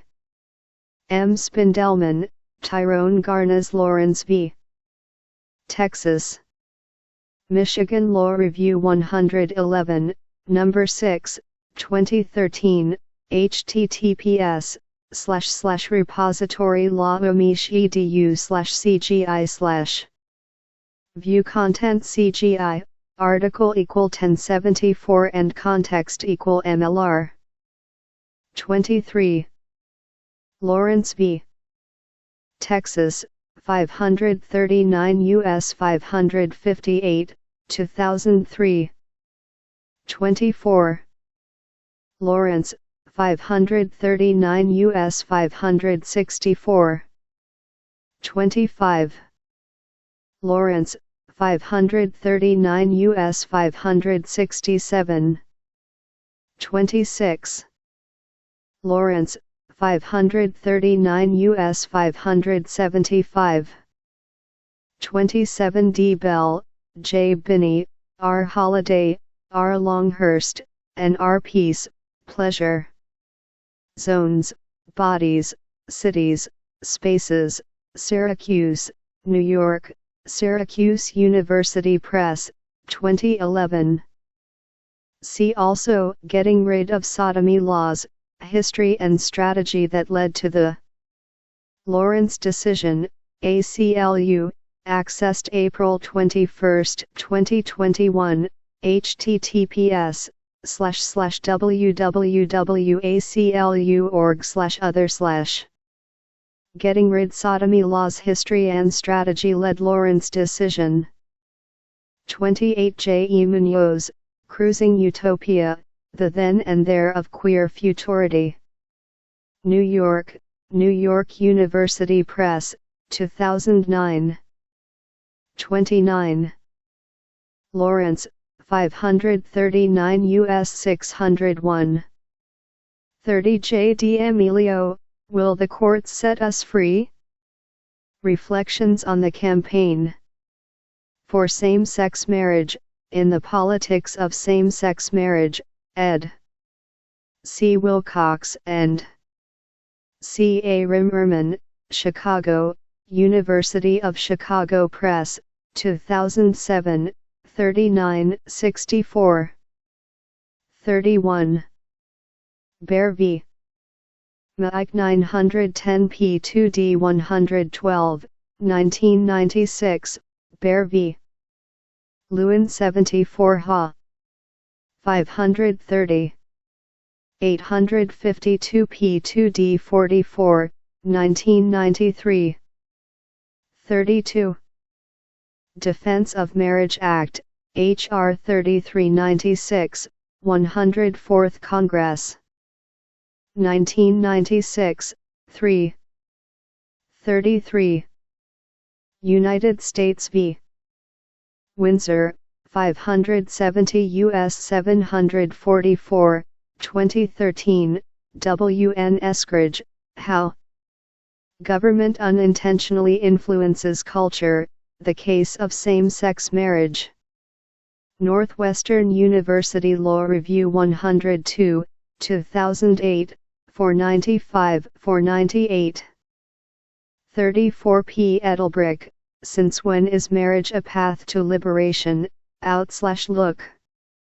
National Lesbian and Gay Quarterly 6, 1989, 14.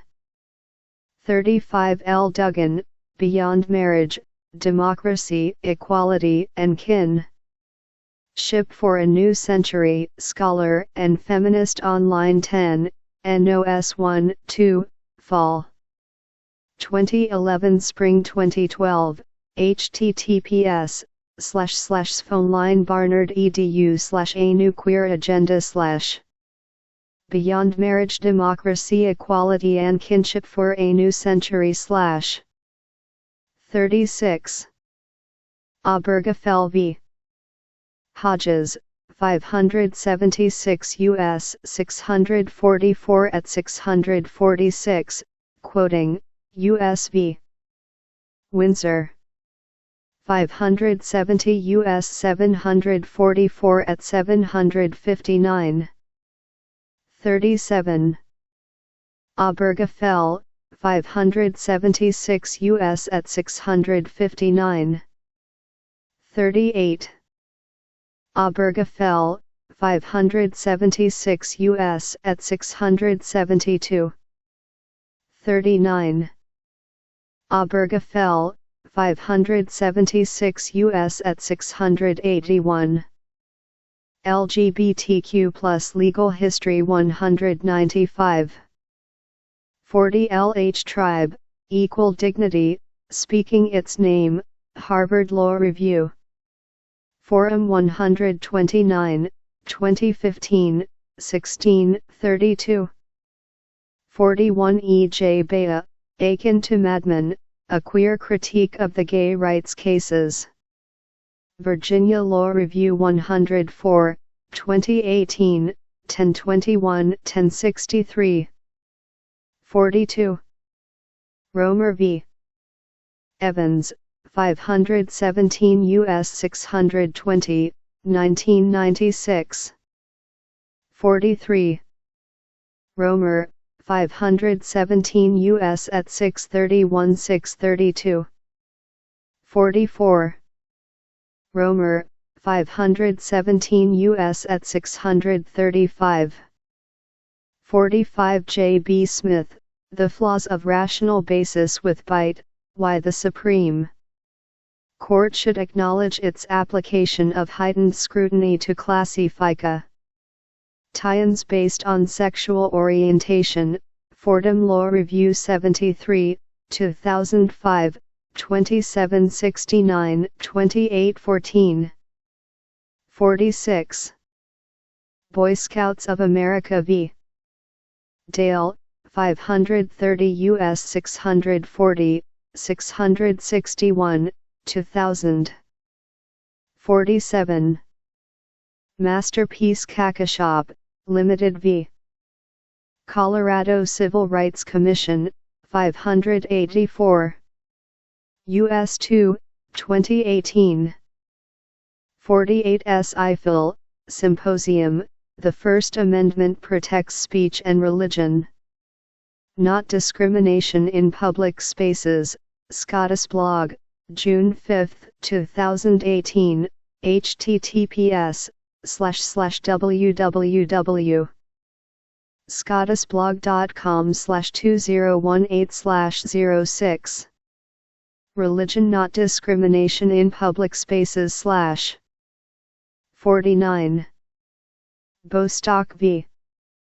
Clayton County, Georgia, No. 17-1618, 2020. 50. Sears, Arresting Dress. 51. Price Waterhouse v. Hopkins, 490 U.S. 228, 251, 1989. 52 R. Blazak, Isn't Every Crime a Hate Crime? The Case for Hate Crime. Laws, Sociology Compass 5, No. 4, 2011, 245. 53 B. Perry, The Sociology of Hate, Theoretical Approaches, Hate Crimes. Vol. 1, Understanding and Defining Hate Crime, ed. B. Perry et. Alabama. Westport. C.T., Greenwood, 2009, 56. 54. Carolyn Turpin Petrosino, Historical Lessons, What's Past May Be Prologue, in Hate Crimes, Vol. 2, ed. B. Perry et. Alabama. Westport, C.T., Greenwood. 2009, 34. 55. See Chapter 3. 56. Sam Levin, Compton's Cafeteria Riot, A Historic Act of Trans Resistance. 3 years before Stonewall, Guardian, June 21, 2019, https://www.theguardian.com/lifeandstyle/2019/June. Loyne Neighborhood Trans Women, Meredith Worthen, The Stonewall Inn, The People, Place, and Lasting Significance of Where Pride Began, in Biogra. PHY, June 21, 2017, updated June 26, 2020, https://www.biography.com/news/ Stonewall Riots History Leaders. 57. Turpin Petrosino, Historical Lessons. 58. J. Levin and G. Rebranovic, Hate as Cultural Justification for Violence. In Perry et. Alabama, Hate Crimes, 1, 41, 53, B. Perry, Where Do We Go From Here? Researching Hate Crime, Internet Journal of Criminology 3, 2003, 45, 47. 59. Levin and Rebranovic, Hate as Cultural Justification for Violence. Perry, The Sociology of Hate. 60. Gregory M. Hurek, The Social Context of Hate Crimes, Notes on Cultural Heterosexism, in Hate Crimes, Confronting Violence Against Lesbians and Gay Men, ed. Gregory M. Hurek and Kevin T. Barrell, Thousand Oaks, CA, Sage. 1992, 89. 61. Perry, The Sociology of Hate, Helena J. Alden and Karen F. Parker. Gender Role Ideology, Homophobia, and Hate Crime, Linking Attitudes to MAC. RO-Level Anti-Gay and Lesbian Hate Crimes, Deviant Behavior 26, 2005, 321. 196 Introduction to LGBTQ+ Studies. 343, Donald P. Green, Lawrence H. McFalls, and Jennifer K. Smith, Hate Crime. An Emergent Research Agenda, Annual Review of Sociology 27, No. 1, 2001. 479, 504, Hurek, The Social Context of Hate Crimes. 62 N. Chakraborty and J. Garland, Hate Crime, Impact, Causes and Responses. London, Sage, 2009, 57-58. 63 E. Dunbar, Race, Gender, and Sexual Orientation in Hate Crime Vic.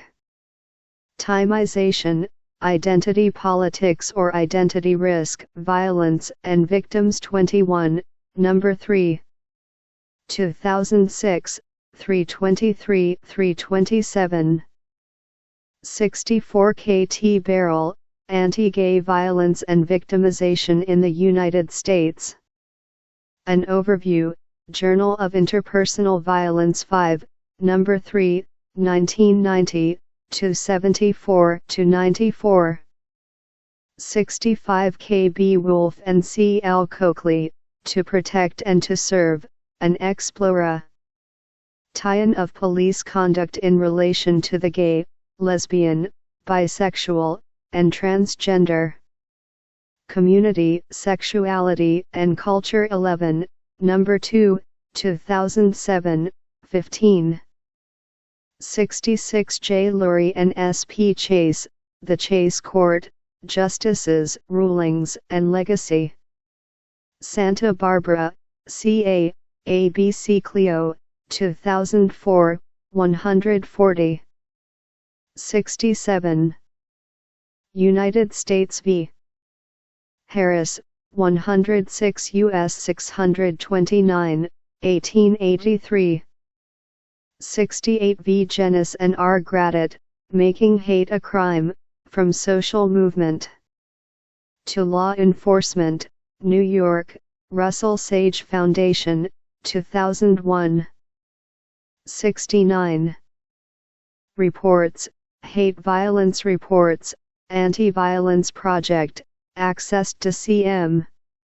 Burr 29, 2021, https://avp.org/reports/.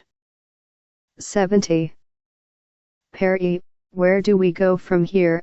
Hate Crimes Statistics Act, here. Ing before the Subcommittee on Criminal Justice of the Committee on the Judy. Cieri, 99th Congress, 1st Sess. 1985, https://www.justice.gov/sites/default/files/ JMD/legacy/2013/09/06/here 137 1985 PDF. 71. Hate Crime Statistics Act, H.R.1048, 101st Congress. 1989-1990, https:// www.congress.gov/bill/101st-congresses/house-bill. 72. For an incomplete list of such murders, see Wikipedia, SV. List of people killed for being transgender, last modified April 18, 2021, 7 o'clock, https://n.wikipedia.org/wiki. 73 A. L. Bessel, Preventing Hate Crimes Without Restricting Constitution. Ally Protected Speech, Evaluating the Impact of the Matthew Shepard and James Byrd, Jr. Hate Crimes Prevention Act on First Amendment Free Speech Rights. Journal of Public Law and Policy 31, 2010, 735-775. 74 B. A. McPhail, Hating Hate, Policy Implications of Hate Crime Carolina Legislative. Lation, Social Service Review 74, Number 4, 2000, 635-653. 75. Department of Justice, The Matthew Shepard and James Byrd, Jr., Hate Crimes Prevention Act of 2009, updated October 18, 2018, http www.justice.gov/crt/about/crm/Matthew Shepard PHP. 76. Office of the Press Secretary, White House, remarks by the President. At reception commemorating the enactment of the Matthew Shepard and James Byrd, Jr. Hate Crimes Prevention Act, press release, October 28, 2009. https:// Obama White House Archives gov/ the press office / remarks President Recep. Tie-in commemorating enactment Matthew Shepard and James Byrd. 77 J. Levin and J. McDevitt, Hate Crimes Revisited, Americans' War Against Those Who Are Different, Boulder, Co., Westview Press, 2002. 78. Michael Shively, Study of Literature and Legislation on Hate Crime in America, Washington, D.C., National Institute of Justice, 2005, 2, https://www.ncjrs.gov/pdffiles1/nij/grants. LGBTQ+ Legal History 197. 79. Movement Advancement Project, Equality Maps, Hate Crime Laws. Accessed April 22, 2021, https://www.map.org/equalitymaps/hate_crime_laws. A.D.R. J. Kramer, A. Ken, C. R. Pennington, H. J. Wexler, J. W. Clark III. and J. Nagel, An Examination of Sexual Orientation and Transgender-Based Hate Crimes in the Post-Matthew Shepard Era, Psychology, Public Policy, and Law 19, No. 3, 2013, 355-368, Bessel, Preventing Hate Crimes, J. Glazer. Intergroup Bias and Inequity, Legitimizing Beliefs and Policy Attitudes, Social Justice Research 18, 2005, 57-82, M. Sulloway, Psychological Perspectives on Hate Crime Laws, Psychology, Public Policy and the Law 10, 2004, 50-92. 81 J. Spade and C. Wilsey, Confronting the Limits of Gay Hate Crimes. Activism, A Radical Critique, Chicano-Latino Law Review 21, 2000, 41. 82. Larry Ray and David Smith, Racist Offenders and the Politics of Hate. Crime, Law and Critique 12, 2001, 203-21, G. Mason, Body Maps, Invis.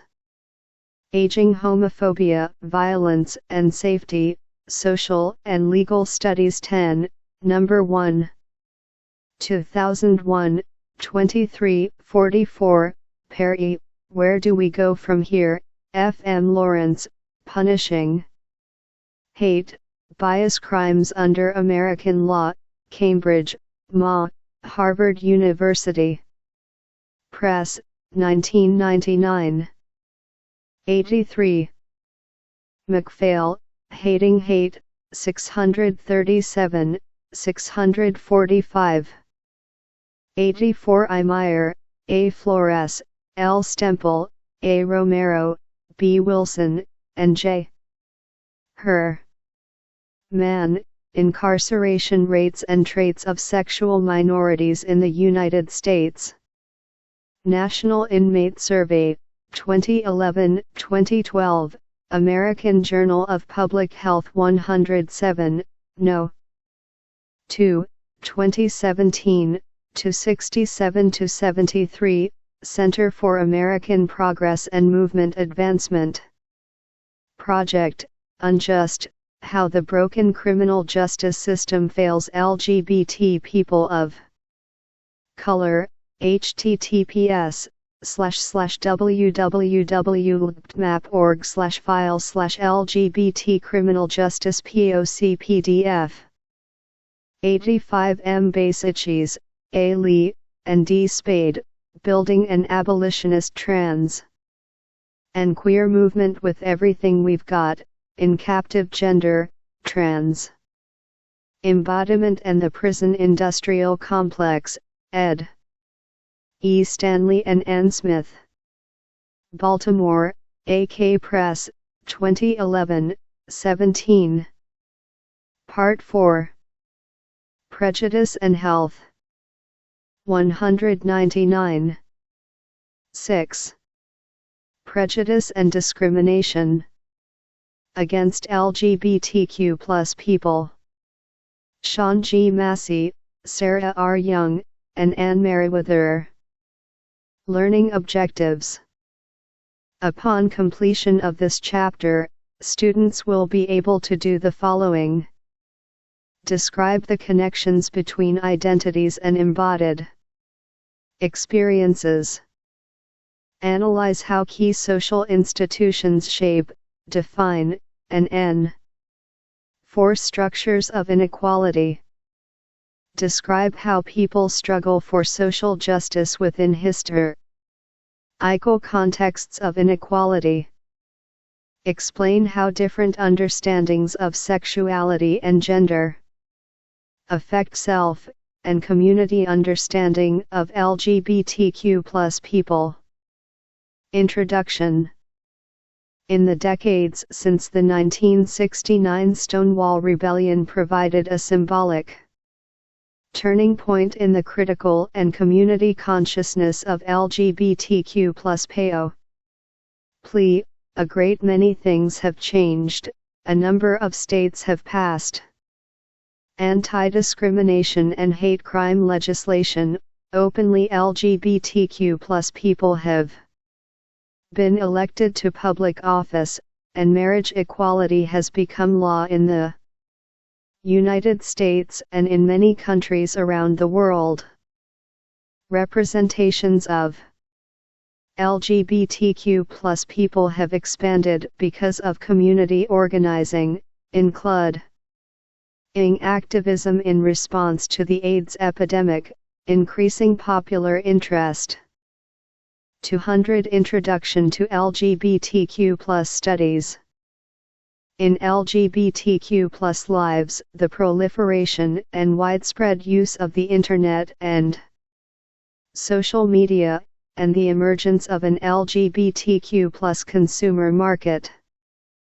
National rights organizations focused on LGBTQ+ lives have become more visible and have piqued the interest of social scientists and educators. However, these years have also witnessed ongoing anti-LGBTQ+ prejudice, discrimination, and violence. According to findings from the survey, Discrimination in America, Experiences and Views of LGBTQ Americans, a majority of LGBTQ+ people have at some point been the target of homophobic slurs and negative comments about their sexuality and gender identity. And most have been threatened or harassed or have experienced violence at some point because of their sexual orientation or gender identity. 1. This chapter is an overview of the prevalence and trends of anti-LGBTQ+ prejudice in the United States and the attempts to define and measure it. The chapter describes what is known about the nature, origins, and consequences of this prejudice, and reviews the variables that have been found to increase or reduce its impact on the lives of LGBTQ+ people. The chapter discusses the resistance and resilience shown by the LGBTQ+ community in response to anti-LGBTQ+ prejudice and discrimination. Prejudice and discrimination. In his book The Nature of Prejudice, 1954, the psychologist Gordon Allport describes prejudice as antipathy based on faulty and inflexible generalization. It may be felt or expressed. It may be directed toward a group or an individual of that group. To put simply, prejudice is felt when someone holds a negative view of a person without having any reason or experience that justifies that negative view.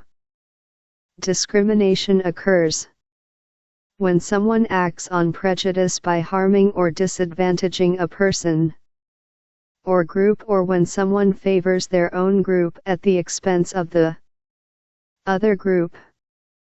3. Prejudice toward LGBTQ+ people has been found to result in discrimination, including anti-LGBTQ+ violence, bullying and harassment in schools, employment discrimination against LGBTQ+ people, and limited access to health care and other social goods.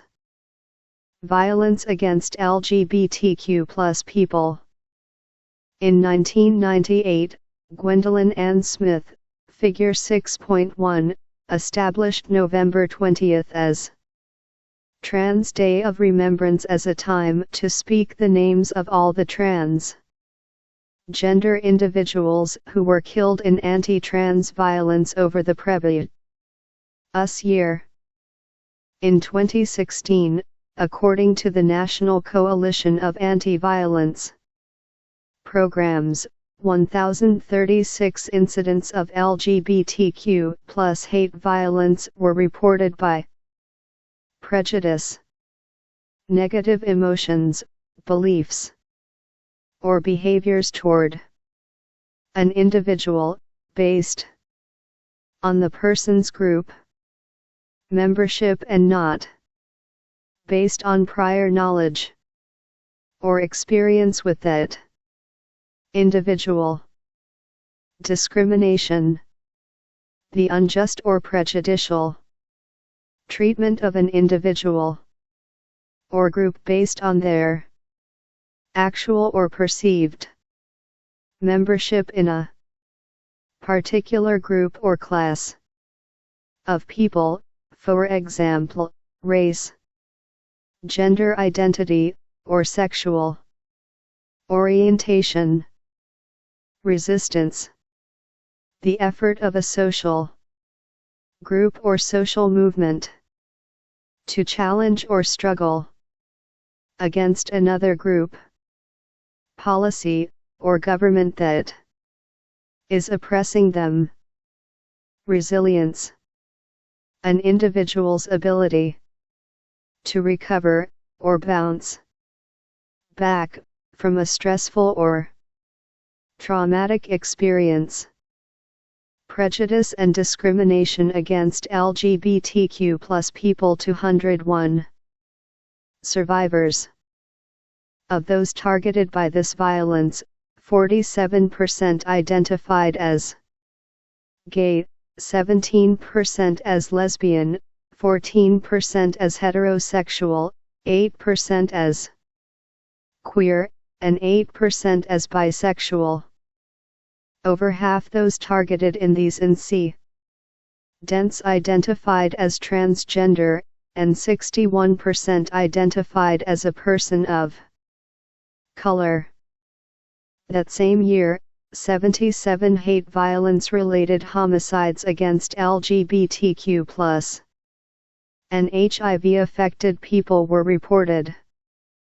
Of these homicides, 49 occurred during the Pulse nightclub shooting in Orlando, Florida. Even without considering the Pulse shootings, 2016 saw a 17% increase in anti-LGBTQ+ homicides from 2015. Of these homicides, 79% of the victims were people of color, and 68% were transgender or gender nonconforming. 4. This violence isn't isolated to a particular part of the county. The Anti-Defamation League has tracked the incidence of hate crimes across the country and provides an interactive map showing hate crimes involving both sexual orientation and gender identity. A quick glance at the map shows hate crimes against LGBTQ+ folks happen everywhere, in all 50 states. 5. Unfortunately, these statistics are likely an underrepresentation of the crimes that actually occur. Many victims of hate crimes are hesitant to come forward because of fear of retaliation if they do, fear of being outed to family, friends, and co-workers, or the belief that coming forward won't result in positive change. 6. Figure 6.1. Gwendolyn Ann Smith. CC by S.A.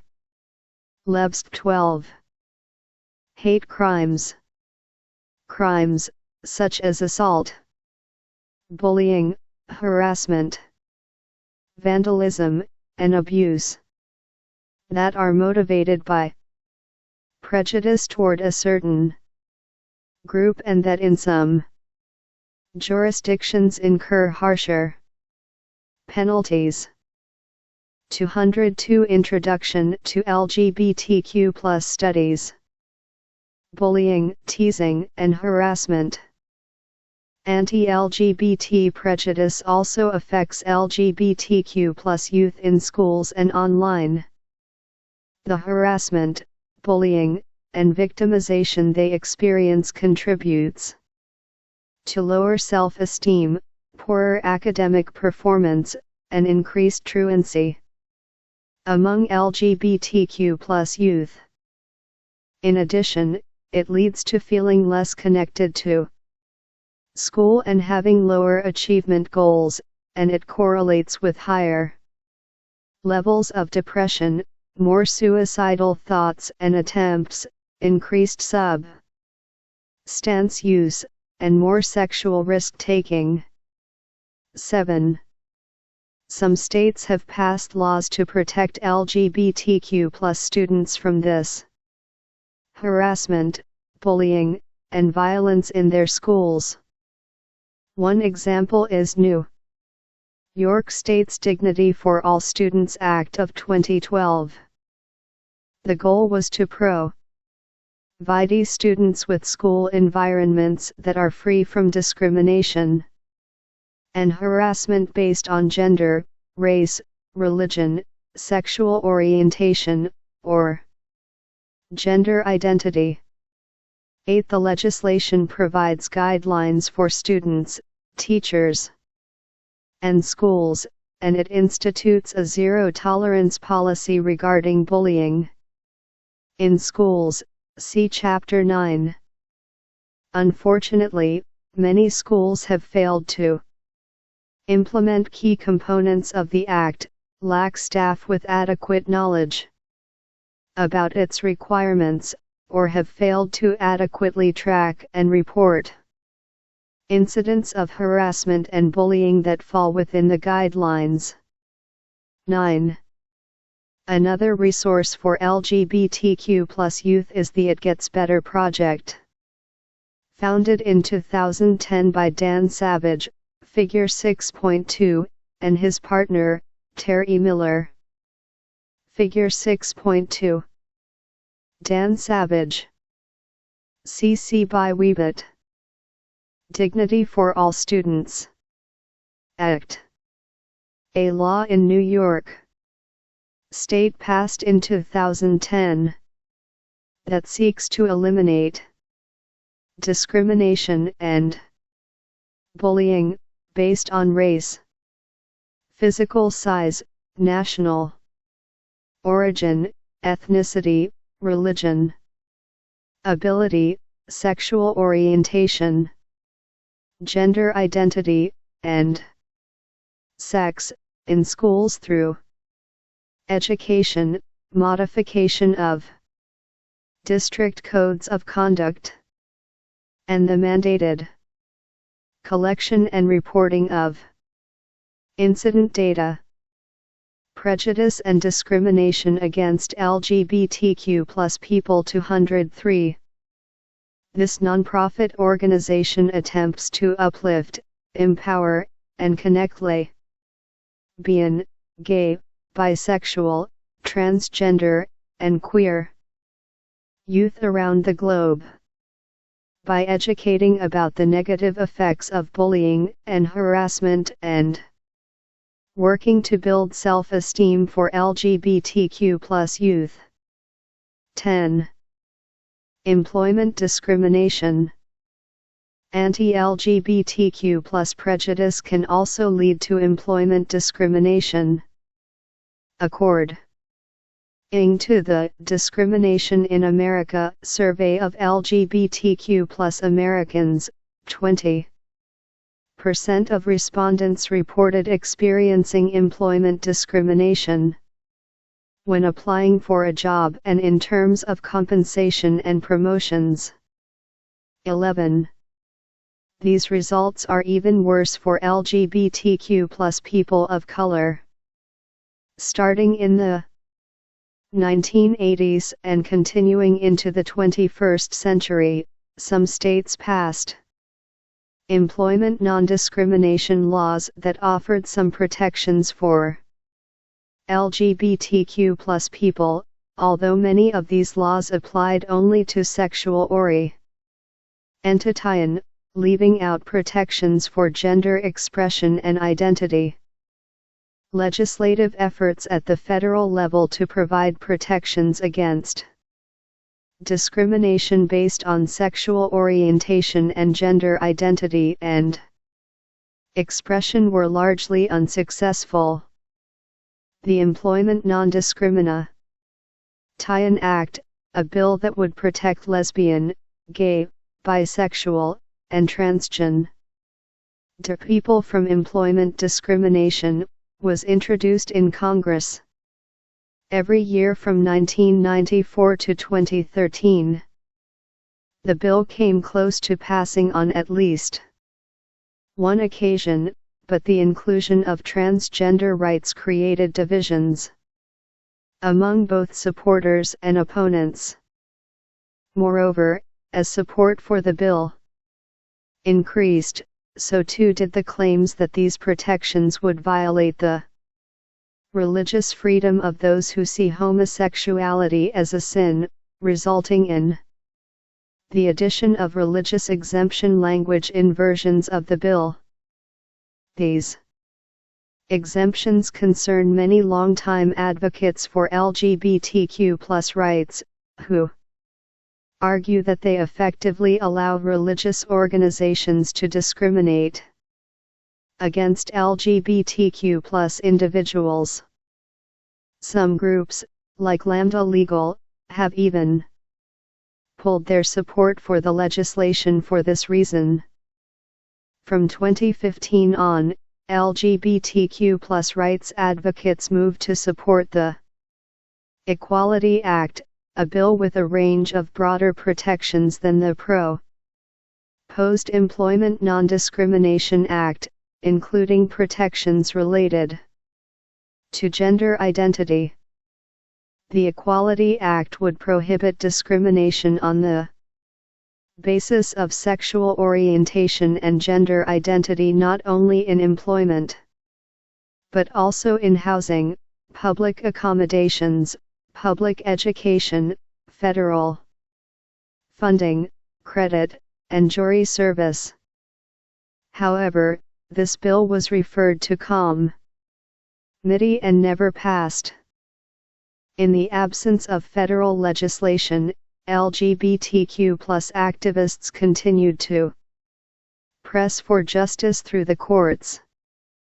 In June of 2020, the U.S. Supreme 204 Introduction to LGBTQ+ Studies Court issued the Bostock v. Clayton County ruling, which determined that discrimination based on sexual orientation or gender identity was a form of sex discrimination and was a violation of the Civil Rights Act of 1964. 12. The Civil Rights Act prohibits discrimination in employment based on sex, race, color, national origin, and religion.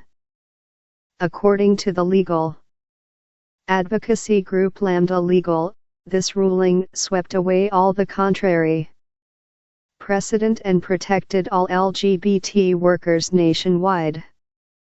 13. It remains to be seen whether this decision will survive scrutiny of future, possibly more conservative, courts. Access to health care. Prejudice can also have a negative impact on the quality of and access to health care for LGBTQ+ people. This can happen in several ways.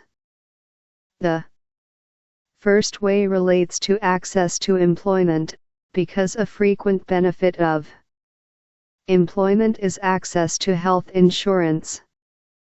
Some states have passed laws that protect LGBTQ+ people from health insurance discrimination, which can result in denial of certain services or coverage altogether. According to the Movement Advancement Project, as of 2021, 16 states offer protections for both sexual orientation and gender identity. 24 states prohibit transgender exclusions in health insurance coverage. 6 states offer health insurance protections for only gender identity, and 28 states offer no protections for LGBTQ+ health insurance. 14. Explore. The Movement Advancement Project has a map of laws and policies related to LGBTQ+ equality. https://www.map.org/equality-maps/healthcare_laws_and_policies. Choose a state or territory, yours or another you are familiar with or interested in. Review first the state's equality profile, including the quick facts about the state's LGBTQ+ population, and then the range of issues identified on the website and the corresponding laws. What key issues lack supportive policies and laws or have negative laws? What key issues are covered by supportive policies and laws in this state? Are any local laws relevant to these issues? How does this state compare with the country as a whole or to other states? Have you had a personal experience in relation to one of these issues or laws? Prejudice and discrimination against LGBTQ+ people. 205. Beyond access to health care, prejudice can also affect the quality of health care a person receives. For example, in a 2017 survey conducted by the Center for American Progress, 8% of gay, lesbian, and bisex UAL respondents reported being denied service by a doctor or health care provider. 7% reported that doctors had refused to recognize their family, such as a child or same-sex partner. 9% reported that providers had used abusive language, and 7% experienced unwanted physical contact by a doctor or health care provider. A significantly larger percentage of transgender respondents reported being denied service. 29% had doctors refuse to provide care related to gender transition. 12%, were intentionally misgendered by a doctor, 23%. Experienced abusive language, 21%, or had unwanted physical contact, 29%. 15. Efforts to reform the views and practices of the psychological and medical communities have a long history and are an ongoing project. See Chapters 4 and 7.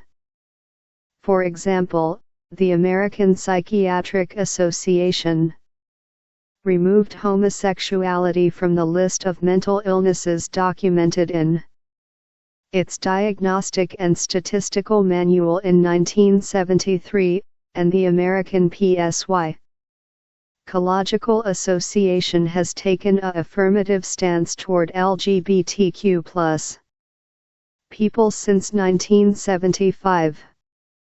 Additionally, the American Academy of Pediatricians published a statement in 2013 saying that LGBT adolescents need health care that is teen-friendly and welcoming to sexual minority youth. 16. Nevertheless, some mental and physical health practitioners still believe that homosexuality is a disorder, as do some members of the general public. 17. Public opinion polls. According to U.S. public opinion polls from the last few decades, attitudes toward gay men and lesbians have become progressively more favorable. Although attitudes toward transgender individuals have not been surveyed for the same amount of time, results from the 2017 Global Attitudes Toward Transgender People survey suggest that a majority of Americans hold positive opinions toward transgender people. Questions that reflect egalitarianism tend to reveal more dramatic pro-LGBTQ+ shifts and suggest that the majority of U.S. residents see gay men and lesbians as deserving of equal and fair, egalitarian treatment and are generally opposed to discrimination in employment, education, and housing. For example, in 1976, when Gallup asked respondents how they felt about protecting homosexuals against employment discrimination in general, only a small majority, 56%, supported protections, but when they asked again in 2008, the percentage supporting protections increased to 89%. Similarly, when Gallup asked respondents in 1979 if they thought homosexual relations, public opinion polls, surveys to measure the views, attitudes, or opinions of the general public on topics, issues, or social problems. Attitudes. The positive and negative emotions, beliefs, and behaviors that a person holds or exhibits toward another person, group, object, or event. Egalitarianism. The political philosophy of believing in the equality of all and in the elimination of inequality. 206 Introduction to LGBTQ+ Studies. Between consenting adults should or should not be legal, only 43% said they should be legal. When a similar question was asked in 2018, 75% said yes, these relations should be legal, and only 23% said no. And when asked in 1973 if it was wrong for same-sex adults to have sexual relationships, 70% said it was always wrong. However, in 2018 that number dropped to 31%. 18. Although the overall pro-LGBTQ+ direction of these public opinion polls since the 1970s is undeniable, they should still be viewed with some caution. Public opinion is not entirely stable from year to year, shifting in an affirming direction for 1 or 2 years, then falling back, reflecting shifts in the cultural and political landscapes. In addition, the variety of factors that shape public opinion can result in inconsistent or ambivalent viewpoints. Although egalitarianism continues to have a favorable influence on heterosexuals' overall evaluations of LGBTQ+ people, many anti-LGBTQ+ values, negative stereotypes, and ego-defensive reactions continue to exert a negative influence. For example, participants' responses to questions about their comfort in employing homosexuals can vary significantly depending on whether the question focuses on the fair treatment of LGBTQ+ people or the moral acceptance of homosexuality. 19. Similarly, attitudes can vary on the basis of the job's potential for influencing beliefs and the social values of others. For example, clergy are defenders of morality, elementary school teachers shape the development of children, and service members may symbolize U.S. strength. Finally, the duties associated with the job may trigger anti-gay stereotypes. For example, the belief that gay men are all pedophiles and therefore shouldn't be around children. Visit Gallup shows historical support of LGBTQ+ rights in public opinion polls. Over the course of time, see https://newsgallup.com/poll/1651/gay lesbian rights asps. The first graph depicts the historical trend for answers to a question about same-sex marriage. What does it tell us about public opinion in the U.S. over the years? 2 different questions focus on whether lesbian and gay sexual relations should be legal, and whether lesbian and gay sexual relations are morally acceptable or morally wrong. Compare the 2 charts. Why might the results be different? Did anything in answers to the poll over the years surprise you? What was the topic, and why were you surprised? Ego-defensive reaction. A response to another person or group that is motivated by the unconscious need to avoid disturbing or threatening thoughts, such as feelings of guilt, prejudice and discrimination against LGBTQ+ people. 207. Measuring anti-LGBTQ+ prejudice. Homophobia. The clinical psychologist George Weinberg is credited with coining the term homophobia. 20. He defined homophobia as the dread of being in close quarters with homosexuals and suggested that it was a consequence of several factors, including religion, fear of being homosexual, repressed envy of the freedom from tradition that gay people seem to have, a threat to values, and fear of death. 21. According to Weinberg, some Heterosexuals seek symbolic immortality through their children. Their belief that gay people don't want or can't have children, and are thereby rejecting this route to immortality, leads to existential anxiety or fear of death. In his highly influential book Society and the Healthy Homosexual, published in 1972, as well as in later interviews, he acknowledged the influence of the gay liberation movement on his thinking.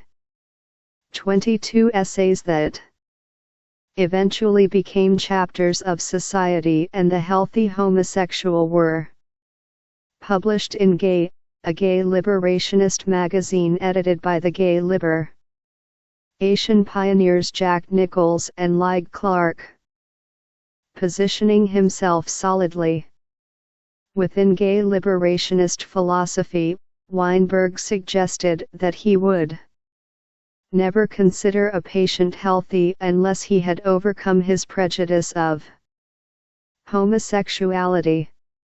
23 The psychoanalyst Wainwright Churchill was also influential to scholarly thinking about sexual prejudice at the time.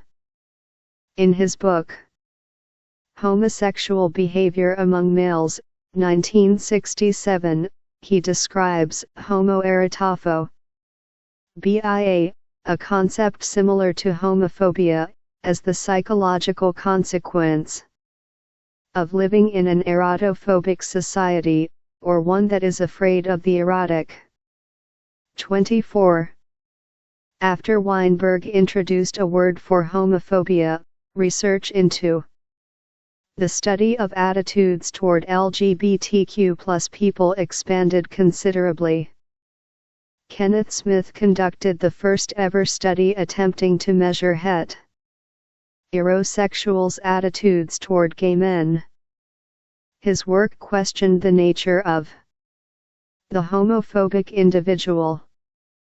Smith's homophobia scale, or H scale, was an attempt to measure heterosexuals' negative or fearful responding to homosexuality. Smith found that homophobic people were more status conscious, authoritarian, and sexually rigid than non-homophobic people, and concluded that homophobic people may not see homosexuals as belonging to a legitimate minority group that is deserving of rights. 25. Most of the items in the H scale were ego-defensive in nature, assessing participants' levels of discomfort with being near a homosexual. Items like it would be upsetting for me to find out I was alone with a homosexual, I find the thought of homosexual acts disgusting, and if a homosexual sat next to me on a bus I would get nervous. All imply an aversive and affective response, possibly due to repressed fear. 26. Homophobia.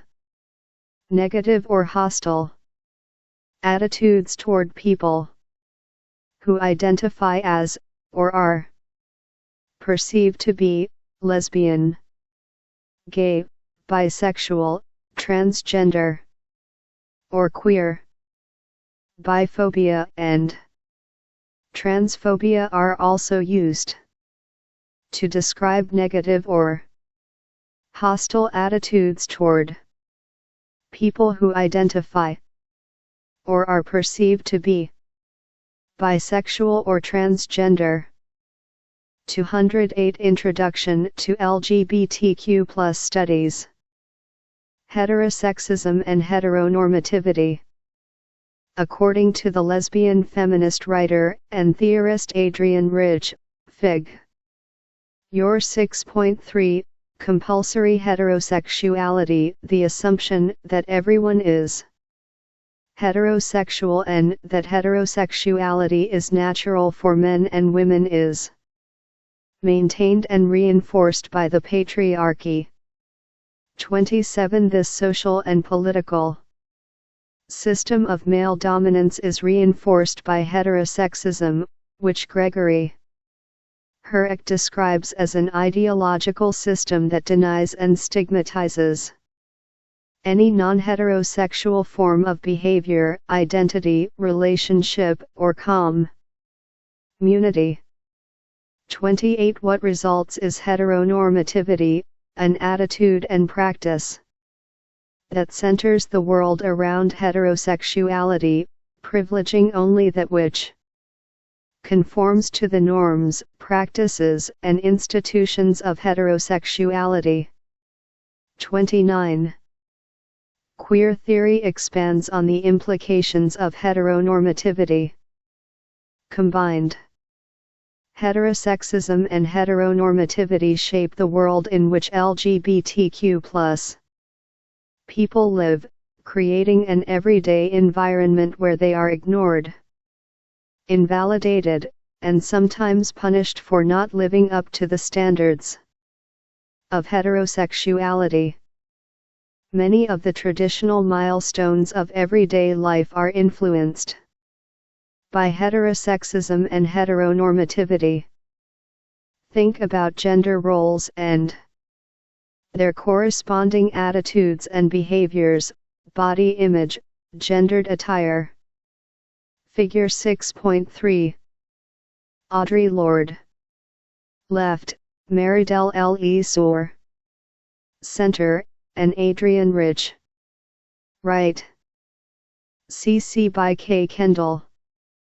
Compulsory heterosexuality. An idea, proposed by the feminist writer and scholar Adrian Rich in 1980, that patriarchy and heteronormativity cause society to assume and mandate heterosexuality in everyone. Patriarchy, a society, or belief system, that favors or privileges men at the expense of women, in which men hold most of the power and control most of the wealth, and in which women are marginalized. Heterosexism, an attitude and belief based on the idea that everyone is heterosexual, or that heterosexuality is the only acceptable sexual orientation. Heteronormativity, a societal belief that makes heterosexuality the default and assumes that everyone is heterosexual until proven otherwise. A belief normalizing heterosexuality and othering any other identity or experience apart from heterosexuality. Prejudice and discrimination against LGBTQ+ people. 209.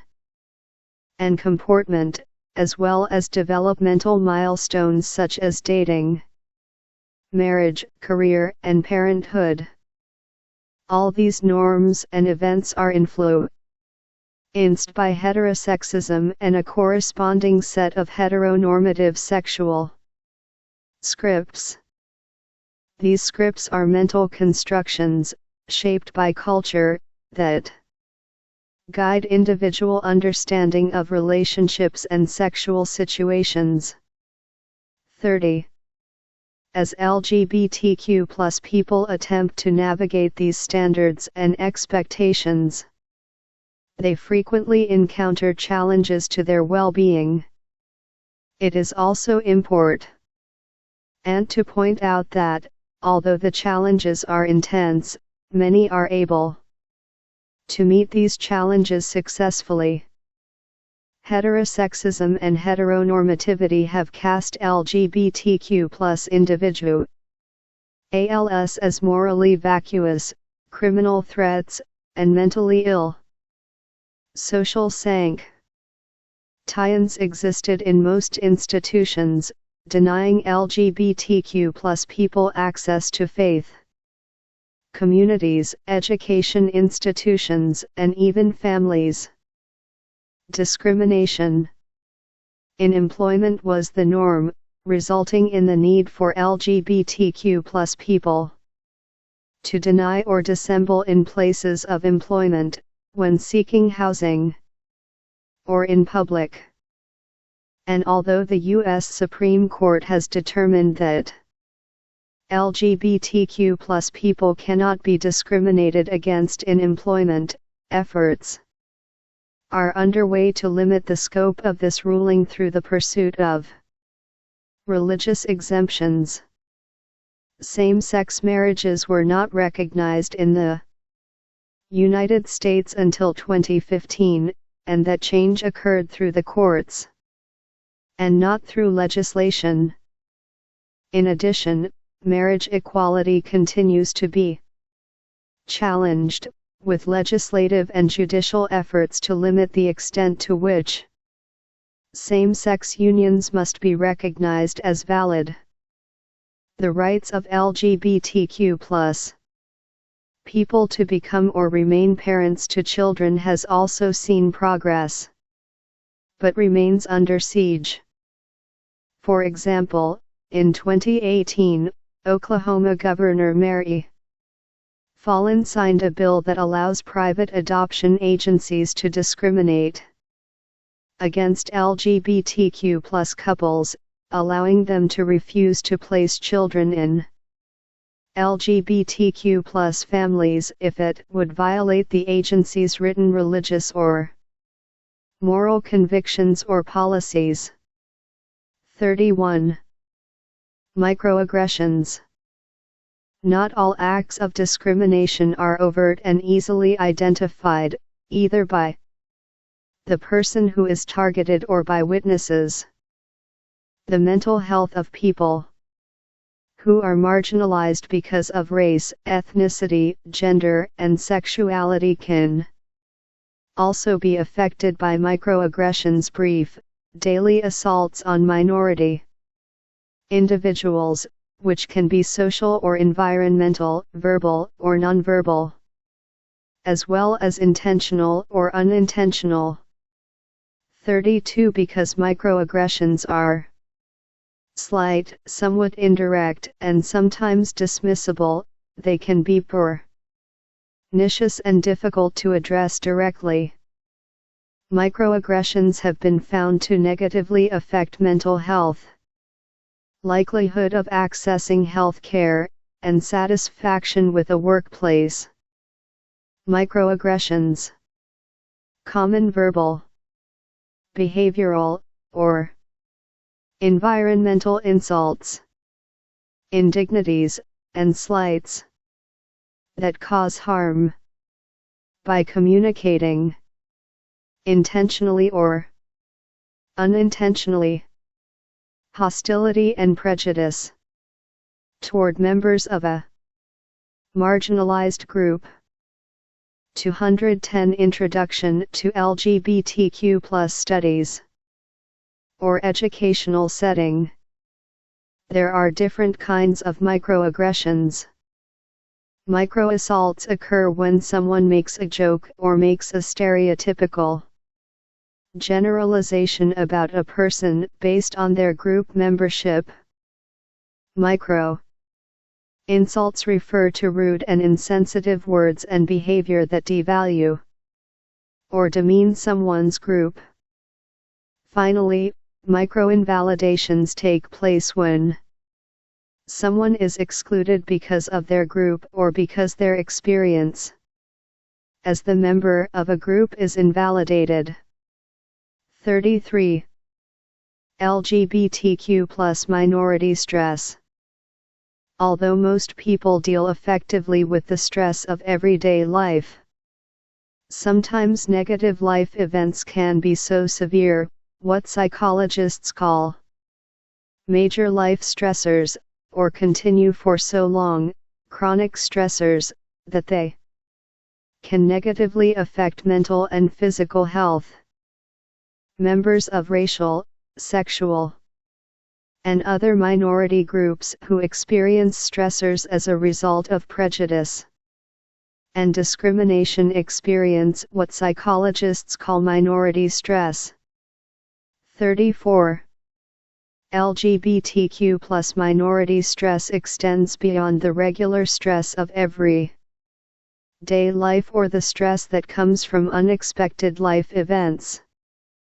It is particularly related to the external experiences that LGBTQ+ people encounter going through life in a heterosexist world, such as discrimination, anti-LGBTQ+ violence, and microaggressions. Research on minority stress also explores the implication of those stressors on LGBTQ+ people's sense of self and psychological well-being, such as self-esteem, depression, and guilt. Research documents how anti-LGBTQ+ prejudice produces negative stressors such as isolation, lack of family acceptance, ostracization by peers, lack of resources and opportunities in schools, less attention from teachers, and less validation of LGBTQ+ people's lives. 35. These stressors add up and negatively affect the mental and physical health of LGBTQ+ people. Internalized homophobia and heterosexism. Because most LGBTQ+ people grow up in environments that are to some degree heterosexist, most are also likely to internalize some of the anti-LGBTQ+ messages they encounter along the way. This internalized homophobia can have mental health consequences, and addressing it is considered an important step in the coming out process. Variables such as community connectedness have been found to help in addressing internalized homophobia. A survey of 1,093 transgender individuals found that stigma relating to participants' gender identity and expression contributed to their psychological distress, and that trans community and social support helped moderate the distress. A survey of 484 LGB adults. Internalized homophobia. The acceptance or incorporation of anti-LGBTQ+ prejudice or stereotypes by LGBTQ+ people. Coming out, also known as coming out of the closet, a process in the lives of LGBTQ+ people of disclosing one's sexual orientation or gender identity to others. Minority stress. Social stress resulting from being a member of a social group or having a social identity that is stigmatized by society. Prejudice and discrimination against LGBTQ+ people. 211 found that parental support of a child's authentic self was associated with lower internalized homophobia and shame as well as better overall psychological health in adults. 36. Modern and aversive prejudice. New conceptualizations and approaches in the measurement of racism. For example, symbolic prejudice, modern prejudice, and aversive prejudice. And attitudes toward women, for example, ambivalent sexism, were introduced in the 1980s and 1990s. These approaches explained that, as it became more socially unacceptable to express prejudice. Those old-fashioned forms didn't disappear entirely but went underground and were replaced by more subtle or indirect forms of prejudice. Similarly, in the face of growing social acceptance of LGBTQ+ people, anti-LGBTQ+ prejudice is also often expressed subtly, indirectly, and in ways that avoid direct social condemnation. For example, a study of attitudes toward LGBTQ+ parenting found that people who score high on a measure of modern anti-LGBTQ+ prejudice will evaluate the parenting of same-sex and opposite-sex parents similarly when both sets of parents are engaged in the same positive parenting behaviors.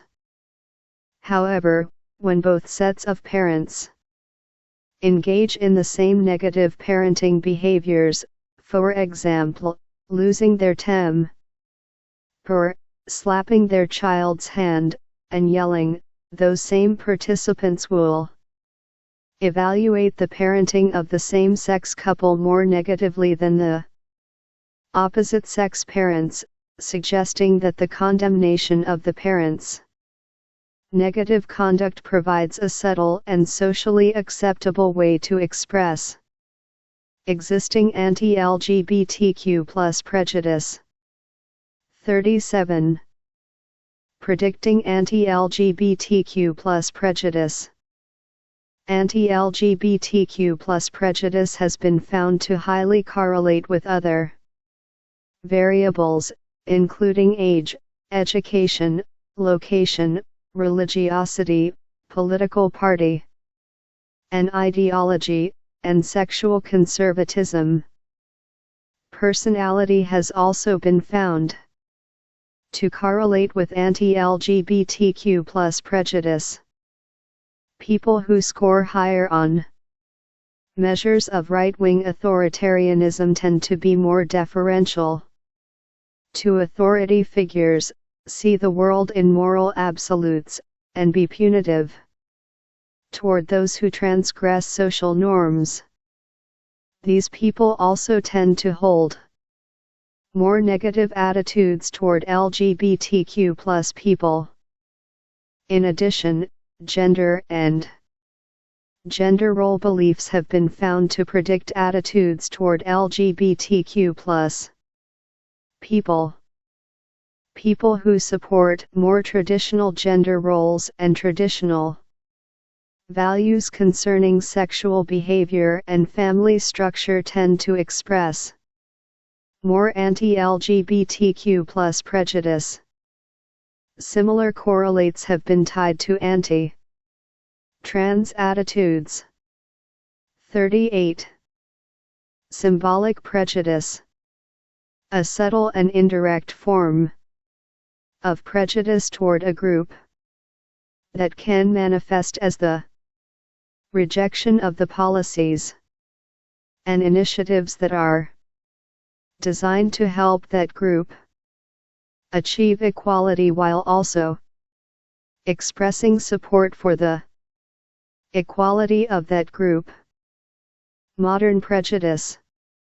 Prejudice that is expressed toward an individual through subtle discriminatory behaviors, denial that ongoing discrimination against that group continues, or the suggestion that the marginalized group is trying to advance too far, too fast. Aversive prejudice. A theory of prejudice originally proposed in the 1980s in the context of aversive racism that suggests that negative attitudes toward marginalized groups are sometimes manifested indirectly through feelings of discomfort and the avoidance of members of those groups. Right-wing authoritarianism, a personality characteristic of individuals who easily submit and defer to leaders or authority figures they perceive as strong and legitimate. They tend to adhere to social norms and hold negative attitudes toward anyone who challenges those norms, and they support the use of force to preserve norms and bring social order. 212 Introduction to LGBTQ+ Studies. Similarly, a national probability sample of heterosexual adults found that more negative attitudes toward transgender people were associated with authoritarianism, political conservatism, religiosity only for women, rigid views about gender, and lack of contact with transgender people. They also noted that participants' attitudes toward transgender people were more negative than their attitudes toward LGBTQ+ people. 39. The contact hypothesis is the idea that contact between groups can improve group relations and reduce prejudice. It was introduced by Allport in 1954. Allport argued that this contact needed to take place in particular situational contexts in which the groups have equal status, that the groups share a set of common goals, are working cooperatively, and have the opportunity to develop emotional connections and empathy. 40. Allport also suggested that there should be support for cooperation and acceptance from authorities or powers that be. The contact must counter the negative beliefs about the group with information that is frequent, consistent, and can be generalized, and the contact should discourage rationalizing the new information as being a special case or subtype of the group. 41. Although prejudice and the threat of discrimination can reduce the possibility of contact between heterosexuals and members of the LGBTQ+ community, heterosexuals with more contact with LGBTQ+ people have been found to hold more favorable attitudes. 42. Figure 6.4. Cologne, Germany, Pride Parade. 2014. CC by S.A. Sephoto. Contact hypothesis. A theory, introduced by the psychologist Gordon Allport in the 1950s, suggesting that, under the right conditions, prejudice, stereotyping, and discrimination can be reduced or eliminated by encouraging interaction between members of the majority and the minority groups. Prejudice and discrimination against LGBTQ+ people. 213. The benefits and risks of coming out. The gay liberation movement of the 1970s advocated for coming out as an LGBT person as an important strategy of political change and personal fulfillment. This concept is illustrated in this now famous 1978 quote by the late San Francisco supervisor and hero of the LGBTQ+ rights movement, Harvey Milk. Figure 6.5. Every gay person must come out. As difficult as it is, you must tell your immediate family. You must tell your relatives. You Must tell your friends if indeed they are your friends. You must tell your neighbors. You must tell the people you work with. You must tell the people in the stores you shop in. Once they realize that we are indeed their children, that we are indeed everywhere, every myth, every lie, every innuendo will be destroyed. Once and all. And once you do, you will feel so much better. 43. The benefit and buffering effects of coming out have been well established in the literature. Eileen Meyer's LGBTQ+ minority stress model connects minority identification with positive outcomes in terms of coping and having access to the social support resources necessary to address. Figure 6.5. Harvey Milk et. Gay Pride San Jose, 1978. CC by S.A. Tedsall, Cott. Fitzgerald, Patrick Fonzacqua. Lawrence McCrory, Daryl. Pelletier. 214 Introduction to LGBTQ+ Studies. Minority stress. The model also highlights how minority identification is related to minority stressors within the individual, such as expectations of rejection, concealment, and internalized homophobia.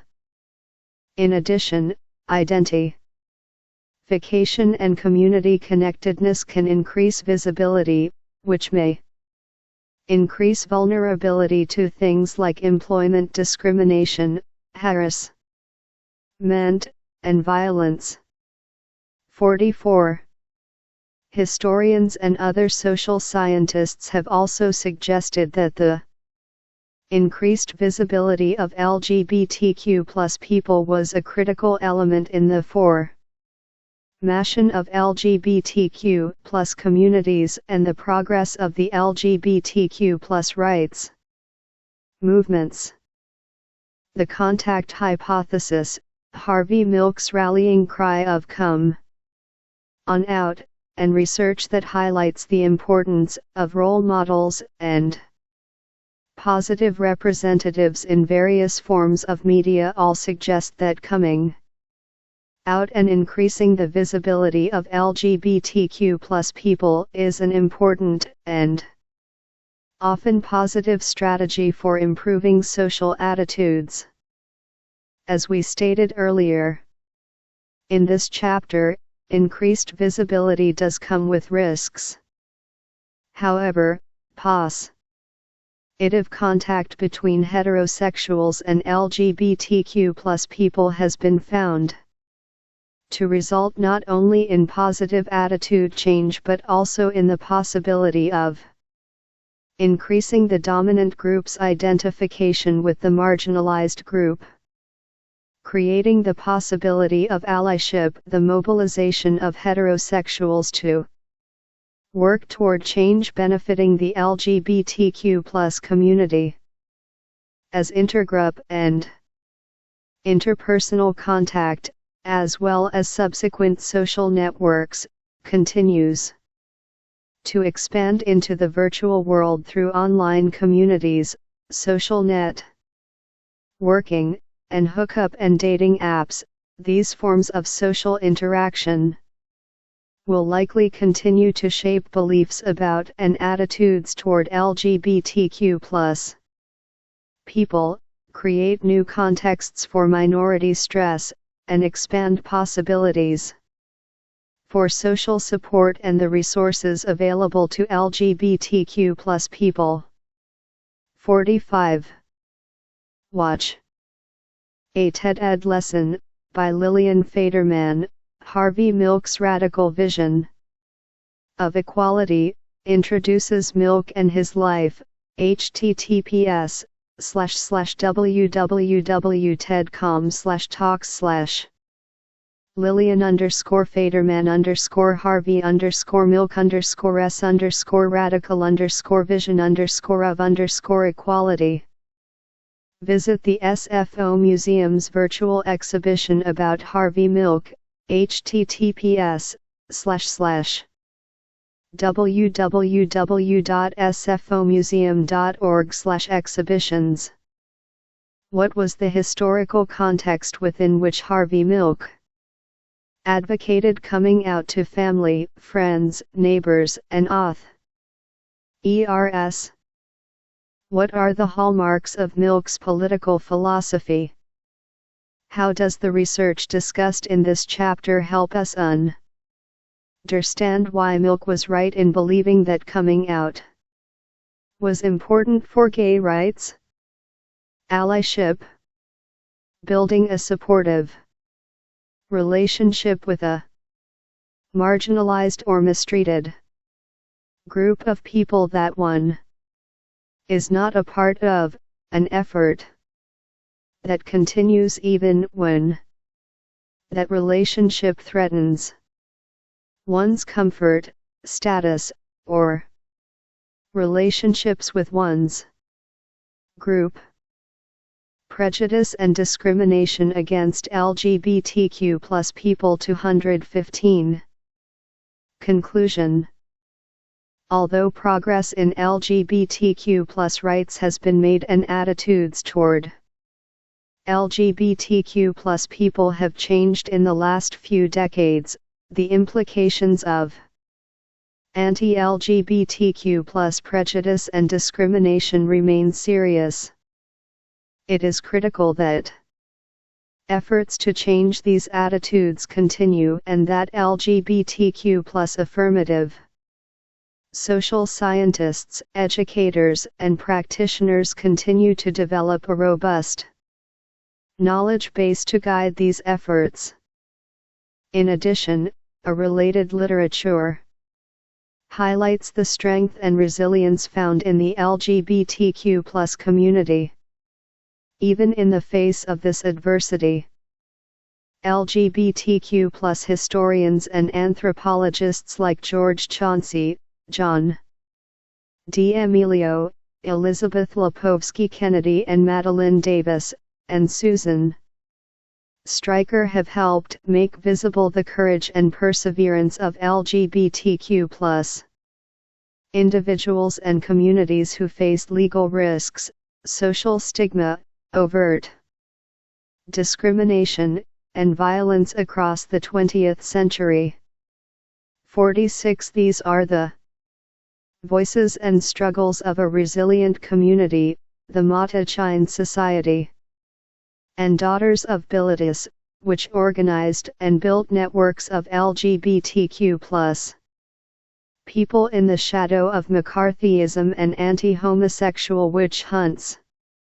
The trans women and trans men, drag queens, queer youth of color, street hustlers, butch dykes, and gay men who took a stand at the Stonewall Inn, the LGBTQ+ people who, amid unimaginable death and sadness brought about by the AIDS epidemic, built organizations, took care of each other, acted up, and fought back against government disdain and neglect, and the people with AIDS, many in the midst of the ravages of the disease, who still found meaning in helping others.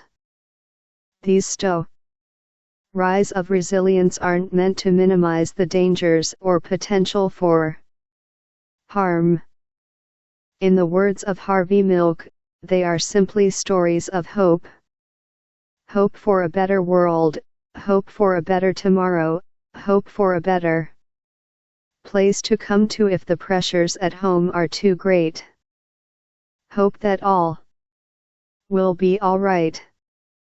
And you have to give people hope. 47.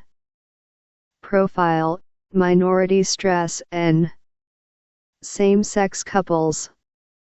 David Frost.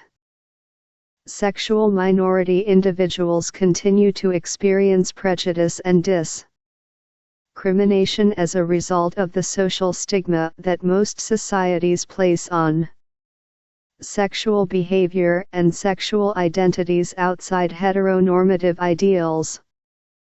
This stigma persists across many domains of life, including education and the workplace, but is arguably most pronounced in the domain of sexual minority.